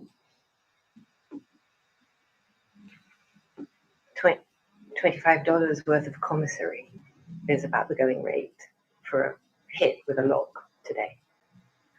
So that goes to the third reason, which is kind of the mismanagement or the shortfallings or shortcomings of the Bureau of Prisons. Yes. Which is a little bit different than my question is, which is, do you think there's somebody on the outside of prison? So putting aside what could happen on the inside, on the outside of prison, who wanted him dead so badly that he would have, or she would have, caused him to be killed on the inside? I think I don't see that. I think, is it possible? Of course it's possible, but I don't know of any reason why, and I don't believe in the blackmail or in any of this. I don't think Epstein had a hit like that. If it is indeed murder, I believe it was an internal situation. Yeah, so you don't have any reason, firsthand knowledge, or even speculation, it sounds like, to think that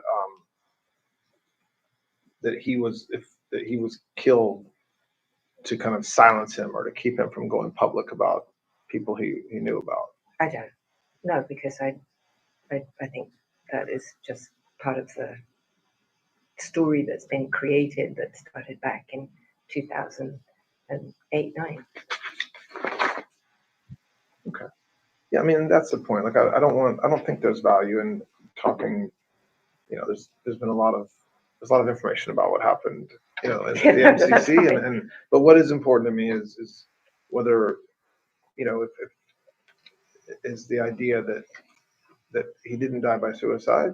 That's one thing, but if to the extent that folks believe that he was murdered to keep him quiet or because he had information on rich and powerful people, do you have any reason to believe that that's true? I do not have any reason to believe that, and I also think it's ludicrous, because I also happen to think if that is what they wanted, they would have had plenty of opportunity when he wasn't in jail. And if they were worried about blackmail or anything from him, he would have been a very easy target. In the time, so we've talked about a lot of time all the way up through 2009-10, and then the time that after Mr. Epstein was arrested. When's the last time you spoke with him?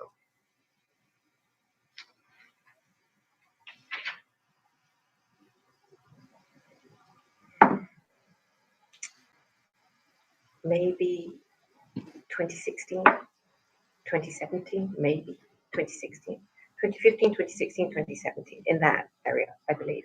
And what when you're thinking about that last time, was that you had been talking to him a lot and then you stopped, or was that a one-off time and it was infrequent? I really wasn't in communication. The only communications I had with him was with regards to the civil suits. The civil suit that I found myself in, the defamation suit I found myself in. I needed help. I needed information, and I didn't have what I needed. And so that was really what what drove it was me trying to get myself out of this situation, which I ultimately led to where I am today. And so when that, I don't remember even if I stopped talking to him before that. I thought he was angry with me anyway. He didn't like what I did. I wasn't interested in what he had to say to me. And what did you think he was angry with you about? I think he was angry that I had even said that I had referred to her being a liar. He said I should have not said anything. But when the civil suits that were ongoing before Mr. Epstein's death, yes, did your lawyers coordinate with his lawyers, like in discovery and things like that? I don't think we coordinated in this. I'm not sure. Okay. I don't want to misspeak. There was some degree of communication for sure. I just don't know the degree that took place. So definitely, I mean, I was definitely hoping for him to be more helpful, and I was definitely coordinating is not a good word because that sounds like I was trying to align myself. That's not where we were going here. But I was definitely trying to get help, as in documents or information that I could use to defend myself. That's 100% true. And the degree to which that took place,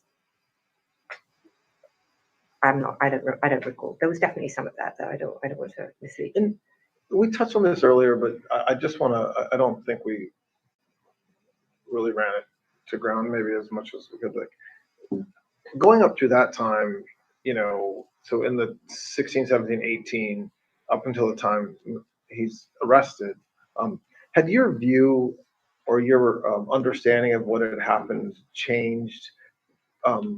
Meaning, did you believe that in the late 90s or early 2000s when he started, behaving much differently, did you believe what you were hearing about him at that point? My views, I didn't like the people he was with anyway. So I don't find, how do I say this? I like people who my age or older, and I don't find the society of, or the companionship of younger people who are younger people, I suppose, really that enjoyable. So I don't like the company that he chose to be with. And so I just was kind of boring and fundamentally uninteresting. It's probably the nicest way I can say it. Yeah. Okay. So I think what we should do is just spend a few minutes talking about tomorrow. And everything was great today. I think that it was very helpful, and I appreciate you trying to be as complete as you can. I think tomorrow, you said a few things today about materials that you brought. When we're done, we'll give you a few minutes with Mr. Marcus to if there's things that you want to show him that you think we should see. Like I said, I'm not asking you to corroborate anything. If I was asking you to corroborate something, I would tell you. But if there's something you think that you don't think that the government has seen, or you think that it was important for me to see, let Mr. Marcus know, and he can share it with me.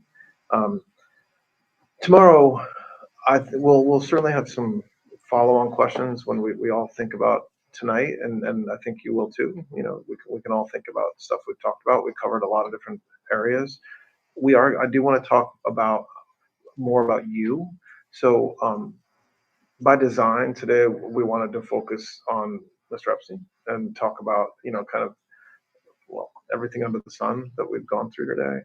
I do think it's important when we all evaluate what you've said today and kind of your story, to also understand why you're here, right? So you were indicted, you were charged, you went to trial, and I want to do that in a way that gives you an opportunity to say kind of say your piece or to say what you haven't said before, but also understanding that there was a people who took the witness stand and swore to tell the truth and testified about you and what you did and what they think you saw and what they heard you say, and I'm not.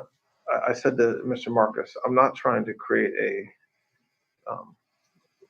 kind of a she said situation or he said she said situation, but I do want to hear from you about your conduct because it's important, I think, for when we evaluate what you say and how you say it and your recollection of things to also to talk about that. So we'll do that tomorrow. I want to talk about the circumstances leading up to your arrest. There's a lot of, I think,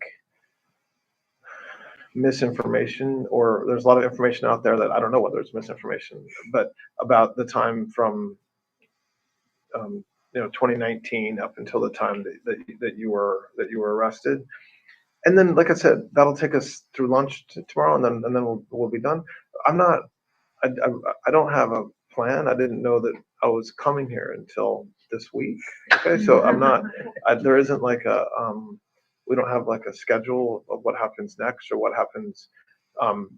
But that's not a negative thing. I'm just saying that's so. So you shouldn't take the lack of a next step as anything other than we don't have a next step yet. So. May I say something? Of course, yes. I just would like to put out there that I also focused on how I think the president got swept into some of this unnecessarily, by the way. And I'm not a conspiracy theorist, and I certainly don't subscribe to all of everything that I see. But I do believe that there is animus in some areas that may have contributed to how the use of the president to harm him that I find deeply offensive. And whilst I can't obviously say definitively that is what it is, I would like to show you what I see so that you can evaluate it and do with that as you see fit, if it needs to be addressed. I've seen it. It struck me, and I would like to give it to you for what it's worth. Okay. Does that seem something that that's fine. Yeah. I don't like that. Yeah. Okay. That's fine. That's great. Okay. So why don't we stop for today? I'll give you a little bit of time to chat, and then see you in the morning. Thanks, Al. Great. This will conclude the recorded proffer interview for Thursday, July 24th. We will continue tomorrow, Friday, July 25th. The time is 3:34. Test, test, test, test. I don't see, can't see it's blinking. As you talk, it'll. Hello? Test, test, test, there. test. Look in the side of it right there as you're talking to it. It's talking. Test, test, test. I see it blinking. We're good. We're shutting it down. Test, test, test. It is Friday, July 25th, 9:07 a.m. My name is Spencer R. Horn. I'm the Assistant Special Agent in Charge in FBI New York. This is day 2 of the proffer agreement recorded audio of Ms. Maxwell. Good morning. Today is Friday, July 25th. The time is 9:24 a.m. My name is Spencer R. Horn. I'm the Assistant Special Agent in Charge of FBI New York, and we are here for a recorded proffer agreement with Ms. Maxwell. Good morning. Good morning, Ms. Maxwell. How are you? Good morning. Good. So the proffer agreement we signed yesterday, I just there's a place on it for us to all kind of initial. It's exactly the same document, and you'll see your signature. If you can just initial right to the left of right here, right there, and then Mr. Marcus will initial as well. Thank you. And just to kind of before we get going, I'll just say that exactly the same folks that were here when we met yesterday are here today. So there's no I'm not going to do formal introductions because it's exactly the same group of folks. So we're continuing, Ms. Maxwell, our discussion of yesterday, and the same kind of rules apply. If you will take breaks, if you need to talk to Mr. Marcus or your lawyers, absolutely no problem. Just let me know. I'll try to ask my questions in a coherent manner, but if there's anything that I say that's confusing, definitely interrupt me. I will. Thank you. So I think the easiest thing to start with is there anything that we talked about yesterday that we're going to go through some more names. I think that that's one of the places that we interrupted just because there's a lot of names. But aside from additional names, is there anything that you wanted to kind of follow up on that we talked about yesterday, or anything that you thought maybe you remember more of or not? Some more names did come to me in the night, and I did have some additional memories. Just for clarity, I believe I said that I couldn't think of anybody who I may have asked from Mar-a-Lago, but then I realized that the allegation at least is that I met in Mar-a-Lago, so I felt that I needed to address that, and I didn't want to leave that hanging because that seems weird under the circumstances. And also, but I couldn't remember anyone, and that maybe it's a long period of time. So the issue is not that I'm trying to not say, but I just don't remember anybody that I would have. But it's not impossible that I might have asked someone from that. I don't know exactly what you said yesterday, but I don't think what you said yesterday is different than what you just said. So yes. Okay. I just wanted to be. I just didn't want to feel that I had said no to something and that it didn't. Definitely has said that she was working at Mar-a-Lago and that you received a treatment from her at some point, and that you recruited her to meet Mr. Epstein. Right. Do you know affirmatively whether that's true or false, or do you just not have a memory either way? I really don't believe it's true, but I know that I did go to spas, and if I met someone, I did ask if they're home. So in the realms of possibility, it could have, but I have no memory of it. Okay. And I don't believe that it's how it went down, but I don't want to. Okay, so I want to talk about, we talked a little bit yesterday about the financial part of your relationship with Mr. Epstein, kind of being on payroll, for lack of a better word, for many, many years, starting around $25,000 and ending up at around $250,000 per year. There's, as you know from your trial, there's banking information that shows a ton of money being sent to you from Mr. Epstein over the years, in I think totaling something like $30 million, something like this. What's the why was that money sent to you? Like, what was that for? Well, first of all, I dispute the characterization that the money was sent to me. Okay, so tell me what I am stuck with the witnesses at trial and what was said at trial on that issue. So what is the what do you dispute about that? Well, I believe I don't have full recollection. I'm not even sure I ever saw what they accused me of, but my belief is that that money also contained money that was for a helicopter, for instance, that I never owned and I was never mine.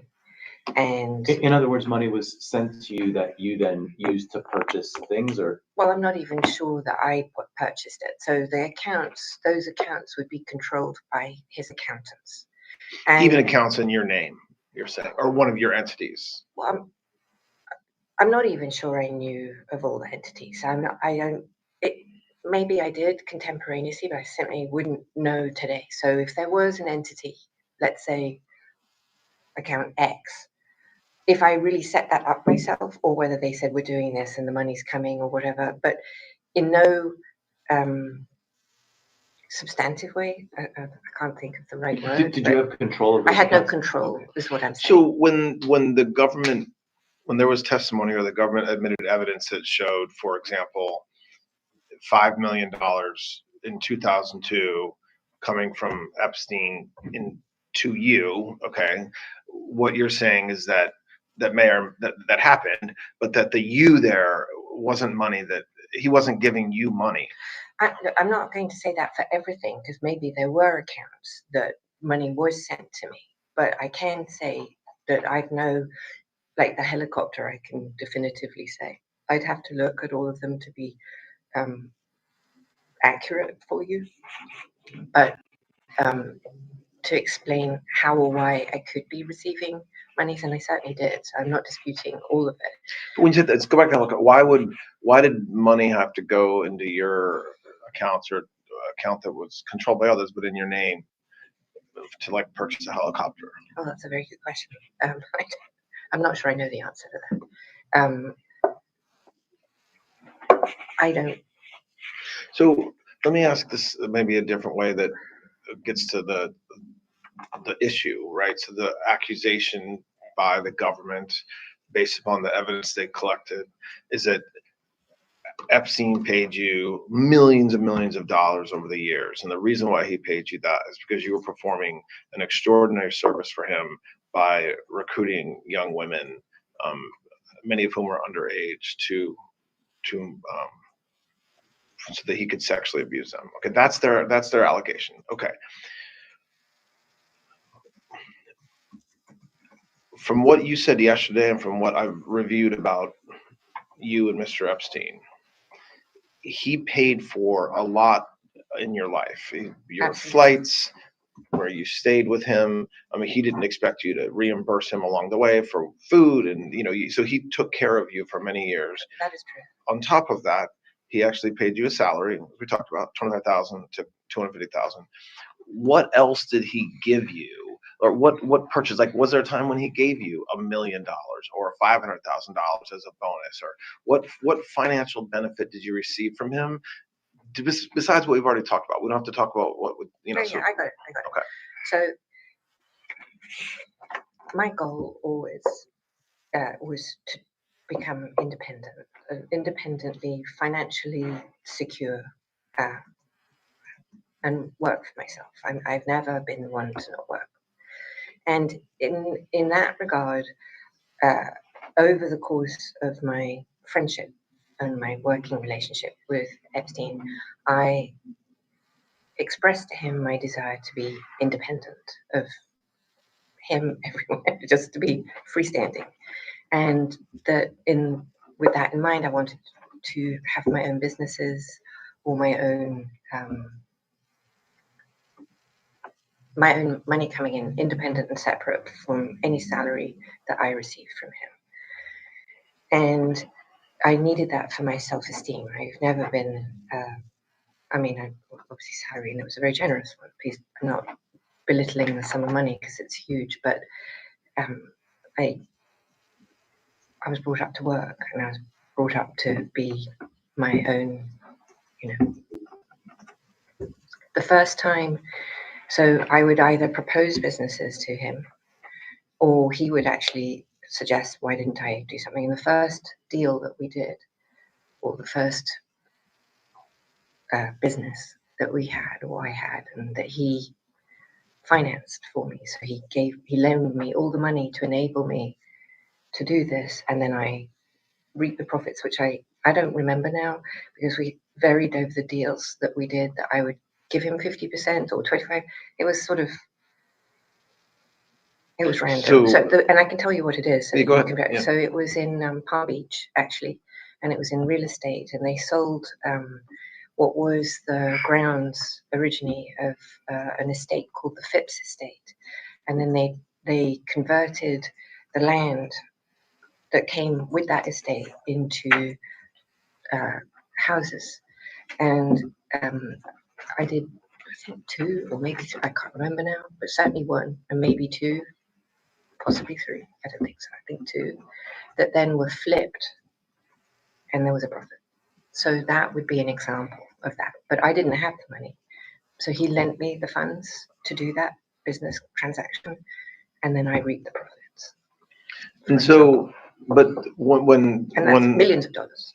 when a financial investigator like the FBI looks at accounts, they don't know kind of the conversations you're having. They just see the money. Right. So in those cases, when that happened, when he financed that with you, would he send money to you? So does that explain some of the money? Like I think it does. I think, for instance, there were two gullwing Mercedes that they did with Mercedes and Aston Martin. You can look up, I think, if I'm right, that had the doors that would come up like this, that were only very limited number that were made.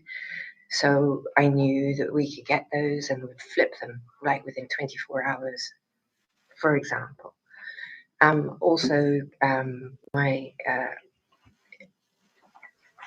here's another example of something that you guys wouldn't have known about is I became a banker. I got my Series 63, Series 67 banking license and became a broker for like a new minute. And then because I was day trading, everything I had, I day traded through an account. And I think I was lucky more than smart, but I made quite a lot of money doing that. And so when was that? Like what? That's in the 90s again. I think, well, you can find it because it'll be my banking license, right? But that'll be something that you can look up probably. So whatever that is, and I just don't remember when that is. I'm sorry. So okay, so for example, I was doing really, really, really well, and so he was like, "How do you do that? Why are you investing in, I don't know, Apple when nobody liked Apple? This is, before Apple or Microsoft. I didn't know Bill Gates, so this is not related to him. But my family. Don't charge with insider. Please don't. No, I'm not trying to suggest that. Oh goodness, please no. I had That was just a joke. Okay. Okay. Sure. Oh, yeah, no, all right. But my going back to my family, my dad had given me an account when I was 12, and I had always an interest in business and finance. Not very sophisticated. I'm not suggesting that. And so I like to trade, and so I did, and I did well. And so then I would tell him what I was doing. Now, whether he did or he didn't, he told me he matched me in some other accounts that he had, because he did a lot of my observation. To go back to what he did, I observed him personally and have personal recollection of him trading money, a lot, tens of millions, hundreds of millions of dollars. That he was trading for other people, or that was his own money? I want also to clarify something for you, or underline. Wexner was, in my opinion, his closest friend in this time period from when I met him in 91, right? All the way until, till I don't know, because I wasn't that friendly with, I did travel with Mr. Wexner, but Epstein told me that Wexner didn't want to be seen too much with me because of my family problems. You mean the problems that your father's company had with embezzlement or allegations of? Yes, that's what I'm talking about. And now, actually, today, not contemporaneously, but today, I don't believe that that's even true. I think it was used as a means to not have me travel with him to Ohio or whatever. It was just a way to park me. And I believe that now because within the discovery, there was a lot of, well, not a lot, but there was some indications that he would actively tell other people to lie to me or conceal things from me, and that he never loved me and I wasn't his type. That's in the discovery somewhere. So, okay. So the government had evidence that even as late as 2007, he paid you a lot of money. What was that? What was the money? Like several millions and millions of dollars in 2007. $7.4 million. I think. What was that for? Was that the helicopter? That's my question. Oh, to you. sorry. I don't know. I mean, Okay, so sorry. in 2007, I think in that's 2007, probably the helicopter. That could have been the helicopter, the Sikorsky. Those big chunks like that. I don't personally have any memory of receiving a check from him for $7 million. I just don't. But I would have to. I know I'm. So the answer to your question, to be precise, if it went into your pocket. I would remember if it went. He never paid me for services that you just described. $7 million for any nefarious reason. I think I understand what you've said about being on the payroll and helping you with businesses and giving you a lot of life things along the way. You travel with him, you ate with him, but there is these massive amounts of money, one-time payments you'd have to trace that, right? So I don't believe that came into my account or I had any control. I have no memory of that. I've no. Well, but if there's records that show it coming into your account, it sounds like what you're saying is that, not putting aside you have no memory of that money being yours. Like that money is not somewhere. No, I wouldn't be like, oh, yippee, let me go. I got $7 million. I'm going to go buy myself a yacht. No, or I don't know, something else, or move it to some other. No, I don't think if you look, you'll have to check. Well, obviously you will. I don't think you'll find that money moving to any account other of mine, or it shouldn't show. I don't believe anyway. As far as I reckon, it wouldn't show me spending it. Right. Does that make sense? Okay. Yeah, that makes sense. I mean, I think I don't think there's any dispute by anybody, even your lawyers at trial, that the money went in. $7 million in when? What year? Well, there's several years. In 2007. And. It's the 2002. There was $5 million that you were paid in 2002. Oh, well, I'd have to. I don't remember. But okay, so there would be another large sum, but it wouldn't have come from him later. But nothing to do. The biggest one was in 1999. There's over 18 million, 18.3 million. I don't know what that is. So what? But what you're saying, it sounds like, and then if you don't know, we can move on. But when we're talking about 18.3 million in 99, 5 million and 3 years later in 2002, 7.4 million in 2007, that money adds up to around $30 million. You were not paid that by Mr. Epstein, meaning that's not money you received for your benefit, even if it was put into your accounts. I don't believe any of that was my money. Now, I just like I said, we did do these things with the cars, and we did, I don't know if any of that money, some of it, if it moves, some of that may have come from the car or a house that was sold that I had an interest in with him. That's possible, but I don't think this money is mine. But also, the record should reflect too that there were times Ghislaine's name was used. For example, Air Ghislaine. Her name was in the name of the entity. It had nothing to do with her. And if you pulled signatures, there's no.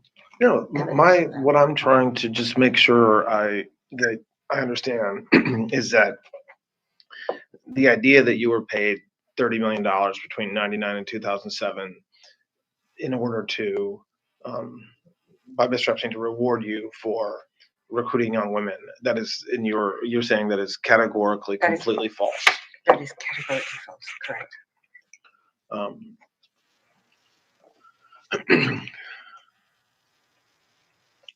Okay, so I want to we went through several individuals yesterday, and I want to go through just a couple of more names and ask if you know them, and if you do know them, how you know them. Do you know Elon Musk? I do. And how did you meet Mr. Musk? I met him in I don't remember the year, but it's going to be in 2010, 11, something like that, I think, if my memory serves. And I was at an event for Sergey Brin, the co-founder of Google, and Sergey had arranged it was for his birthday, and we were, a bunch of us, I don't even remember how many we were, but not many of us, maybe, I don't know, if I say 40, I could be wrong. If it was 30 or 50, I don't remember, I'm sorry. Went to another friend's island, somebody called Mr. Bigotzi in the Caribbean, and not with Epstein. He was not there to celebrate Sergei's birthday. And we were there together for, I want to say 3 or 4 days, something like that, in my memory. And Mr. Musk was present for that. And that was the first time you met him, as far as you know? As far as I remember, yes. Did you meet, did you know his brother, Mr. Musk's brother? I don't know if I've ever met him. I know that he has a brother, and but I don't think I met him. Aside from that time in around 2010 on the island of the Caribbean for a couple of days, do you know Mr. Musk beyond that time? We met at, I was at the Oscars, and we met at the Oscars. What year was that? Earlier or later? It was post that event, I believe. And do you know whether Mr. Epstein knew Mr. Musk? I believe they did. And the only reason I say that is not from my memory, but because I saw, I think I saw, my memory is that in Discovery, they were communicating on email. So you have no personal knowledge of that. It's just what you've seen from the press or from Discovery. And I believe his brother as well, actually. Excuse me? Mr. Musk's brother as well. But I don't, like I said, my memory is not, it's not as good as I would like it to be. And I just want to say that. You mentioned, I think yesterday in passing, not in passing, but as part of another answer, Andrew Cuomo. Yes. Did you know Mr. Cuomo? Well, only because he was married to Carrie. Yes. Okay. And I think I knew his brother as well. He has a brother, right? He's on TV. What's his name? Right, Christopher. Yeah, Chris. You mean the former TV anchor or yes, the TV anchor? Yes. Chris Cuomo? Okay. So, but I would say just socially, I'm not close friends or anything, but because I was friends with Carrie and I met him a few times, and I've certainly met his brother as well a few times. And the same questions that I asked about Mr. Musk, do you know whether Mr. Epstein knew Andrew Cuomo or Chris Cuomo or Miss Kennedy, your friend? I don't think so. And so you don't recall any of those 3 individuals like flying on Mr. Epstein's plane or visiting him in Palm Beach or at the island? No. I think you mentioned former Secretary of State John Kerry yesterday, but if not, do you know Mr. Kerry or not? I have met him, but I don't know if Mr. Epstein ever met him. I met him at only, well, really, I can't even probably characterize that as a meeting, but I was very, very involved in the ocean work through you asked me yesterday about Terramar, and if I recall right, I met Mr. The Secretary that way through the ocean, but he wouldn't know who I am, I don't think. Do you know former Senator Ted Kennedy? Yes. And is that through your own life or through Mr. Epstein? My life. Do you know whether Mr. Epstein knew Senator Kennedy? I don't believe so. And so for the folks we just talked about, so former Secretary of State John Kerry, Ted Kennedy, you don't know whether Mr. Epstein knew him, so I take that to mean you have no recollection of them flying on his planes or visiting him. But Bobby Kennedy knew him. Bobby, the health. Sorry, say that again about Bobby Kennedy. Bobby knew Mr. Epstein. How do you know that? Because we went on a trip together. We went to dinosaur bone hunting in the Dakotas. When was that? Approximately. I'm not looking for an exact date, but when was that? That was early. That was in the early night. Well, let me back up. I knew Bobby's wife, Mary, pretty well actually, and before he met her. And just to help us, I know we're talking about a wide span of time, but when are you talking about that you knew Mr. Kennedy's wife before they were married? So when are we talking about that? In 19. Let's get my head straight. In Well, would this have been before you met Mr. Epstein? Yes. Or after? Okay. So I met him before I met. So we're talking about In the 80s. 1980s. Oh yes, yes. Okay. Thank you. Okay. The 80s. Okay, so we're talking about the 1980s, and then. I was the I had a very, very long-standing boyfriend, and he had his brother was dating Mary at the time, and we were all very good friends. And then Mr. Epstein, did Mr. Epstein meet Bobby Kennedy through you? I don't think so, because Mr. Epstein, surprisingly, everyone says everything happened through me. That's just not true. I mean, I think yesterday I explained that he had friends from London, and they were what the people would call fancy. They were fancy people. But he had the same types of relationships before I met him in America. So when I met him, he was already, Wexner, and he had Henry, and he was. I don't know if then he was in the Council of Foreign Relations, but he was friends with Ace, and he was well established. Yeah. He didn't need me, and he was, his Eva was, major model, so he had all these modeling connections and friends in that business that long before I met him. And so the trip that you went on with Mr. Epstein and Bobby Kennedy, was that in the 90s and 2000s? I think it would have been in the, I want to say 93, 94. Okay. So a very long time ago. A very, very long time ago.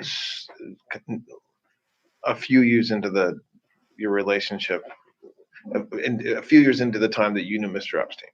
Yes. I don't want to hold myself to the dates because I really. No, I'm not holding you to dates. I think I really I've said that a lot because I appreciate we're talking about the 80s and 90s and even the 2000s. I just want you to know I don't have anything to review.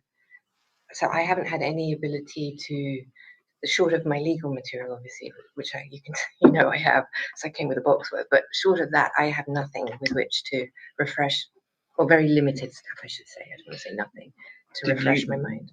Understand that. Do you have any recollection of Mr. Kennedy, of there being anything inappropriate with Mr. Kennedy and masseuses or young women on the trip you just talked about? I never saw anything inappropriate with Mr. Kennedy. And do you know whether he ever got a massage from one of the masseuses? Do you know either way? I do not. But not something you remember? I mean, absolutely not. I mean, yesterday, if I didn't make it clear, I will reiterate it. I never, ever saw any man doing something inappropriate with a woman of any age. I never saw inappropriate behavior. Now, I'm not going to say hands or that to me is not inappropriate. Now, if somebody's inappropriate and mine may be different, but I'm not talking about anything that's resembles the accusations that we're discussed here. So that would be a flat no to any man. Did your or Mr. Epstein's relationship with Bobby Kennedy continue into the 2000s, as far as you know? I would say yes. Well, mine, yes. Yours with you? With me for sure. And do you know whether Mr. Epstein and Mr. Kennedy, Bobby Kennedy, continue to have relationships into the 2000s? I have no personal knowledge of that. I mean, because Yeah. here's no another personal knowledge is another fine. thing is that everyone puts us together Yeah, like yeah. a monolith. He literally had a separate life from me. I literally had a separate life from him. Now, did they say? Well, of course they did. I'm not crazy, but he kept a lot to himself, and he didn't like to share. He was not a sharer. Well, at least not with Mr. me. Epstein didn't share, you're saying? Not with me, no. Did you, do you know somebody named Cheryl Mills? That used to do. work in the White House as Yes, a I do, lawyer. yes. How do you know Miss Mills? I met Ms. Mills through President Clinton. And do you remember generally the time frame that you met her? I do actually. Hang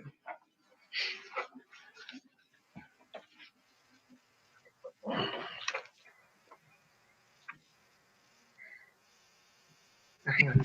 I'm sorry. I'm just trying to remember. I'm trying to get my dates right. Approximately. Well, okay. I can't get my dates right. But it's something you probably can. It's going to be in the early 2000s. Okay. So what I don't recall. So I wanted to say 2002. So it was after 2002 or President 2003. Clinton left office, Oh yes, and so it was in the 2000s. definitely. And how did you meet her? What were the circumstances in which you met Miss Mills? I went on a trip with the president to South America. With which president? Oh, sorry, President Clinton. Yeah. Okay. Just Sorry. I just wanted to make sure it was clear. Okay. So you went on a trip to where? Latin America. And so Miss Mills was on that trip. She was. And President Clinton was on that trip. He was. Who else was on that trip? Doug Band. Who worked with President Clinton? Yes. And was Mr. Epstein? No. And what was the purpose of that trip? Well, the president had his. I don't know. I mean, the president met with. I can't even remember all the presidents, and we were in But was this Ecuador. part of President Clinton's work after he left office with his foundation, or was meaning? I don't think the was foundation. it something for him, or was it? I don't remember when the Clinton Global Initiative started. So if you give me that date, I can tell you if it was pre or post. Because without that, I can't pin the reason. Do you remember what it was for or not? No, I don't recall. I mean, Yeah, I don't. that's don't overthink or No. underthink the reason for my questions. I don't have any idea why you went on that trip. So Okay, I don't sorry. know an answer that I'm keeping. No, from I'm you. just trying to be as accurate as possible and give you the Why would information that you? see. Do you remember why you were invited to go? Like, were you friends with somebody? What was your role of going on that trip? I didn't have a role. So, do you remember why? Do you remember who invited you to go?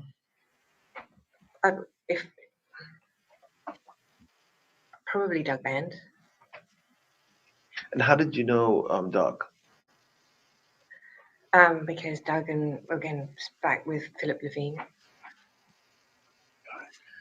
And do you know whether he had a relationship with Mr. Epstein? Who? Doug. I don't know. I mean, nothing. I don't believe there was any relationship other than I helped. Well, without me, I don't think there would have been those flights because I was the one who asked Epstein to provide the plane for. Well, certainly I remember the one to Africa, of course, that big trip. And I thought it was an honor and a privilege to be part of something so amazing and to have an opportunity to spend time with a man that I found truly extraordinary. And please, I don't mean it in any other way other than as a former fantastic ex-president. So I was asking around the question, but I was asking, like, were you basically asked to go because you were kind of responsible for the plane? Not responsible is the wrong word. They use you. They were able to use you to make sure that they could. You helped them get Mr. Epstein's plane for the trip. No, I don't even know if when I was on that. In fact, I think that trip. I'm not even sure that Epstein had met the president. Okay. I think this is. If I'm right, and I think I am, I think that trip happened when Epstein and Clinton had never even, not that they'd never met because Epstein had gone to the White House, but they had not met. I'd never asked Epstein for the plane then because they'd never met and it would be weird. But they met because of me and the plane was because of me. But that trip was the first, I think, the first trip I took with the ex-president. And I don't believe Epstein and he had met. And we're talking a time period when I was trying to leave, not very successfully, obviously, but I was branching out on my own and being more independent of Mr. Epstein and trying to, I had all kinds of businesses that I was into. I was trying to start the first telehealth medicine with the Cleveland Clinic. I mean, I'm not going to bore you because I don't think that's what you guys are interested in, but those were the sorts of things that I was looking for him to finance so that I could stop being, you know, general manager of a hotel. Did you take other trips with some or all of those individuals kind of without Mr. Epstein in later years? Like you said, that was the first time that you kind of been on something like that, and it was an honor, and you were spending time with former President Clinton and others. Were there other over the years? Did you do that more than once? Yes. We'll talk about those. Like multiple times, like too many to count, or there 3 or 4 times? Like how many times? A lot. I went on a lot of trips. Now, I don't recall all of them, not because I'm trying to be evasive or anything, but I just don't remember them all. And after a while, you know, in the incredible job that you have, all of you, that when you're so high pressured and you're spending so much time with extraordinary people like you do with President Trump, it can blur.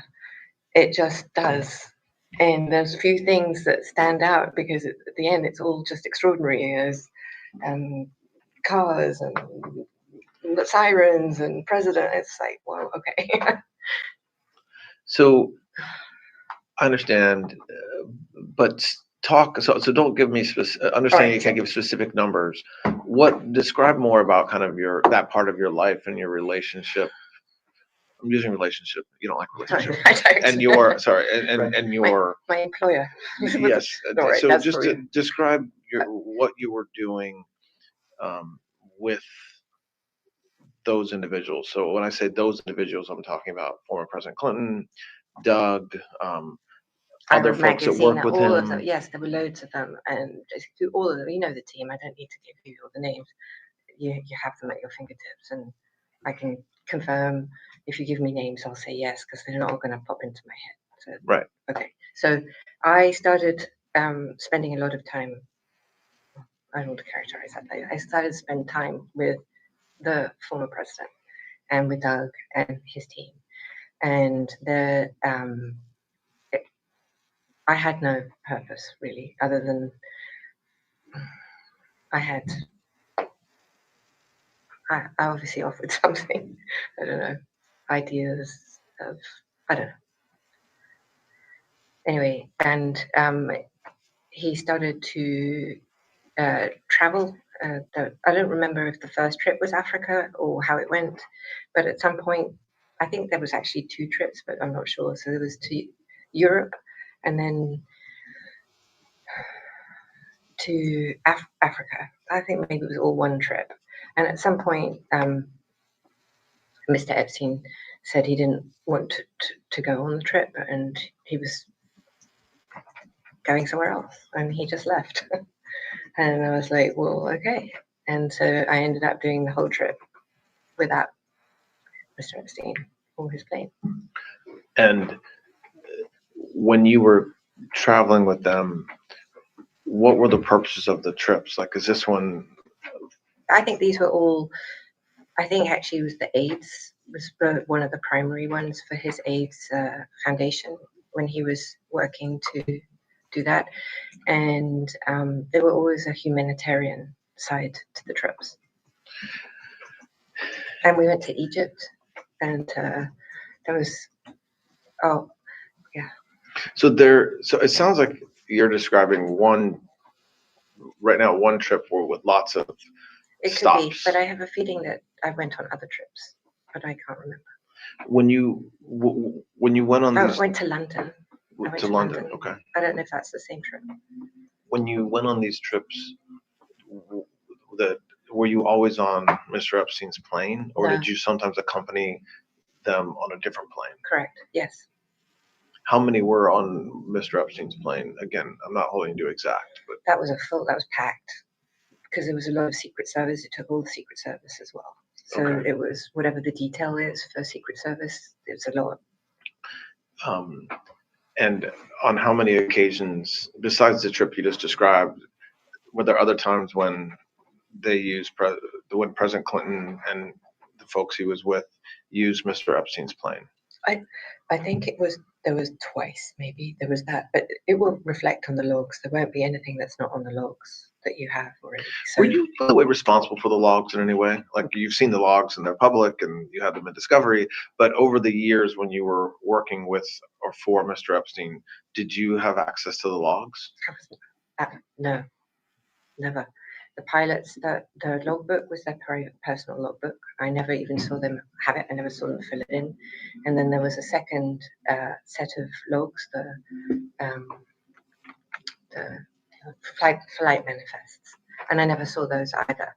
I was never allowed, I suppose, because they want me to see. Do you know whether Mr. Epstein had a separate relationship with President Clinton, different from what you just described? So different than being with him with respect to his foundation or something like this? I would say no. When's the last time that you went on a trip or saw President Clinton? I was in, it was late 2000 and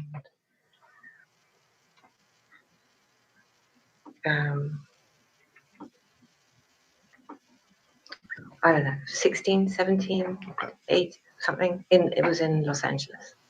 And what was the purpose of that meeting? He was hosting something, or he was at an event, and I was in LA, and I had dinner with him.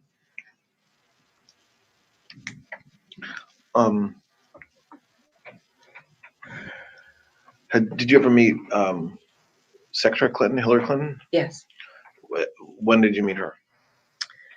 I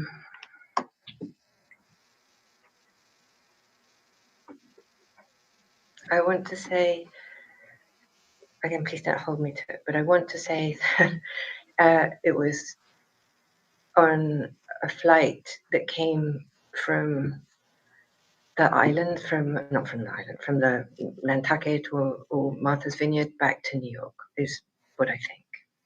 I might be wrong. Okay, so an East Coast island like Nantucket or something like this. The ex-president never came to the island. And is that the only time that you met Hillary Clinton? No. I went to the house in Chappaqua a few times. And why did you go to the house? I was invited.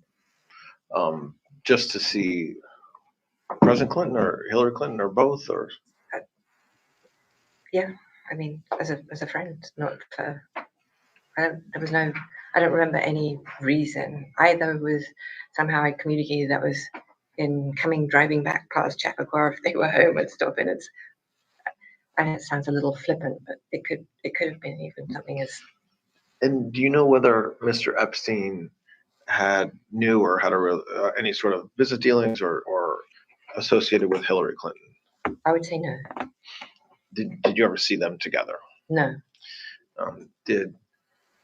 Do you know whether Mr. Epstein ever did any business transactions with the Clintons? I'm not sure. I'm not sure how to quite. I don't know the answer to that strictly, because I was part of the beginning process of the Clinton Global Initiative, and that was something that I helped with, and that was me. And Epstein may have helped me help them, and in that context, he may well have involved himself. but only in the context of something that I was trying to do. So when you say involve himself, meaning like give money to the Clinton Global Initiative or something like this? Well, so there's that. I think he did do that, and that I believe the money that he may have given could have been independent of me. But I think it's just easier if I just tell you how it happened, rather than, because otherwise it sounds all odd and funky. I went to Davos with the former president, and have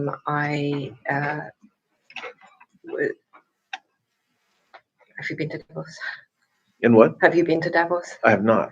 Okay, well, you know it's you know what it is, right? Okay, so, and I thought that the former president should have his own Davos, because it would be, and it turned out that they had been thinking about it anyway, and so we were talking about it, and it's a very heavy lift to get something like that to go. And I was friendly with one of the people who had, I don't know if he was at the beginning of Davos, but he was running Davos. It was just, I don't know how to describe his actual role at Davos, and I had conversations with him about what did he think, just because I was having dinner with him, about if Clinton could get something like that to go, what was his thoughts? And he was very, very enthusiastic. I mean, he was like, that's just an incredible idea. So I put them together. What's that person's name? Do you remember? I knew you were going to ask Okay. me. I can. You said I didn't know if you knew if you remember his name. I do, but I just can't remember his name. Okay. It will come to me. It may come to me tomorrow, but eventually these things like surface. Like in the middle of the night, I was scribbling names that I couldn't remember from yesterday. Okay. But his name will come to me, and if not, we can find it. So you, when just still staying on your relationship with, your association with the Clintons, you were part of the ramp up or the startup of the Clinton Global Initiative and helping them and supporting that effort. I would say very, very central to that. Yes. And Mr. Epstein, was he part of the work around that, or just in support of you? He supported me to help them, but then I think he may have tried to use that to insert himself in some way. That would not have surprised me at all. And I know that he was annoying. And sometimes I could catch him on the phone and he wouldn't always agree with what I wanted to do. And I was like, it's not your idea. I don't really care what you think. But that didn't go over so well. And I just want to say it wasn't my idea for his CGI. It wasn't. Say it again. It's not my idea. They had that idea before. I just helped bring key personnel. You're saying the idea of President Clinton kind of having his own Davos. I'm not owning. I didn't. That's not understood. Okay. No, I don't want anyone. I don't trying to elevate myself in any form of importance here. No, understand. Okay. Did you go to Davos with President Clinton more than once, or just once? I can't remember. Once for sure, and I think maybe twice, but I don't remember. And you're not. I think you said you don't. You're not aware of President Clinton ever going to the island. He absolutely never went, and I can be sure of that because there's no way he would have gone. I don't believe there's any way that he would have gone to the island had I not been there, because I don't believe he had an independent friendship, if you will, with Epstein. Did they speak? Did he go? Yes, but that's very different from going to spend time on night. And plus, the story as told is so patently absurd that I flew him in the helicopter. I am a helicopter pilot, that is true. But the notion of me flying an ex-president on a machine, that would terrify me. I would never even take that responsibility. Can you imagine? Yeah, no, I'm not. No. Did you ever go with President Clinton to any of Mr. Epstein's properties? New Mexico, Palm Beach, or in New York? I have no memory of him in any of those places. When you were in London with President Clinton, did you ever go to your flat? with him? I don't think he did. I don't think so, because this is like you wouldn't even be able to carry on his Secret Service with him. I don't think so. No. Okay. Do you know? We talked a little about the Duchess of York, about Sarah Ferguson yesterday. Did when's the last time you when's the last time you saw her? Like, were you with her, or hang out with her, socializing with her in the 90s, 2000s, both? She's well. I had a.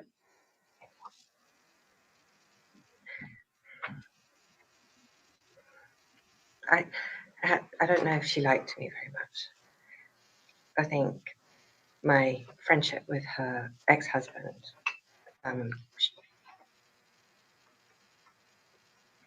sometimes she really did like me, and sometimes she didn't.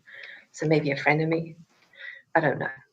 It was always friendly when we were together, but I think that there was some latent hostility.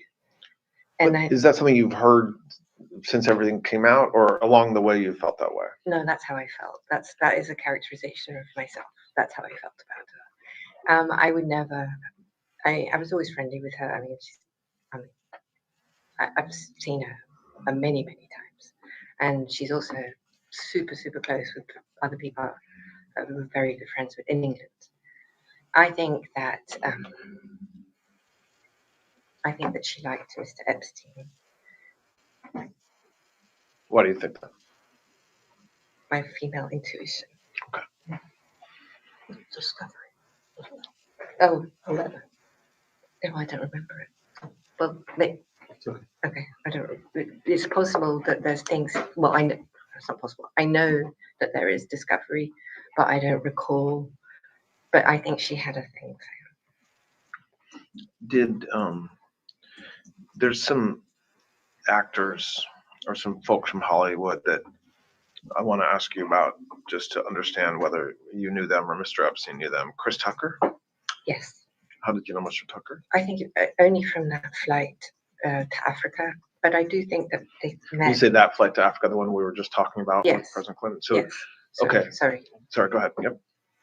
But I also think that they kept a little bit in touch, and I think they met, or I have a memory of him, maybe in LA. I don't know.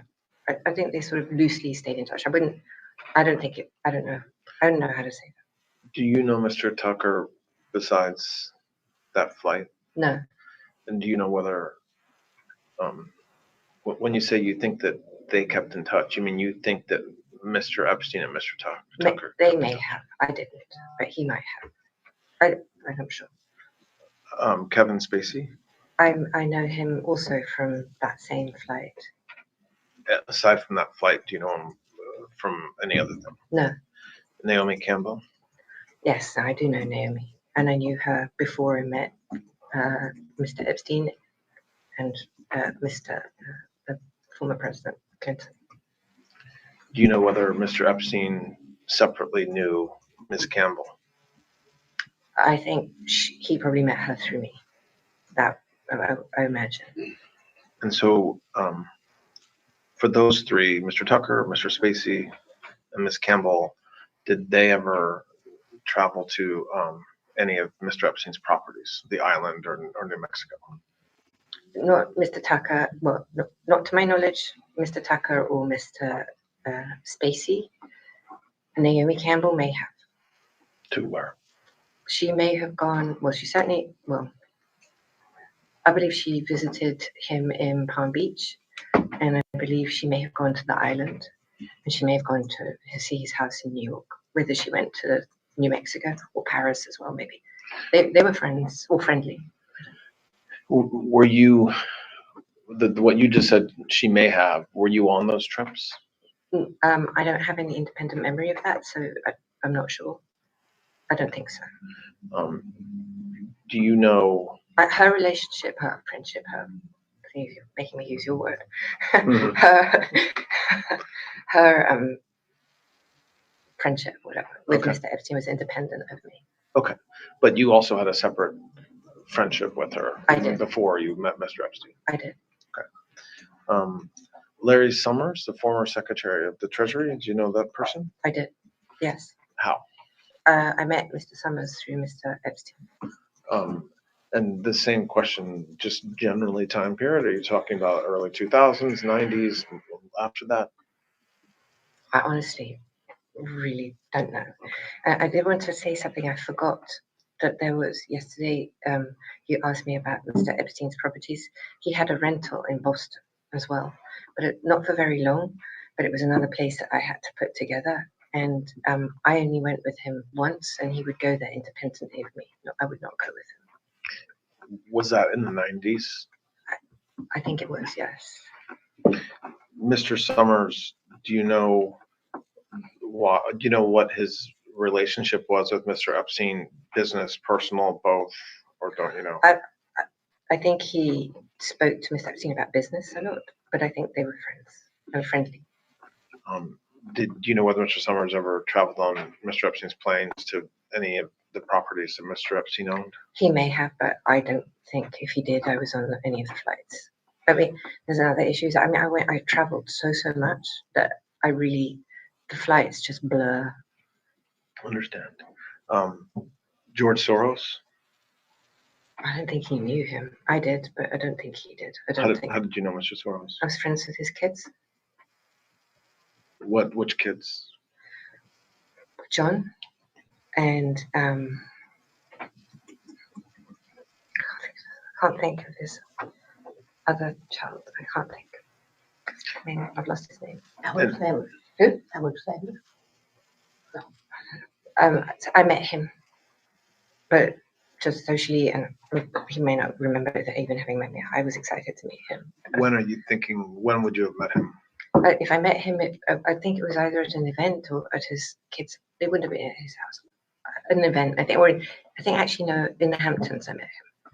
He was staying at somebody's house, if my memory serves. And what was your relationship? How did you know his kids? I was out and about in New York a lot. So just socially? Just socially, yes. And yeah, just socially, I think. Do you know whether Mr. Soros or his kids ever traveled on Mr. Epstein's planes? I don't think so. And ever visit either the island or New Mexico or no, I don't think Paris? So. No.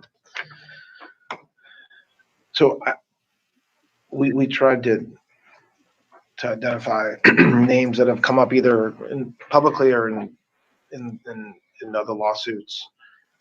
Are there any names that come to mind that we haven't? We've talked about a lot of names. Are there some folks that you think we've forgotten to ask you about? Well, you asked me about names, and I have some names, and I just want to give you some context for the names as well. So we talked about Elizabeth Johnson yesterday. Mm-hmm. She had a boyfriend, and he was Frederick Fakai, the hairdresser, and he and Epstein were friendly, very friendly. And then what time period are you talking about? Well, like 90s or 2000s or both? I think the 2000s actually for that. You can date that because from when I think he probably knew Frederick before he dated Elizabeth, but. And when you say they were very friendly, did they travel together? I don't know if they traveled together, but I mean, Epstein didn't go out very much. Or I mean, he did go out, but not. And sometimes if he did, I think he would go out and maybe see Frederick. And then there was, I mean, he had a bunch of guys that I would know that he would see or meet, but he really, I guess now I'm not so, he had these friends, I don't know, but. Okay, what other names? Okay, so Henry Jarecki, who had an island near his. Henry was a financier. He was the guy who cornered the silver market back in the day. He had an island in the Caribbean near the British Virgin Islands. Okay. And there was Branston's Island there. Now I know that there's an allegation that they met. I think think I remember that I went to Richard Branson's island with Mr. Epstein, and maybe he went another time, but I wouldn't characterize Richard Branson and him as friends, but he did go, and I think I went with him. Do you know whether Mr. Branson ever came to Mr. Epstein's island? If he did, I was not there. Okay. Okay. So, but it's possible. So Understood. I wanted to. Who else? Marvin Minsky. He had a group of scientists that he was very, very friendly with, all centered around Harvard. So I remember him, Martin Novak, who's a mathematician, Stephen Jay Gould. I don't know if Stephen Jay Gould came through the Harvard angle, but I know that there was Epstein would have dinners at the house that I was tasked to organize. And the scientists were a very major component of that. They weren't social dinners as much as they were scientific. He would discuss. But if you were in the area of brain cognition, or he would invite them to the house, and they would come, all of them. Any name you can name me, they would be there. So let's talk about that relation, those associations or relationships they have with the mathematicians and with Harvard, and I think with MIT to some extent. For sure, well. MIT too. What from what you observed, what's the reason behind him having developing those ties with Harvard, with MIT, and with certain professors and others associated with those institutions? He really was profoundly interested in that area of science and in the brain, and if you were in Stephen Jay Gould or the major scientist on happiness, it came, I believe, from a genuine area of interest, not from anything. And how did he become friends with them? How was he able to spend time with them? Meaning, did he donate to the university and then they were it was mandatory fun for them, or did he have relations with them where he would, I don't know host them? Or I don't know what? if the chicken or the egg came first. Okay.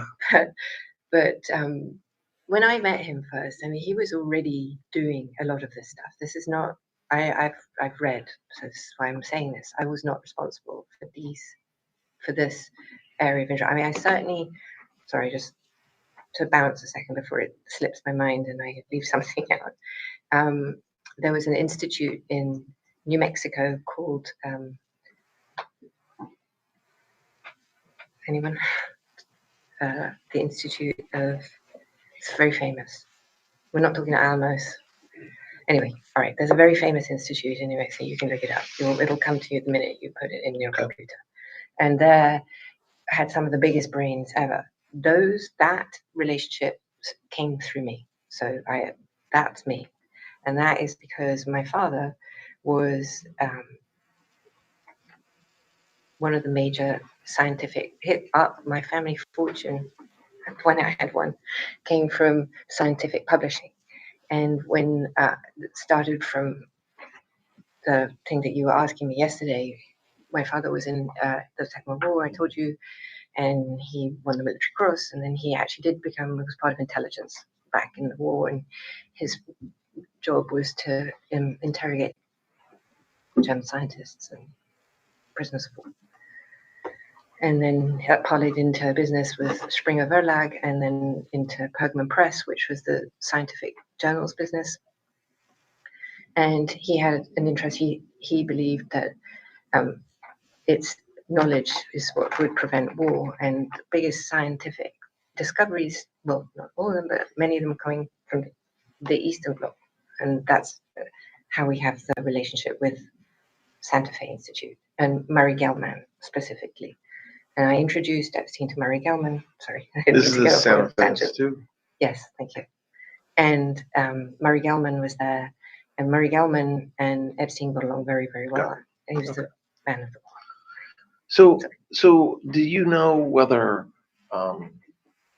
So while when you meet Mr. Epstein in the early 90s, continuing on, so not what he had done before, did he, why do you think from what you saw or what you heard, he had the relationship or wanted to have the relationships that he had with Harvard and with MIT? So I think that may have come with Wexner. I'm not sure, but that's something that I think that Wexner maybe had a relationship with Harvard, and that he used that relationship to, I believe he funded a lot. And if he didn't, that his clients, of which Wexner obviously was one, would fund, and he would then arrange the fund or organize the fund, or we'll take a break in a minute, but just to kind of set us up for what we're going to talk about next. We talked yesterday morning about Mr. Epstein's kind of business and how he had money. Did he seem to live beyond his means as far as what he was making? So did you ever get the sense while you were with him that it was suspicious or curious how he was able to have the funds to, buy 2 planes, an island, New Mexico, the ranch, almost unlimited funds? You said it perfectly. I thought it was astonishing, but I didn't have any reason to believe that it came from anything nefarious. I saw him work. I never saw him really do anything other than be on the phone. There's that. And he had a lot of meetings, but he had a lot of accounts. And he dealt with pretty much every financier that you could care to mention. And if I could have access to the names, I'd be able to tell you which ones. I just don't remember them all. But in every bank, Goldman, Lehman, all of them, to my mind anyway. And most of the major businessmen at that time, he was in the Council of Foreign Relations. So you had access. That's an extraordinary list of people. It just is. And then you asked me about his business. So I thought about it last night, how to try and explain what it was. And I think the best thing is to focus only on Wexner's business. So I was present for some of their meetings in some of their business. And I listened. And so things that I personally recollect, and I know I heard, was that he would, when I told you yesterday, I think that he would, no detail was too small, so he would do the contracts with the staff, I think. And I saw that myself. And he also organized all the trusts for all the children. So if Wexner had kids, and if he did have children. So every time there was a child, he would create a trust for that child. And these were complex financial structures that would contain stocks of the various businesses. He restructured, when I was there, Wexner's business in its entirety, as I recollect. And then not only that, but there were business interests. So Wexner owned or built or designed, or I don't quite know how to characterize it, but New Albany, which is a center outside of Ohio, Columbus, Ohio specifically. And he built, I remember this conversation, he built himself a very large house, like truly enormous, and it's one of the biggest private homes I've ever been to. And he built all the houses around him, and I'm like, so random, why would you do that? And he said to me, well, because I want to make sure that the people around me are my friends. I want my friends around me and my neighbors. And I was like, well, whatever, okay. I've been around enormous wealth my whole life, and I've like, at some point I'm just like, okay, whatever, I get it. And so that's what he did. But Epstein ran New Albany, which included a country club and a golf club and I mean, gosh, your boss is one of the all-time great, businessmen in this area. You know what that is, and he certainly does. So there'd be that, and there was a business that Epstein, well, he told me he owned it. Of course, I can't say that for sure because I don't know, but it's a sports thing. Riddell, is that a business? Riddell's. I thought about it last night. It's red and it had hats, helmets. Riddell's. Riddell. Yeah, right else. Okay. Now, how he owned that, well, he told me he owned it, but how he owned that, but that was before I think I came in and he had it, or he said he did. And he had other businesses. I know this notion that he did nothing and he just was a grifter and whatnot. Okay, I'm not going to say that's not true, but it's not what I saw and it's not what I believe is true. Not because it couldn't have been that he didn't grift or whatever the word is of people, but I saw what I thought looked like real work. We have an hour and something left. I'm going to stop it right here. We 5 hours in. We're going to pick this back up tomorrow. And, yeah. It's a crazy, crazy, crazy thing. So now y'all hear it for yourself. Y'all know what's going on. Was any Sony executives there? No, not that I know of. Not that I know of. And the one thing I've been trying to tell people that is not a list, is a manuscript. Way different than a list. It's no list, is a manuscript. More detailed, more dynamic than a list. All right. So we're gonna get up off here. I'll holler at y'all tomorrow. We're gonna pick back up right where we left off at. And I'm gone. Peace. Love every last one of y'all. I'm out. Now they won't overbook me. I was down bad, I shook it. Ain't nobody gave shit to me, I took it. Might as well pop shit since they look it. Why this? Do you know how long it took it? Why this? And I take too long to book it. How shit can smell what I cook? Cause time, book, fuck. Oh, I'm glad I told you so. Book. I was okay. Yeah, book. Oh, it's great. Try to give me 7 Turn around, turned up on both the niggas. Must thought I was local, D. Now I ain't spitting no dope with niggas. That's what I told the niggas. I'ma need that deposit up front. Nigga, that's 2,500. Yesterday ain't the same price today. Nigga can't afford me no way. Can I get a S? Nigga stuck, sitting, stressed. But I'm out here standing on business, bitch. Look busy and I'm blessed. Niggas broke talking about who the best. Who the dope sticking notes all over my desk. I was saved by the bell like I missed the bell. And hate to tell the nigga you failed. I'm popping, plus this ice on me. All my pockets swell. I'm up and thank you very much. I'm going out like Elvis.